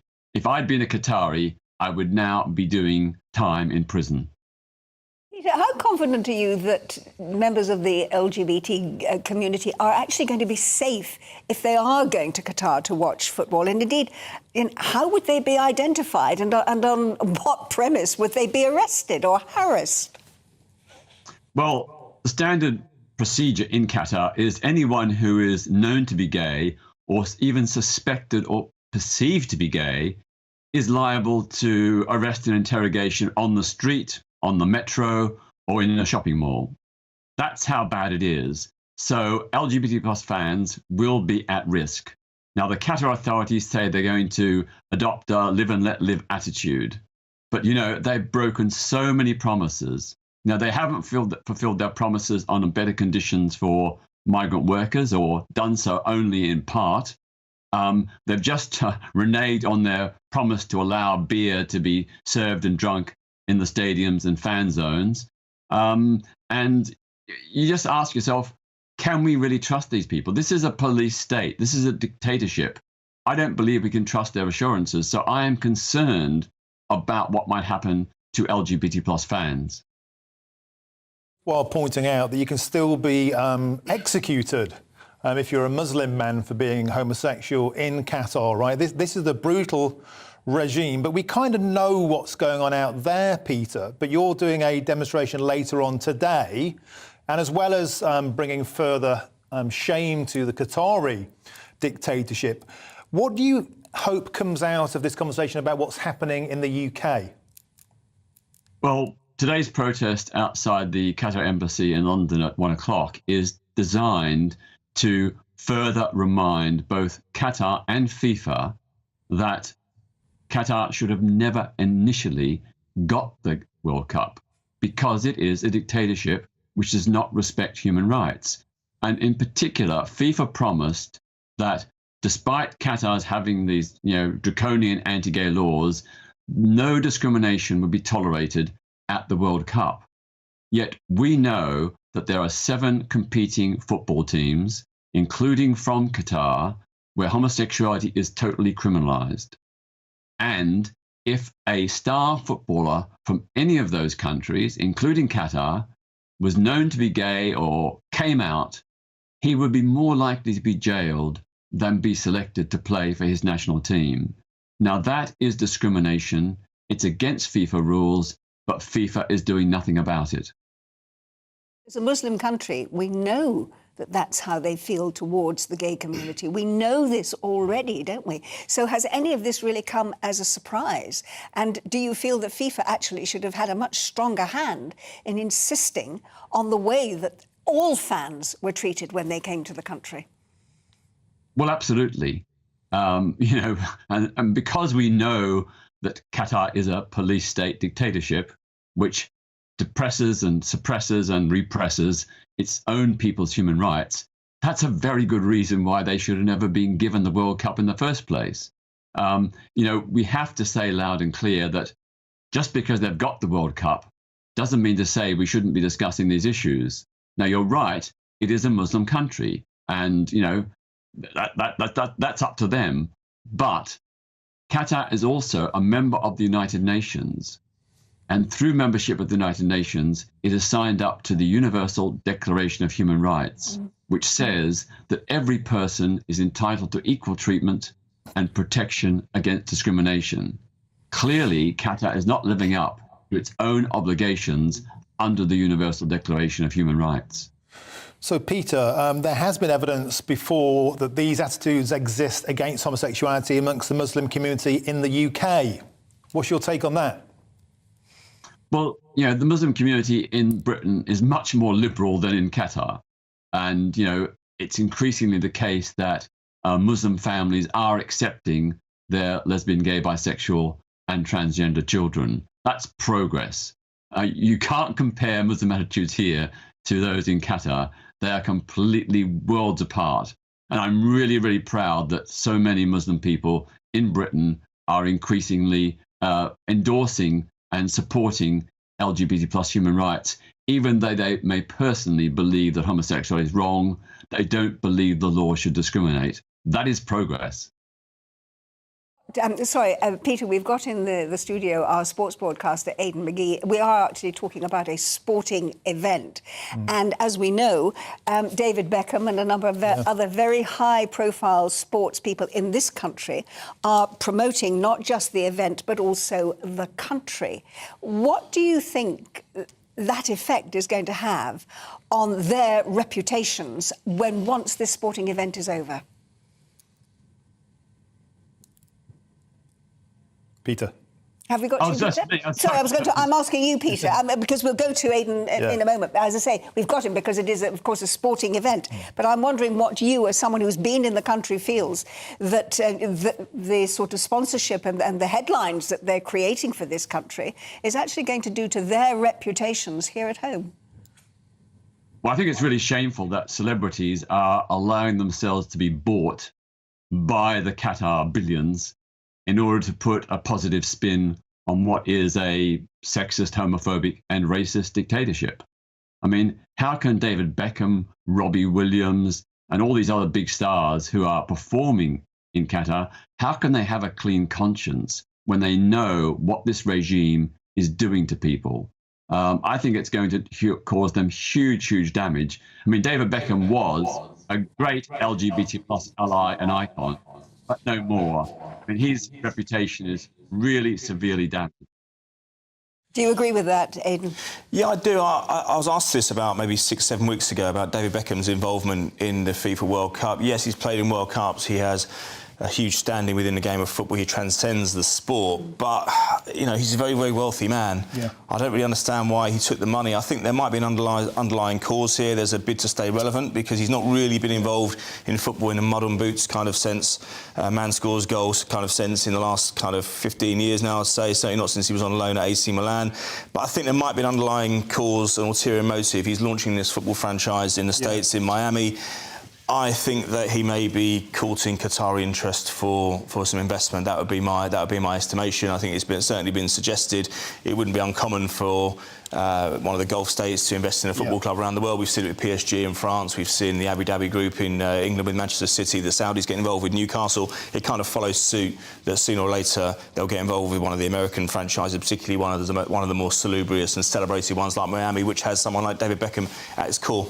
Superb. Now, Peter Tatchell, we're going to let you go. We know you've got a busy day ahead. Are you expecting any trouble today at the Qatar embassy? No. Are you hoping for a nice civilised debate?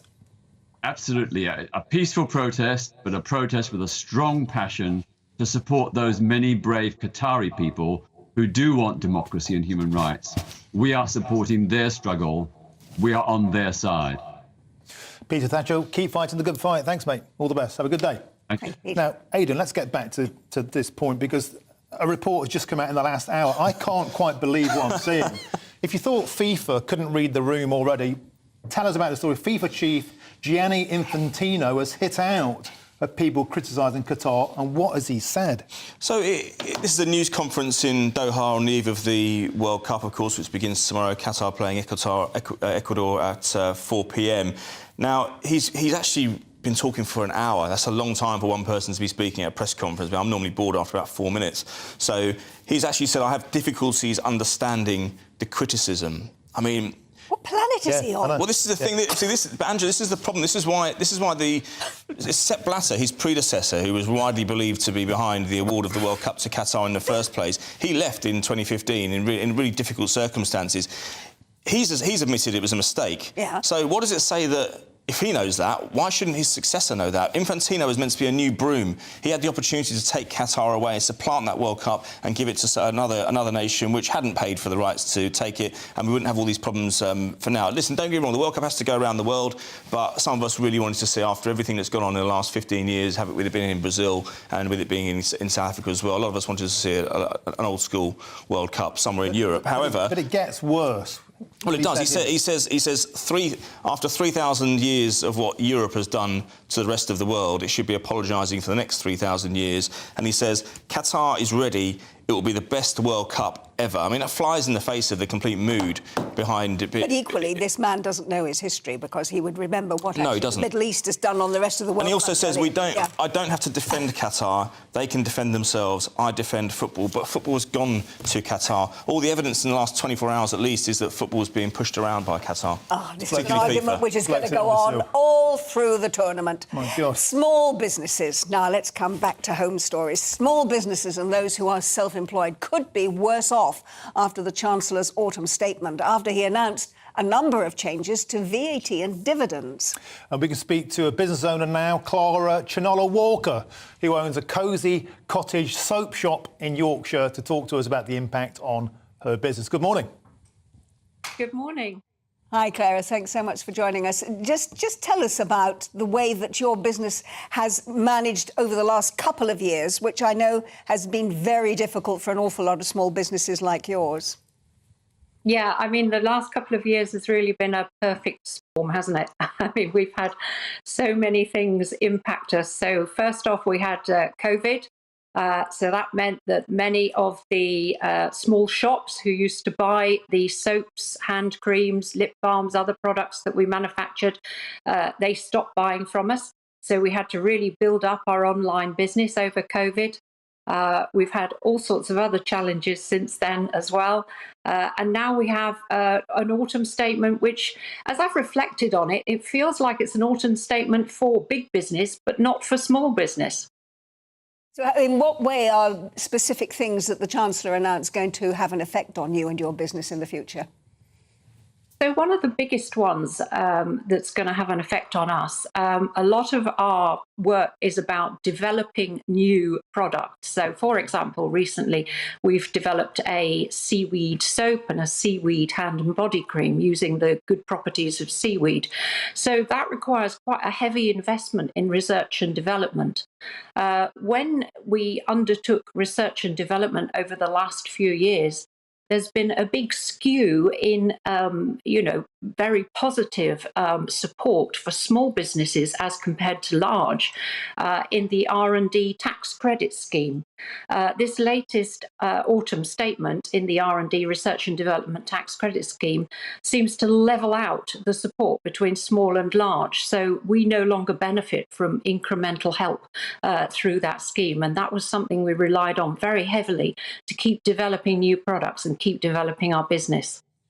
So, Clara, without small and medium enterprises, without the entrepreneurial spirit, we don't have an economy, we don't have the roots for the future. Having seen Jeremy Hunt's budget this week, do you think this government is your friend or is it your foe?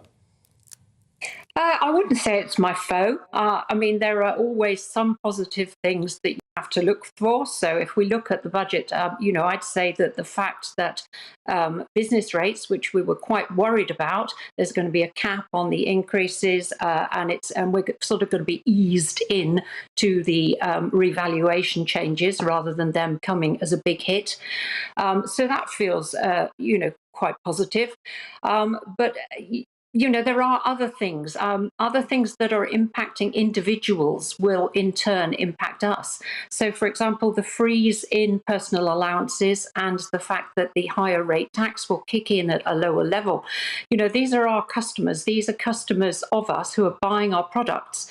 They are making positive choices to buy, if you like, a premium priced eco-friendly product, and that makes it more difficult for them. So while there are some positives, it generally feels that the government is not currently our very best friend. Lara, we hope that your business does thrive because you're doing such a wonderful job using things which are environmentally acceptable. Thank you very much indeed for joining us. And indeed, thanks to all of you at home for joining us this morning, because we're going to be back from 6 a.m. tomorrow. Yes, Esther and Phil are up next. Thank you for joining us. Good morning, I'm Greg Dewhurst and welcome to your latest broadcast from the Met Office. We do have some rain through the course of the day, particularly across the east and later on across the west. This will be followed by showers into Sunday. Temperatures around average. We are between weather systems at the moment, but it doesn't take long before further Atlantic systems move in, pushing their way eastwards, bringing strong winds and some heavy rain at times, and that continues into next week. So this morning, a cold, frosty start across some western areas, but some sunshine here too. Across the east, cloudy skies, some outbreaks of light rain and drizzle, so quite a cold feel to the morning. As we go through the day and into the afternoon, it stays cloudy and grey across the east of the UK. This brighter, sunnier spot across parts of Scotland into Wales and the West Country before rain arrives across Northern Ireland. Under the cloud, temperatures 8 or 9 Celsius, in the sunshine 11 or 12. So if you get in that sunshine, it won't feel too bad, but quite chilly elsewhere, lower than on Friday. Through the evening time, this band of rain will continue to push its way eastward. We could see some heavy bursts at times, some strong winds too, and then this will interact with the colder air across the mountains of Scotland, giving some snow, and then overnight showers follow. Under the clearer slots, temperatures down to around 4 or 5 Celsius, but for many 6 to 8 degrees, so not quite as cold as the night just gone. A wet start across eastern areas, the rain pushes out into the North Sea, blustery showers follow. Best of the sunshine across central and southern areas, showers most frequent across the north and the west, some hail, some thunder in there, still falling as sleet and snow over the higher ground of Scotland in particular. And it will feel quite chilly, temperatures highs around 11 or 12 in the southwest, but elsewhere struggling to get into double figures. And looking into the beginning of next week, it stays fairly unsettled. Longer spells of rain on Monday, followed by showers Tuesday and Wednesday. And temperatures generally stay around average for the time of year. I'll see you again soon.